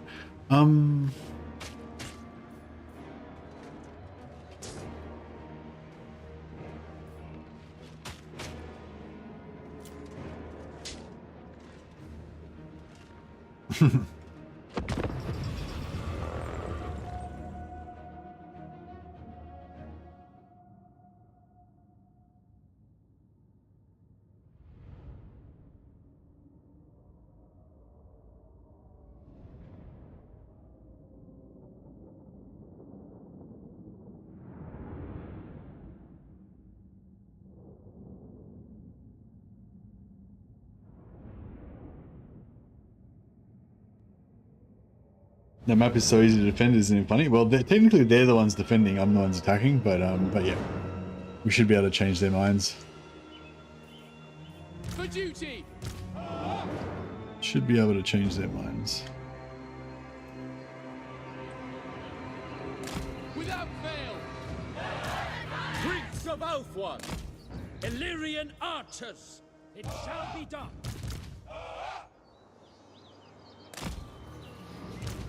Spearmen!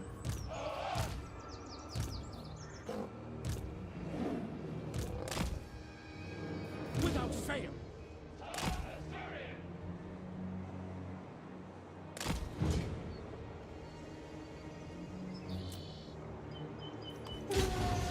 Prince of Ulthuan. Assyrian wills it. We advance. Advance. Alright. Yeah, I kind of wish we had some more troops, but... It shall be done. Forward! Assa, forward! Acknowledged. Serve the king. It will be done. Asur, move. Quickly now! Understood. For duty. Swiftly. Orders received. Ready! Going abroad! Very well. At once. As you say. Lothern Seaguard.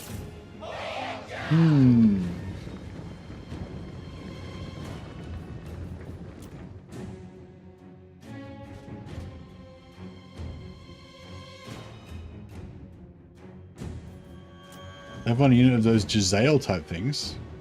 Oh fuck, deck gunners. Oh yeah, right. That's why we're sitting so far out of their range.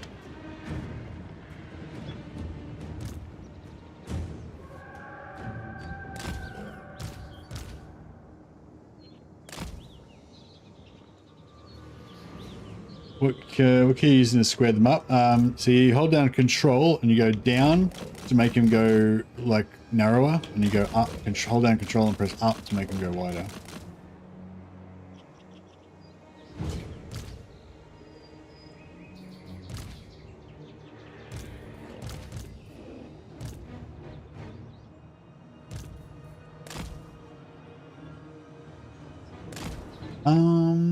We might be able to tree tank a little bit on these Jezzail things. Try that. I don't want to take too much damage though. But yeah, if we could waste the damage on the Jezzails before what are they called? The deck gunners. We call them the correct name. If we waste the ammo on the deck gunners before they come across the bridge, that would be pretty sweet. Awaiting orders. Maintaining order. Following Ethua. As you say. Move. Swiftly. Prince of Ulthuan. Let's see if we can get some Right tanking action going on here. Move! Moving out! I never tire! Advance! At once! Now! March! Yeah. Tireless! Going To for it. war! Moving out! Enemy spells. Yeah, if he just sits behind the tree and they don't have line of sight, they won't go for it. But if he just kind of like keeps dodging back and forth, then they'll go all over it. All over it. They've got a lot of ammo. Oh, their fires missing him and hitting these guys. Now!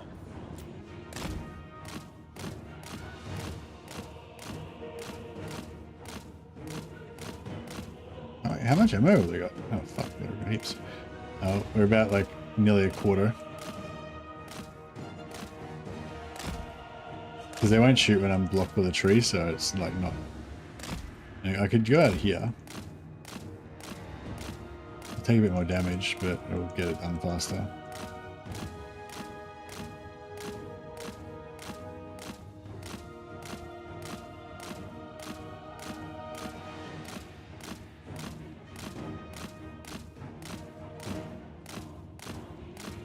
Oh, the line, man.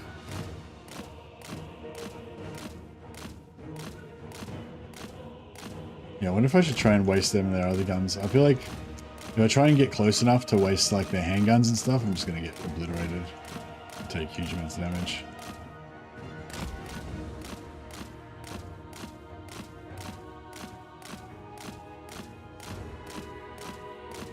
Down to about a third of the ammo left. 2/3 wasted.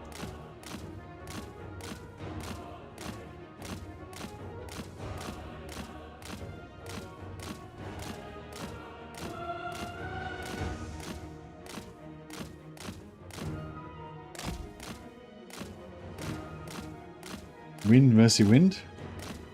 Got some winds, we're at 70 winds.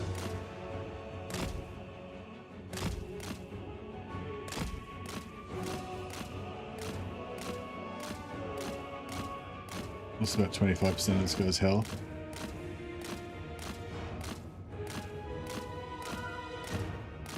But yeah, if we take this out, then we have heavily outrange them then. They've still got like way too much stuff for us to really kill everything before it gets to our lines.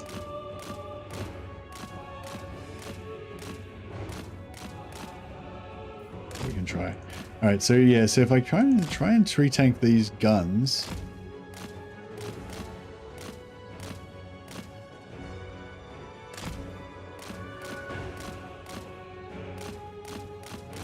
Yeah, it's fuck that. Not good. Not good. Oh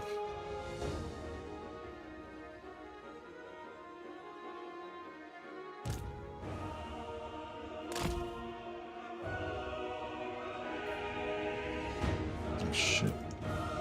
Alright. So that's happening. I was hoping to trigger them with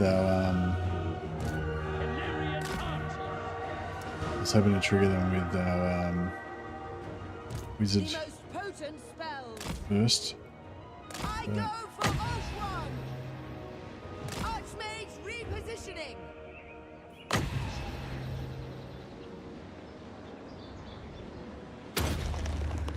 Observe my radiance! Noble Prince! I am sent! Carried by the winds! Hoeth guides me! We away! Quickly now! Disciple of Hoeth, it is my goal. Where I predicted, it is It's too much stuff. Magic's unleashed!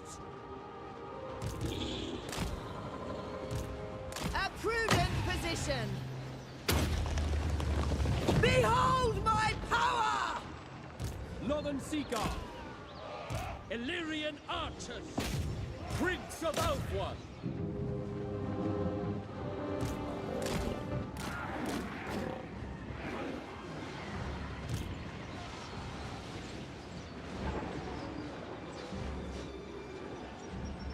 Orders to see! Loyal! Death to all! Asser Archmage!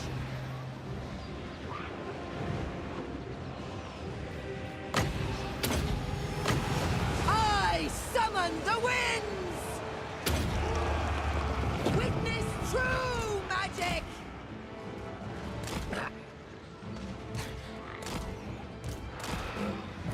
Alright, dogs in the back. Actually, these guys are coming back as well.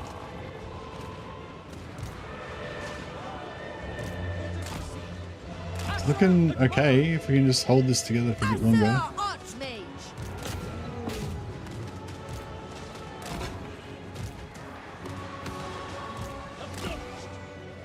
Asser Archmage!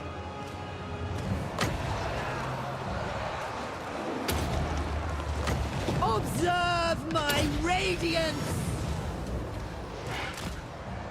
Glory. Glory!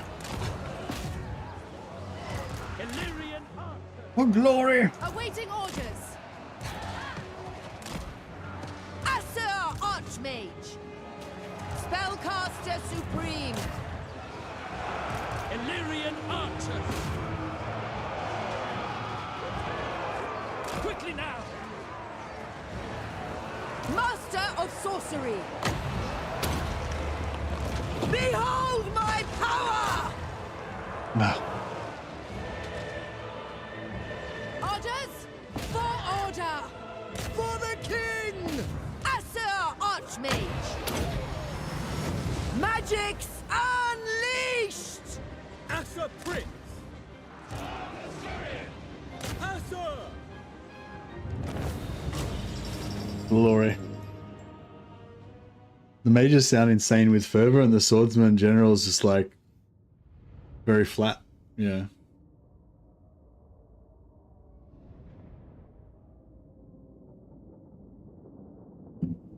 Way better than the auto resolve. Yeah, the auto resolve, we just like lost everything. Everything died except for the general. So that was like, that would have been terrible. Now that worked out like That worked so much better than I thought it would. Like I mean, that was what I was aiming for, but I thought like wouldn't quite come off as perfectly as that. That was just like perfect. Not a single one of their units got into melee with any of our archers. That was ridiculous. We didn't even lose a unit. Unbelievable. Take them captive.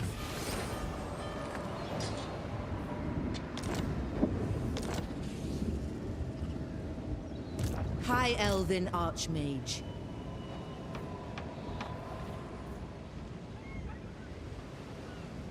We still don't have any siege attackers. Protector of Ulthuan.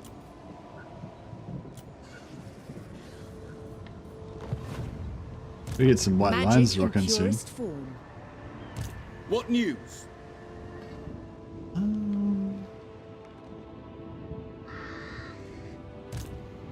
Glory to the king! We Defender of the Phoenix throne. Arrive!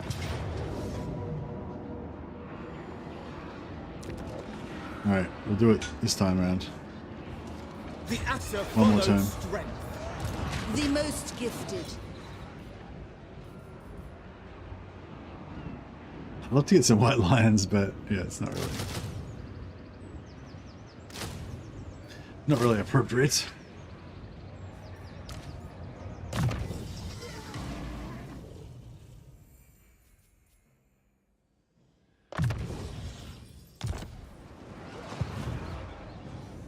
Yuri Fair! Saint Louis!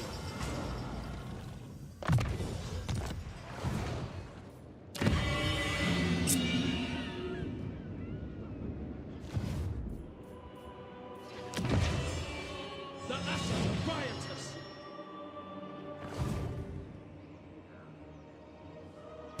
Shadowed. High Elven Archmage. Of course. Yeah, so this sucks. Like I don't I will be. I really want them to fight each other, and then I fight the remnants. I don't want to like, you know. I bring Azurian's fire. Do not try to tempt or threaten me.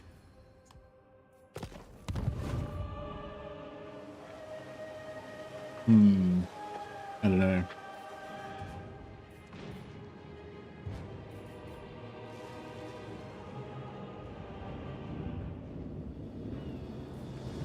I kind of want to like, just because I don't want to make a decision about this, I kind of want to just end the stream now and like go into the next game. Sathari's servant. I don't think we're really ready to take him on with what we've got. Servant of the I king. mean, we probably could do it Race given if we really had to, How opportune. but I don't really want to.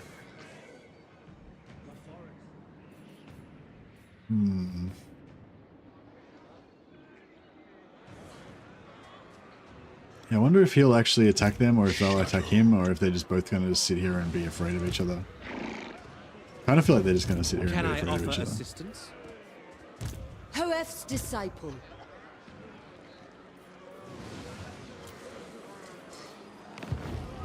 Protector of the Everqueen.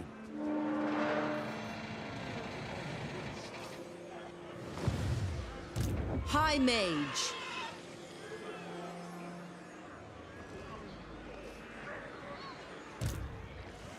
Servant of the king. Of course. Yours is not to question me. We could probably just brute force it. Actually, if I just keep recruiting, we can just keep There are recruiting here. secrets here. Shield against the darkness.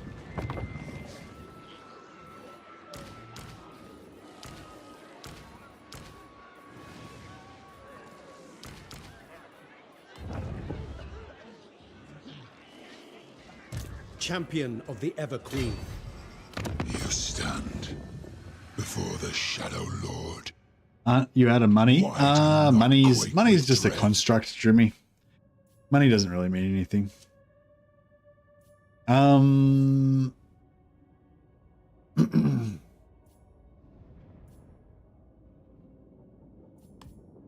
Asur Prince. Though I hate you with every fiber of my being, I will hear you. I agree. Yeah, that's right. As long as you're not taking attrition, then it's fine. If it isn't red, then you're not in a mercy stream. Yeah, that's it. Yeah, no, we've still got like 3 turns worth of money before we run out. So yeah, no, we're nowhere near running. Well, we've got 3 turns of money, 3 turns before my money runs out, assuming I don't fight any battles and I don't take over any settlements or win any money. You know, like, so basically we've still got an infinite number of turns because, you know, I'm obviously going to keep fighting battles. Seal.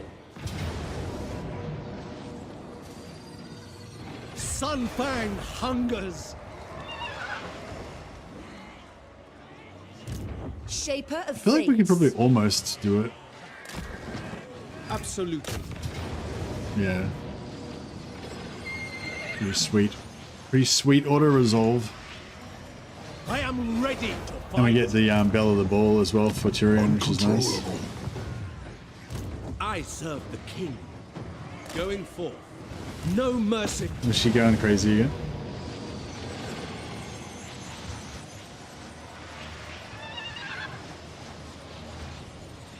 My lust for battle.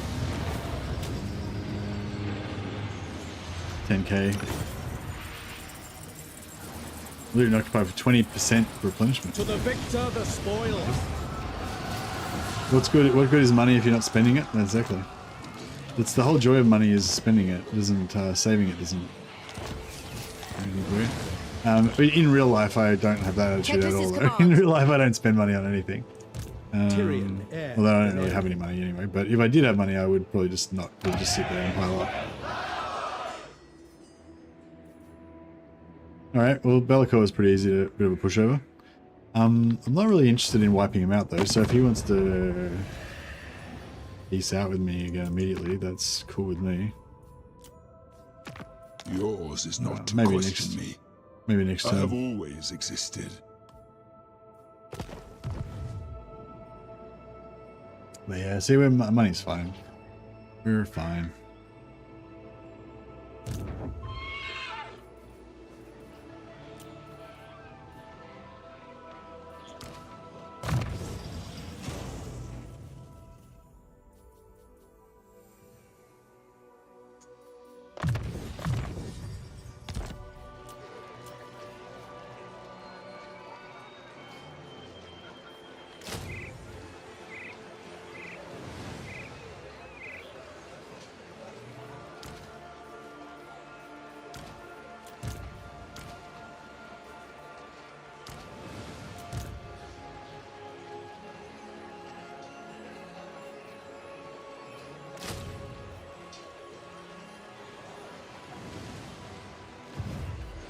Ready.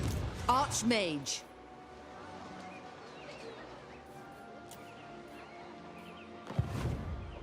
Lord of the Phoenix Court.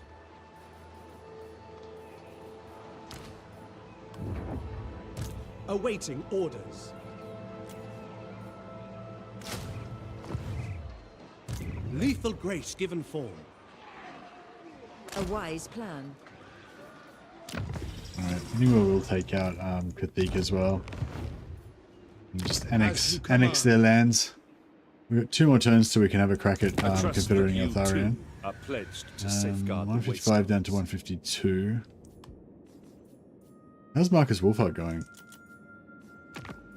He's not really that keen on being my best friend. And state your affairs.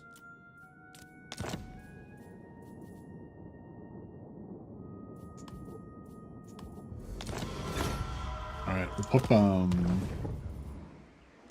pop some intrigue at court on him.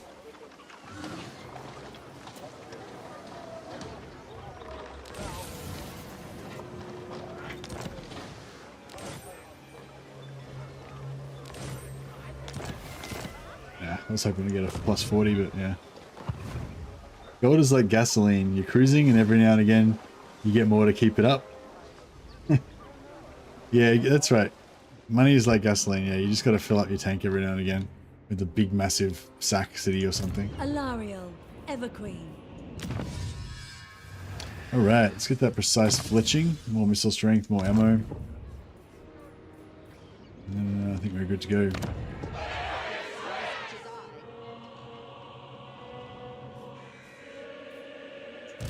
Handmaiden of Alaria. I am the heir of Anarion, and I bid you welcome.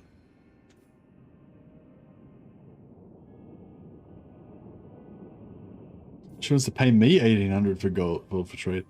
Yeah. All right.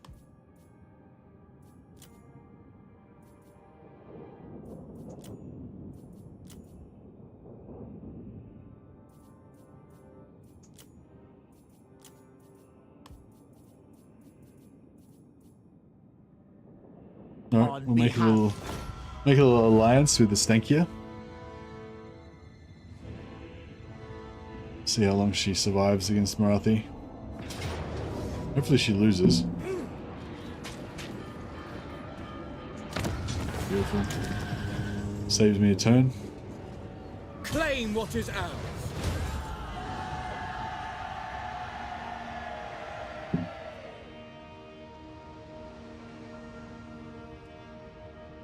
I wonder if it's hard for them to fix that auto resolve, because like, there's quite a few things where the AI like attacks you even though the auto resolve says that they're going to lose, which you would think it would be a no-brainer that the AI wouldn't attack you if they, you know, like you'd think the AI should know what the auto resolve is going to say before they make the attack. But you know, a lot of times they don't seem to, especially if there's a garrison and they can't calculate how strong the garrison is or no like glory. that. Only service. Did he just get past me and take that fucking settlement without... I didn't think he was going to have enough movement for that. Shit, that means he's going to take White Peak before me as well.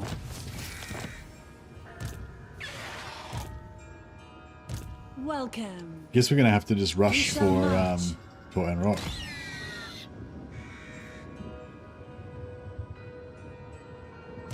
My life for Tor Ifris.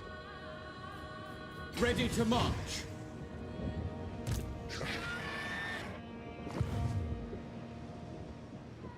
I keep the darkness at bay. Making my way. No! I'm surrounded by fools! Dawn's hope. Prince of Ulthuan. So we could respec him out and then we could bring him over here in 3 turns. He'll be up in 5 turns. Do you reckon he'll be able to get there in 3 turns? 5 turns, I mean, probably.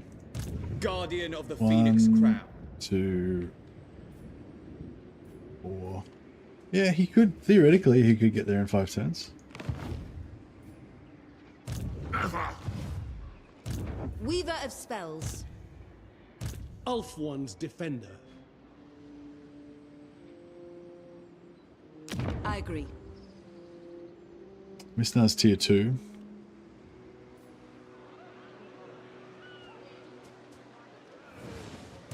Highborn. Master of Magic. Your orders are reasonable.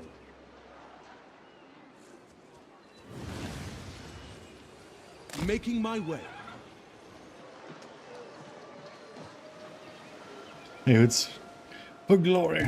Ready to serve. Scholar Supreme. How can I assist you? Anchors away. I've heard tales of your valor. Let us sit and talk together. That's Bellica. Can we peace out with Bellica? You are either brave or a fool. Not really.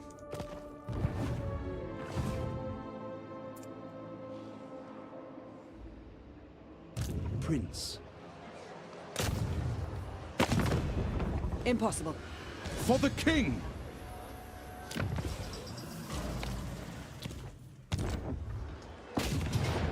Yeah, so we get the White Line Chariot to siege those guys. I will lead the Asur. Then... Beyond even Quaish. Master Mage. Shield of Alaria.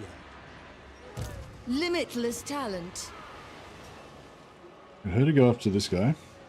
Asurian, take them. Then... Trained That's probably by enough the to get him White to retreat Tower. already. We probably need this guy to get the settlement.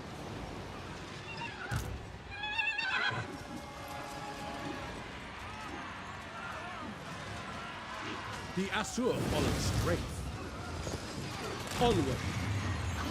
Asur sorcerer. She should retreat.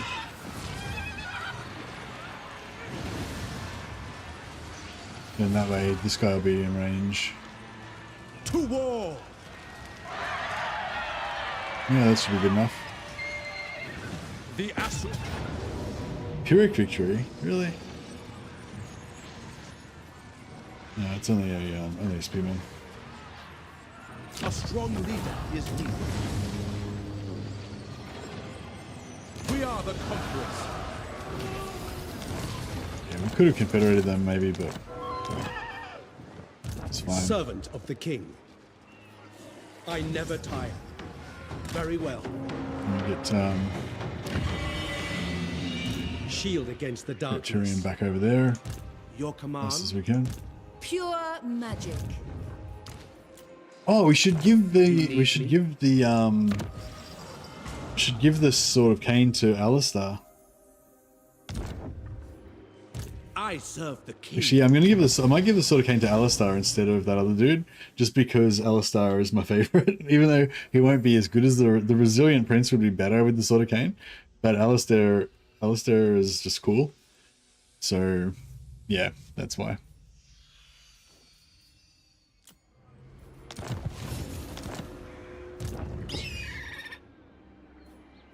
Full speed, Asur! Cease! This is my land.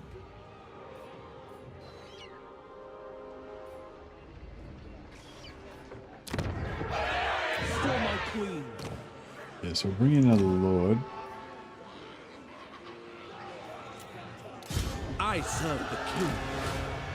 Moving out. Put him out here so he can retreat.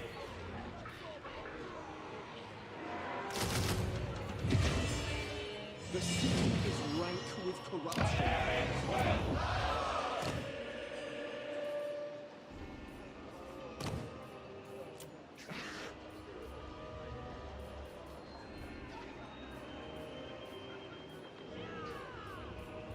Got all those peaky, a lot of peaky life mages. High Elven Archmage. I haven't put this back on. Magic's unleashed. Excuse me. We could go global.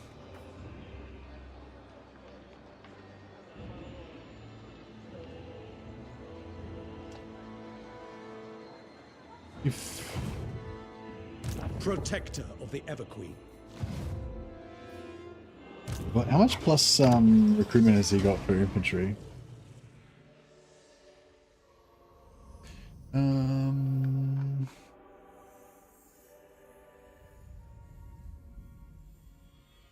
Recruit rank +2. He's just got recruit rank to +2. And then we've got another +2 for 6 turns. Alright, so we'll yeah, we'll get some rank 4 White Lions. Well, how long till we can pop this again? 18 turns, I think. You get some rank 4 White Lions Fire. for the glory of Alistair.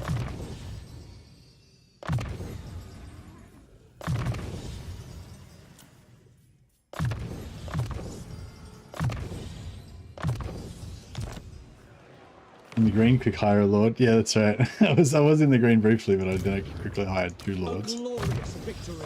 So now we're back in the red where we should be.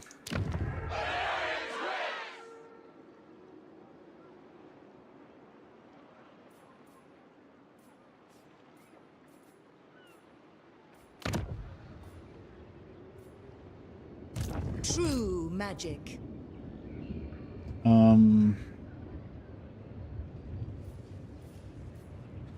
What's this guy got again? Squishy. Yeah, he's not great, is he? This guy High Elven is Archmage. Dampener. Yeah, at least doesn't have a negative trait. Magic in purest form. Be prepared, Asur. A new fortress of magic. Prince, I go.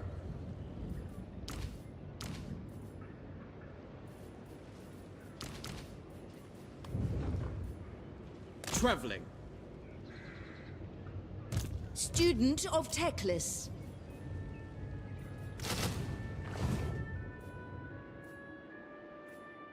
Ardent follower.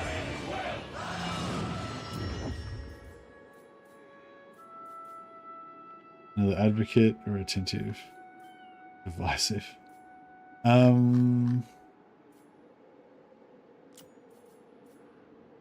Handmaiden of the Everqueen. Get this guy here, so just giving like plus 20 growth. The Lothern. We are ill at ease. Warrior. And this guy can Uri give Fair. another plus 20. Still 4 turns.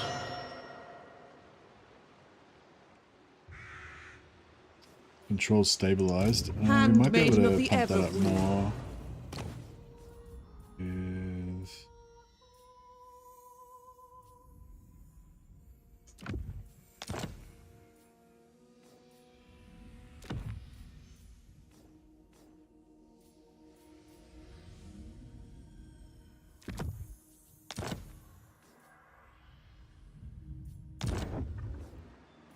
By the way you live, always in debt. Not always in debt, just often in debt.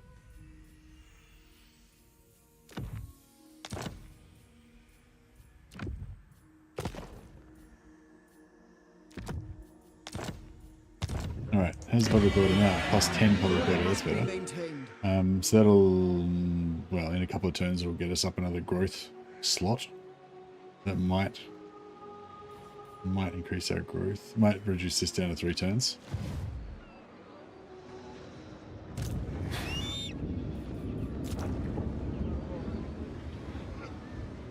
A tour of the year. Should I sell this all back to Illyria again? Like revive them again? Probably not. No. Our buildings lie in ruins.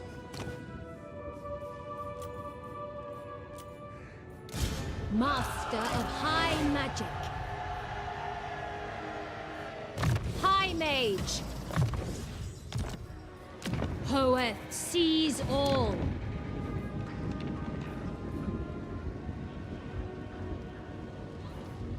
Are we trading all of our wine? 91%, no. Alright, so there's no point in getting more wine as far as money goes.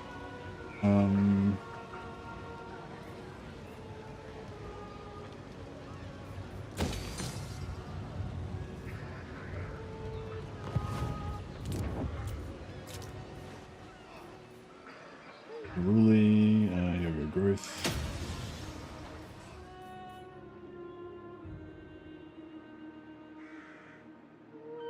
I trust that you, too, are pledged to safeguard the Waystones. Oh, he's all sad because we went to war. We killed Kathik. Damn.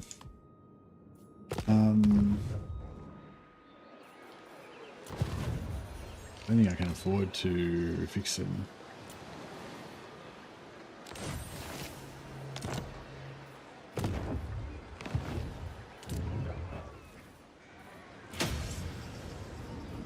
Alright, good.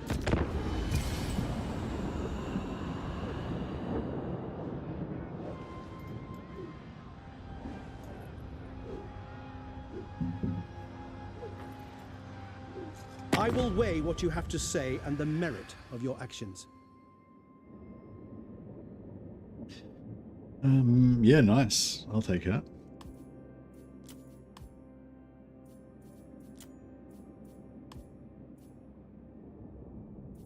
Oh, he's got no enemies now. I could almost get him to go to war with... I'm getting to go to war with him.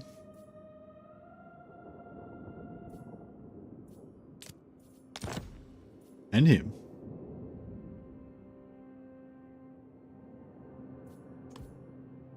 That's not bad. So we're heading. So he's currently 20, heading towards 66.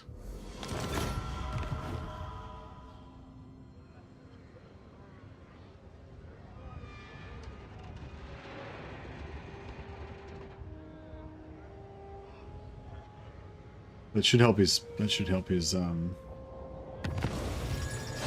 relations a fair bit.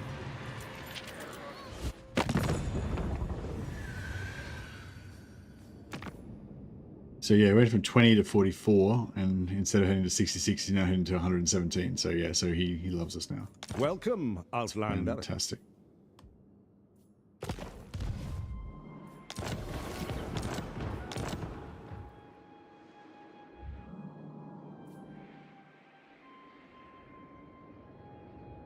He didn't take White Peak. Defender of the Everqueen.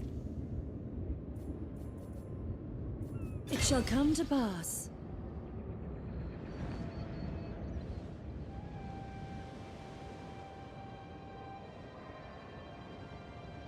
Asa, attack with haste. Primed for action. Attack! So we'll take it with this guy. That will then Alaria will be able to use this for the 0 movement, like to get through the settlement, save movement. So hopefully then she might be able to hit the capital as well. Seize it! Queen of Avalon. Yep. Cool. Weep tear. But unfortunately, Sound the horn of Isha.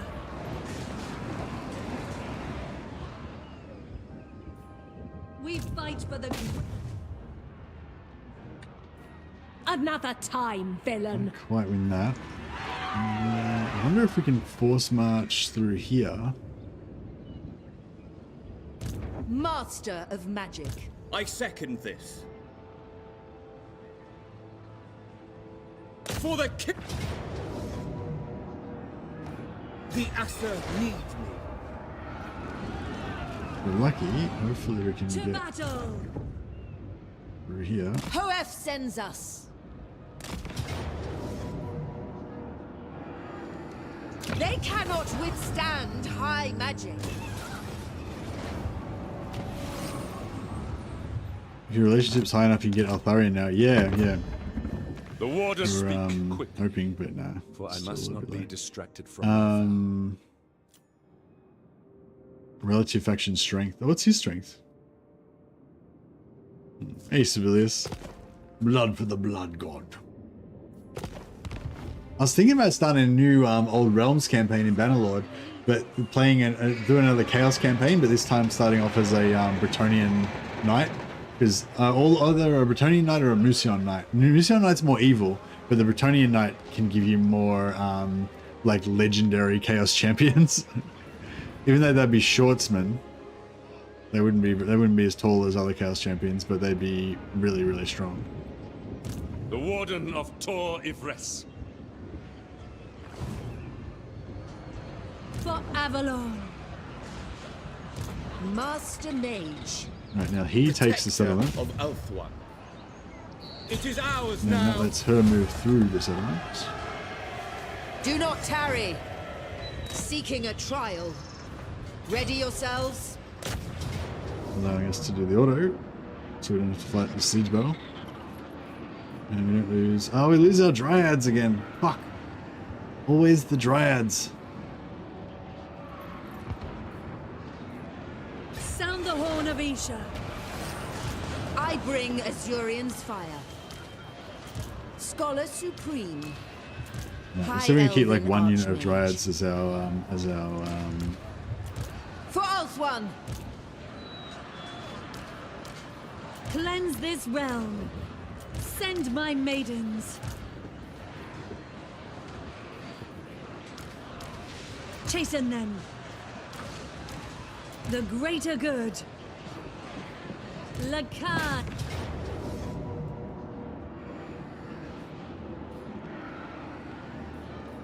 it's alright, at least we don't lose all of them. We fight for the greater good.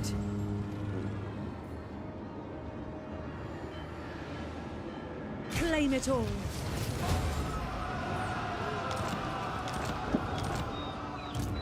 Magic's unleashed. Change is coming.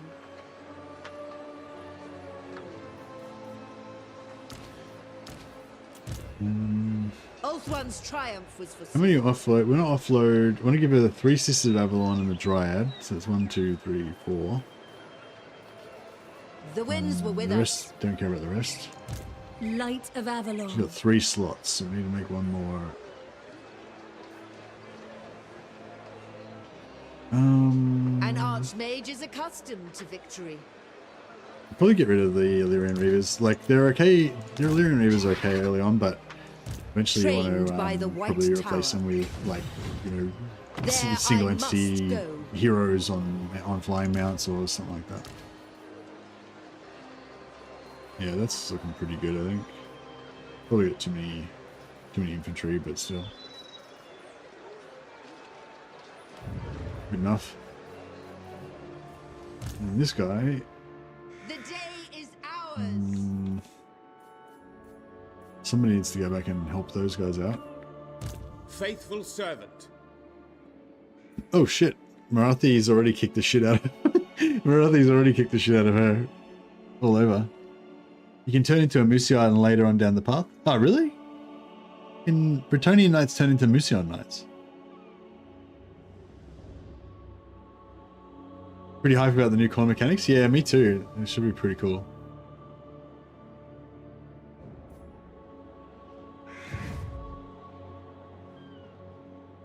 Defending order. Protector. Loyal attendant.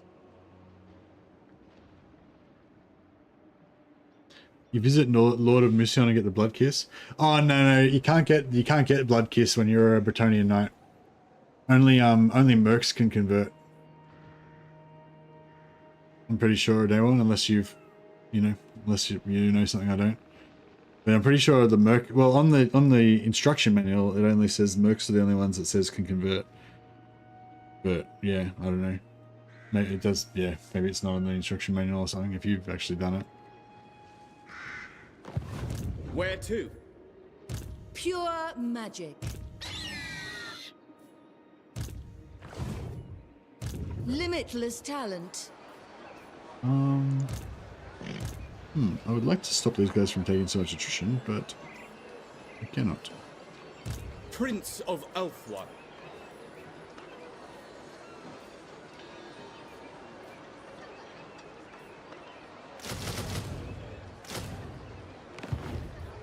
Assur Sorcerer. Guardian of the Phoenix Crown.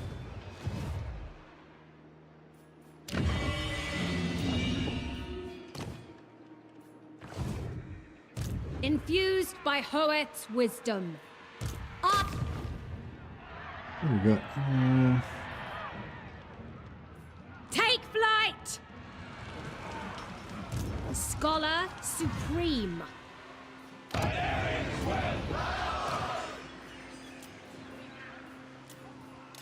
Master of High Magic.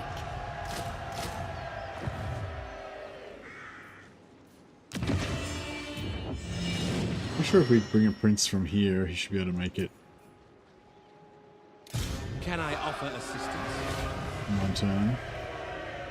Yeah, so if they siege this turn, then whatever, we lose Lord it. of But Ulthuan. if they hold up one turn, we'll be able to send all these lords to Destruction abounds. give us a reprieve.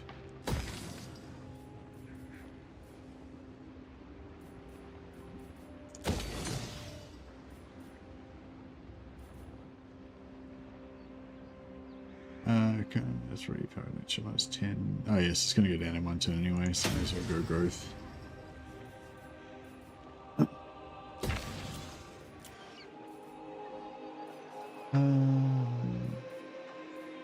What's that 5-10 growth? That's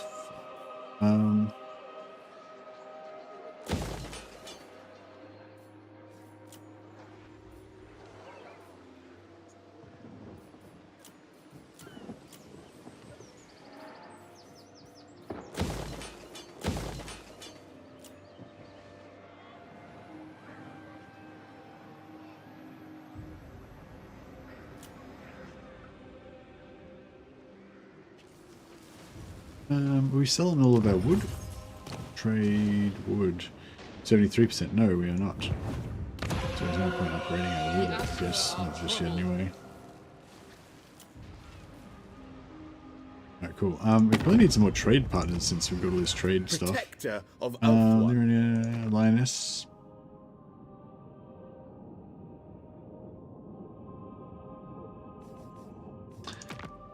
Like Corone. Let's join Corone's war against the dwarves and see if that... I am its king. No. Let us hope you leave us friend.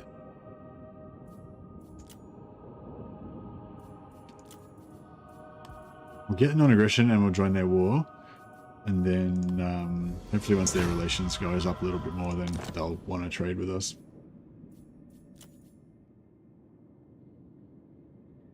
Yeah, there's no too many trade partners. It's just, you know, relations and stuff, I think.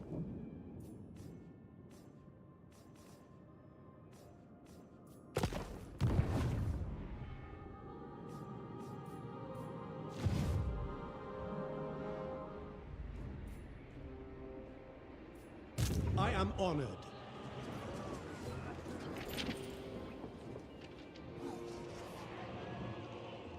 Yeah, see, we can't hit the, what's that? Is that still tier 1? You must restore Trying to order. Kurnos tier 2. Yeah, it's a bit of a bummer. It's going to get knocked down to tier 1, but, Ready to serve. I think not. Your it orders is what it is. lie in wait.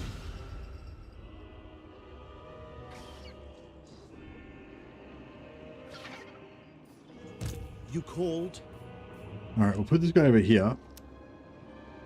In Torokar. Onward. Put him in ambush stance. Hidden from sight.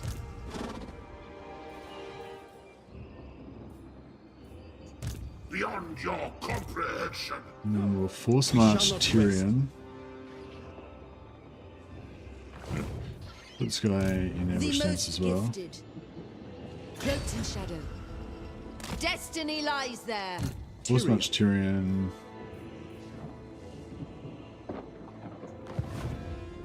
Your instructions?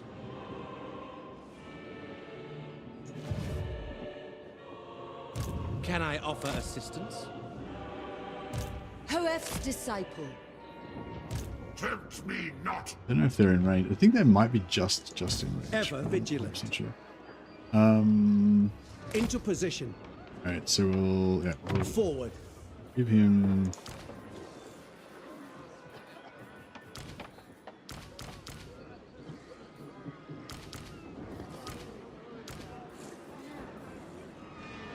Actually, no, give him all that. And Tyrion can just keep a couple of broken units.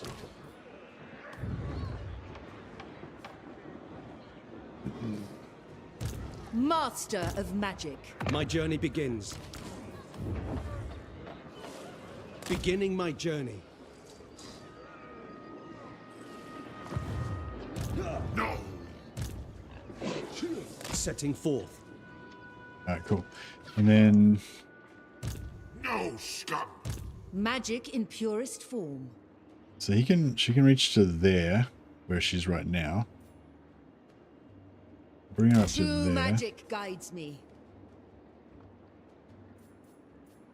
Embrace the night.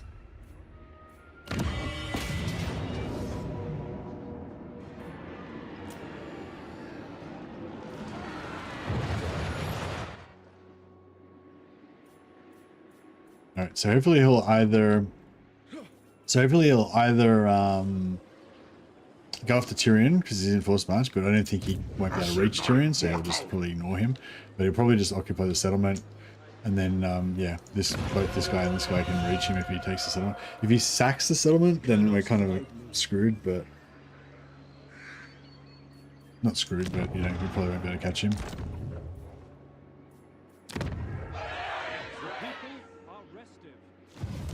A steady hand and heart.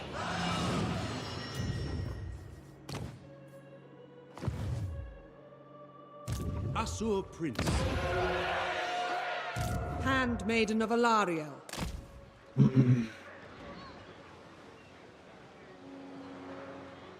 Advancing! Alariel's guardian. Attentive and prudent. Okay, we'll get rid of one of these. Incorruptible.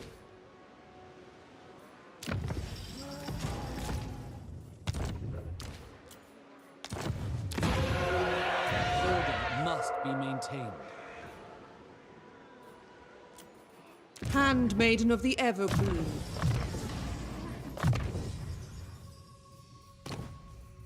Those same public order followers. Can be done, but I had always finished the enemy from which I took the shot. Oh, so you reckon you can definitely turn from a Bretonnian lord to a Musion lord, or Musion vampire? Sorry. Okay.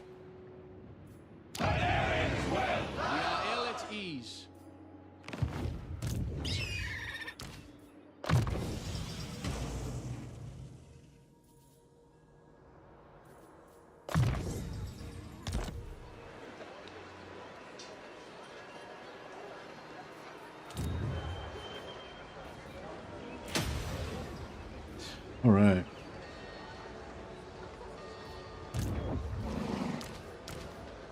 Your word. But have you ever actually used it though? Like, because I thought it said in the manual that you can't use Blood Kiss unless you're a merc.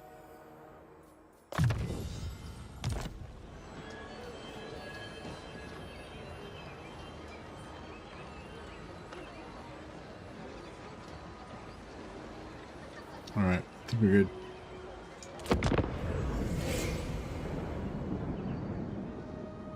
The manual says you can. Oh, okay, so maybe it was just that I only saw it on mercs, but it was actually on some other ones as well, hidden away somewhere.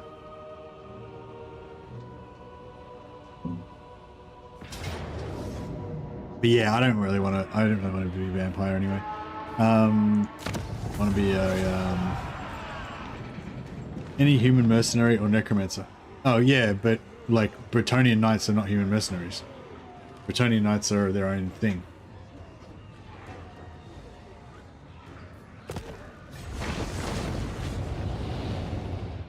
Now that you are here, I will hear your words.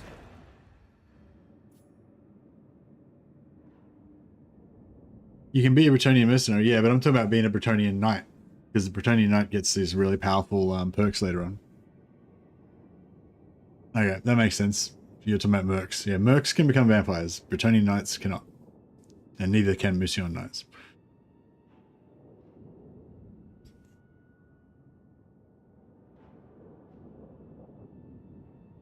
Yeah, the Musion Knight seems like a weird one because it seems like, you know, the Musion Knight's just like a weaker version of than you would be if you were just a Musion vampire.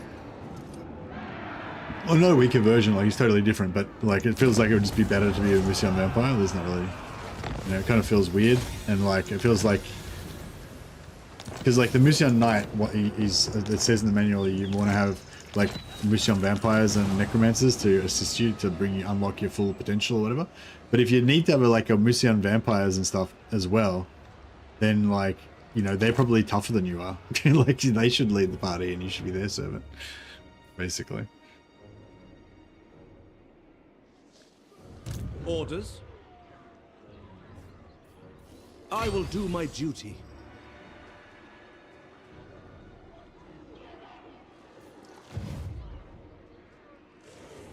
This forest is old. Archmage. Ulfuan Prince. Fury fair. No mercy.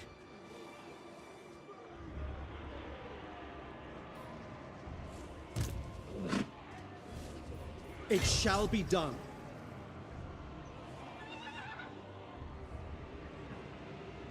Alariel.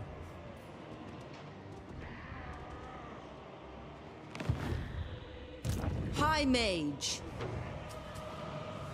Wrath of the Heavens. Alariel's champion. Is she in as well? Yeah, I think she's in. All right. What's this army look like? It doesn't look like that. Loyal prince.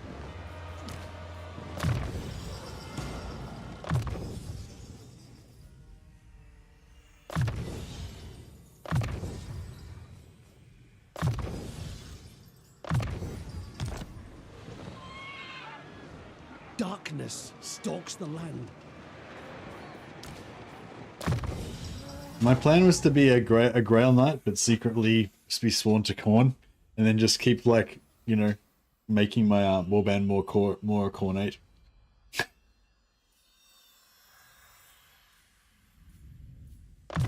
And then eventually I would go around like collecting Grail Knights and converting them into Chaos Warrior Lords. The only problem with the old Chaos thing is that your companions just aren't as tall as they should be.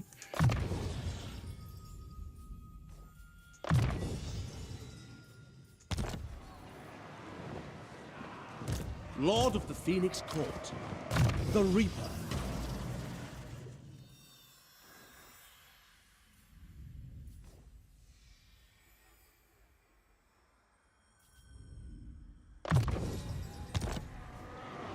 How long until the Shrine of Pain's up? 3 turns, alright. It's happening. How can I assist you? Ulf 1. God damn it. Shaper of Fates. Be prepared, Asur. Oh yeah, I think we did it. My gifts permit it. I think we're still good. Your behest? Honor calls. I bring Azurian's fire. Full speed, Asur! I wonder if these guys will ruin well this run. Student of Teclis.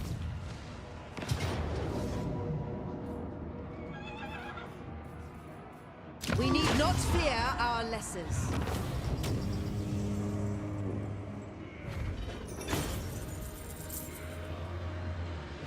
The Skull Grail.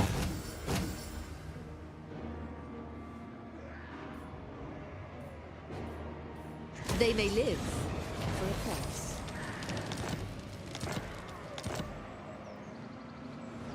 A reckoning. Safari's servant.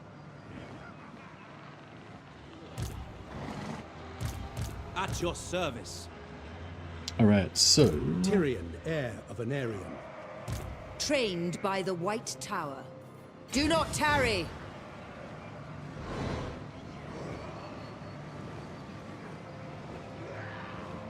Ulthuan's triumph was foreseen. Toward power. Alright, switch her out for a... High Elven Archmage. Another Lord.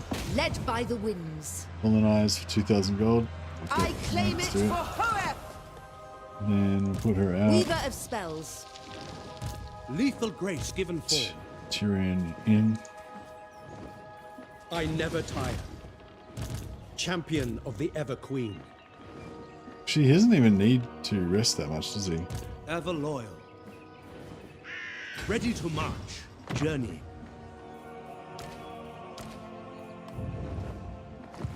Right, this guy can speak up. High Elven Archmage. True magic. What orders? Alariel guides me.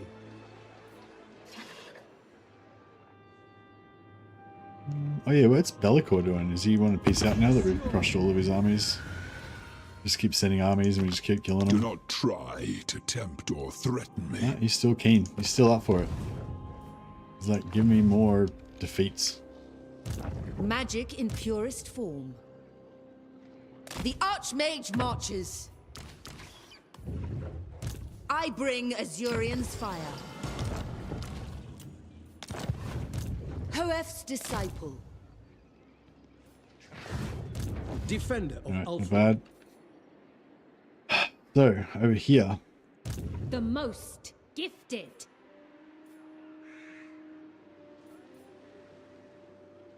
They will die. High magic. Alright, Alright, cool. And I will this see to guy. it. Your will is done. Oriah! I wield the winds. Starting out. Hey, puss. Alright, see how this auto resolve goes. No good. Oh man. I was hoping that was going to work. Seek safety. High Elven Archmage. We just...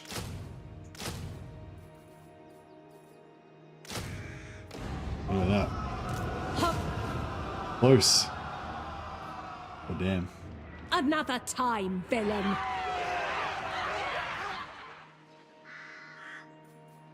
Master of high magic.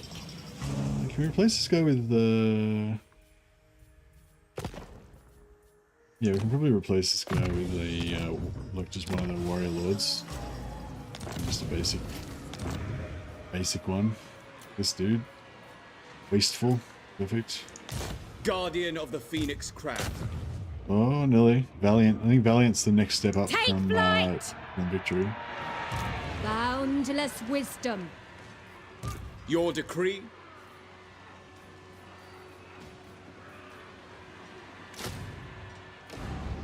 Behold. How's that? They'll suffer the might of suffering. Alright, cool. I see the winds. Now we're about. It's every 5 turns you have a chance of getting the followers from being in the same. Prince. Ah, crap! Can't make it back. I'm gonna try and force march back there, but no, I can't do it. That's okay. I serve the king. We'll just get rid of these guys to save Dispatch some money. me. These troops here. Speak.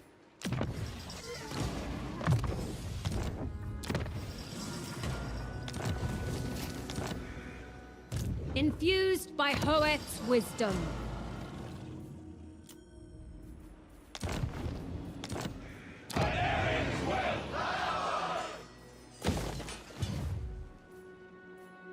Alright, so we've got 2 heroes here. I'll get, we can't recruit any more heroes, but we can get 1 more lord here. Just any lord, doesn't matter. Yep. Can I And we'll offer just let it assistance? sit there over the end turn, and then we've got 3 chances to get the, 3 chances to get the follower that gives you extra winds of magic.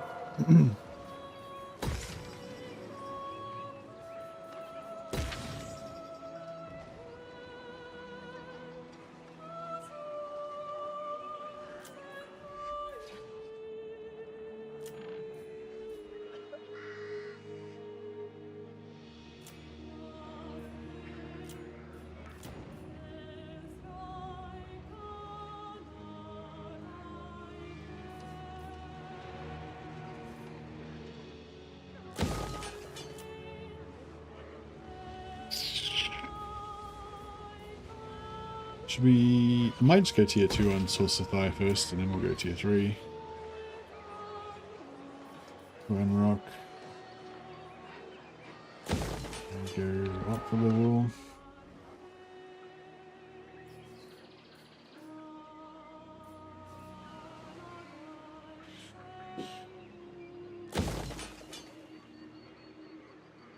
Fun fact, Queen Maris Sith is the 4th Queen of Lorelorn, meaning she's the 5th degree descendant of Anarion through his first son.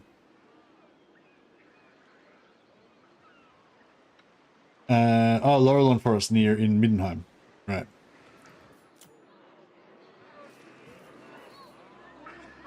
Tier 3.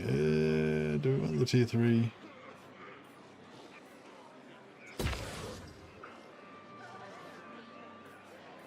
Kind of. I guess we'll get furs. It's 5,000 gold though. It's pretty expensive. Yeah, we've got to wait a turn. Alright. Yeah, this is really always really awkward trying to attack across here because Pure magic. The Ever Queen. Behold my power. Alariel the Radiant.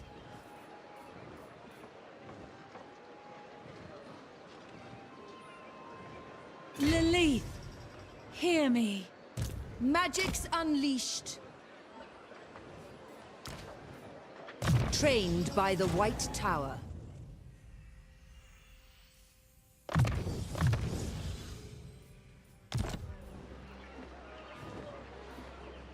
Command me. Defender of the Everqueen. Pretty good. Protector of Ulthuan. I don't feel like I should Alariel the ambush this one so we Evergreen. can try and trick these guys. Hidden from view. Your will is done, defender of the Phoenix throne. Most astute, ready to attack. Onward. Weaver of spells. Your bidding. Hidden from sight. Starting out. Alright, cool. Prince of So they're ambushed, they're kind of wounded. Hopefully that'll entice. You got 2 armies, so you'd hope that would entice her to come across, but I don't know if it will actually will or not. Duty is purpose. I will consider any suggestion that aids Tor Ivres. Oh, nice. He wants to join the war against Marathi. For the fallen. What about these guys? In my father's Lotharion's up for it. He's keen as fuck. He's like, yeah. State your case quickly. Let me join For all your countless wars. Asur lives depend Literally not a war of yours that I don't. Oh, okay. Nearly. There's almost no wars he didn't want to join. my solemn duty.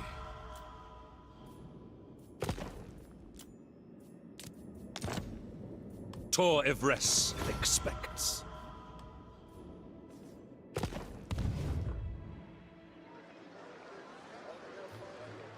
A glorious victory. What's the kingdom of Lorien? Oh yeah, they still call it a kingdom even if it's a queen. Because I think the king, yeah, because it's still a kingdom, I guess. But the queen like fills the, like the queen is of king rank, essentially. So she's in charge of, you know, like queen is a queen is a king essentially. High Elven Archmage.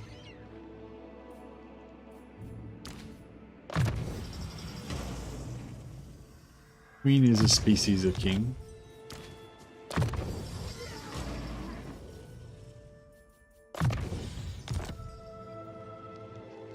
Shield against the darkness.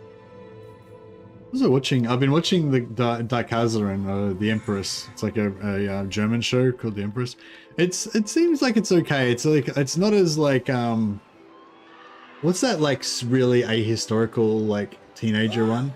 Starts with a B, Bridgerton. It's not like as bullshit as like Bridgerton or something like that, but it's probably like a bit more Bridgerton-y than like a hardcore, cool, like proper historical show, I would say. I don't know, I haven't really watched it, enough of it to... But anyway, it's called The Empress. I think it's on Netflix or something. I thought it was pretty, it's kind of nice. It's a bit, I guess it's a bit romantic. It's probably a bit of a girls show, really. But you know, I love my costume dramas, you know. Ready to serve.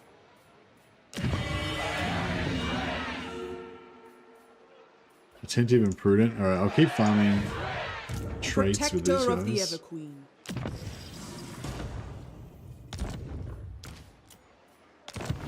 Gotta try and get Handmaiden those of the resistant Everqueen. handmaids. There always comes a time in the there always comes, for me anyway, there always comes a time when I start farming Handmaiden of traits Handmaiden of Alaria. resistant, trying to get resistant on my handmaids. It's like the resistant handmaiden farming phase of the campaign.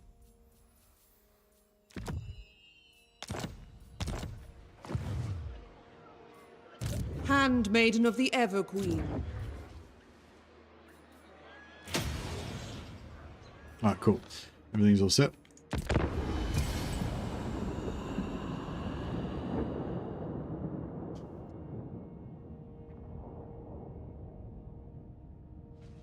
The elves of Ulthuan have long memories.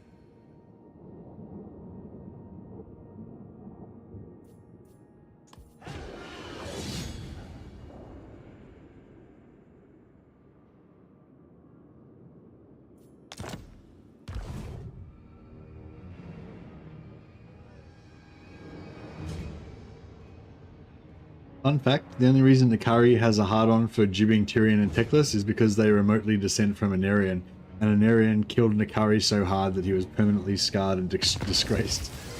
Nice. Also, since demons have a different perception of time, it's like it was yesterday for Nakari. So the wound is still fresh.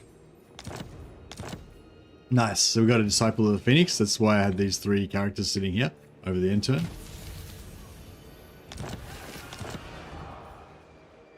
Lady of the Phoenix Now we can get rid of these guys, and in 5 turns time we'll do it again.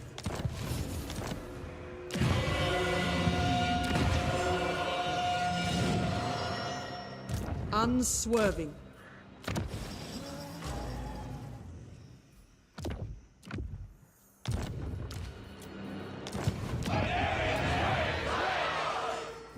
Still gonna get a still trying to get a resistant Handmaiden handmaiden. of Alaria.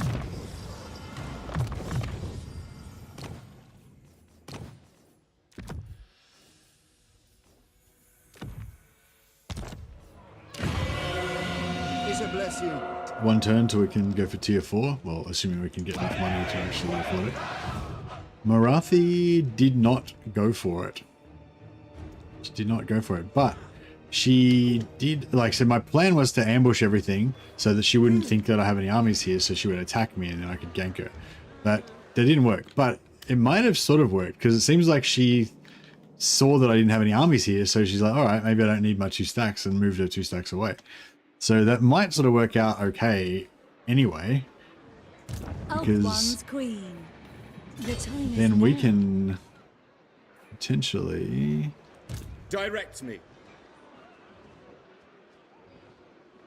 Moving out. Across the waves. Looks good. Looks good. Looks doable. Master of magic. All right, let's get in here.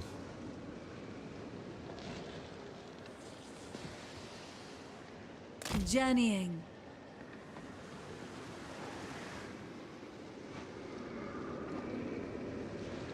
So that's a no-go on that side. So if we go to there...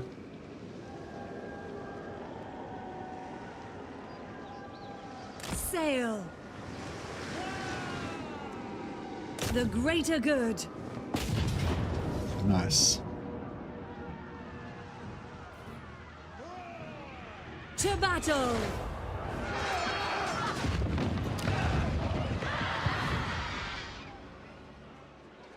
Archmage. Child's play.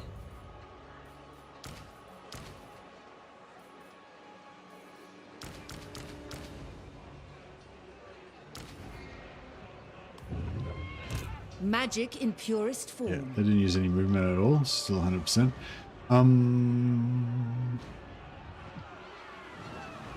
I forbid it. I bring Azurian's fire. Set sail.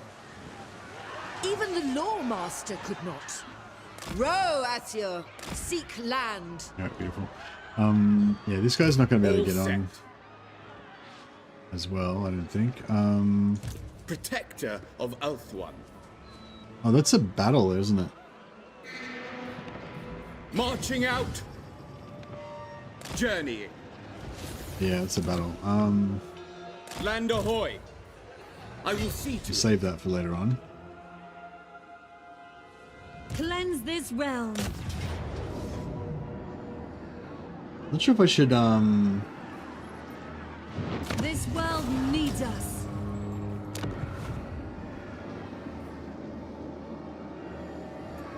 It is right for I'm not sure if I should do a little Vanillite stream, or if we should, like, just keep going through with Warhammer until the end of the stream, until the end of my time, Mistress or of the undying forest. what? High Elven Archmage. How much corruption we got here? 66. brutal. Evergreen of We could Ulthuan. reduce. We could play around with our stuff to try to get that down. I just gotta go to the toilet. Back in a sec.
Sorry.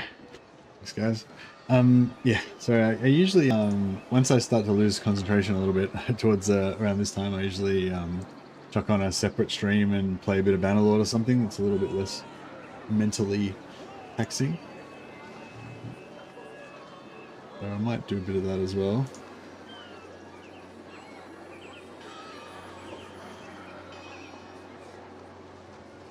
Banterlard, exactly.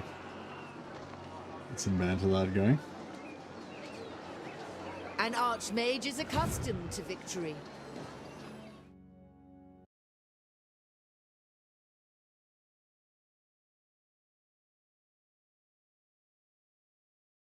So I'll just check send that over. Oh yeah, I was gonna say as well, just a little bit of a advertising, I guess.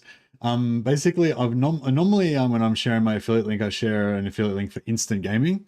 But when new releases come out with Creative Assembly, they generally don't appear on Instant Gaming straight away. Like it takes a while before they get keys, it takes a while before they get their keys.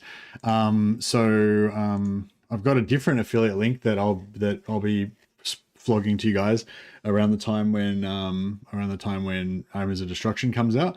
But this one's different from the Instant Gaming one. So the reason I promote Instant Gaming is because it's usually heavily discounted, so you get a cheap deal.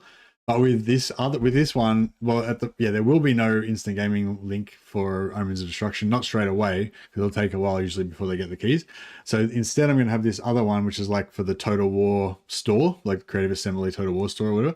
But the thing about this is there's not really any discount for you guys. It's like this, as far as I know, it's like the same price that it will be on Steam. So I think you might get like a 10% discount or something because of early access or something, not early access, early adopter or whatever. But yeah, anyway, so basically I'll be promoting in my Total War store link. It won't really do anything for you guys, but if you want to use it to, help me support my channel or whatever, help me out, throw me some cash, then I'll get a chunk of that purchase price if you want to get it through there. I know a bunch of people did it last time we had a release, and I actually got a decent amount of money from it. It really helped me out a lot, so I thought I'll chuck it over. Tend to get early adopter discounts on Steam too. Yeah, that's what I'm saying. Like, I think that it'll be the same price as you would get it from Steam. So yeah, So I mean, if it's the same price as you're going to get it on Steam, basically I'm saying if you could get it from my link instead, if it's going to be the same price, that would help me out. But if it's cheaper on Steam than it is through my link, then obviously fucking don't worry about it. In fact, probably won't even promote my link at all. But if it's the same, basically if it's the same price, then yeah, if you can get it from my link, it'll help me out. But if if you can get it cheaper elsewhere, obviously just get it there. But that was also, so it's just because normally I promote instant gaming because it's cheaper for you guys and it helps me out a little bit. I don't get very much percentage, but it helps me out a little bit. But yeah, with this, it's going to be like, yeah, it will help me out a lot because I get a much bigger percentage, but it will not help you guys out. It'll just be the same price as normal. So yeah. But anyway, I'll talk more about it when it actually gets closer. You can't buy it yet. It's not available in the store yet anyway, so it's not really relevant right now. Anyway, all right, I'm going to punt you guys over to the new stream. I will see you over there.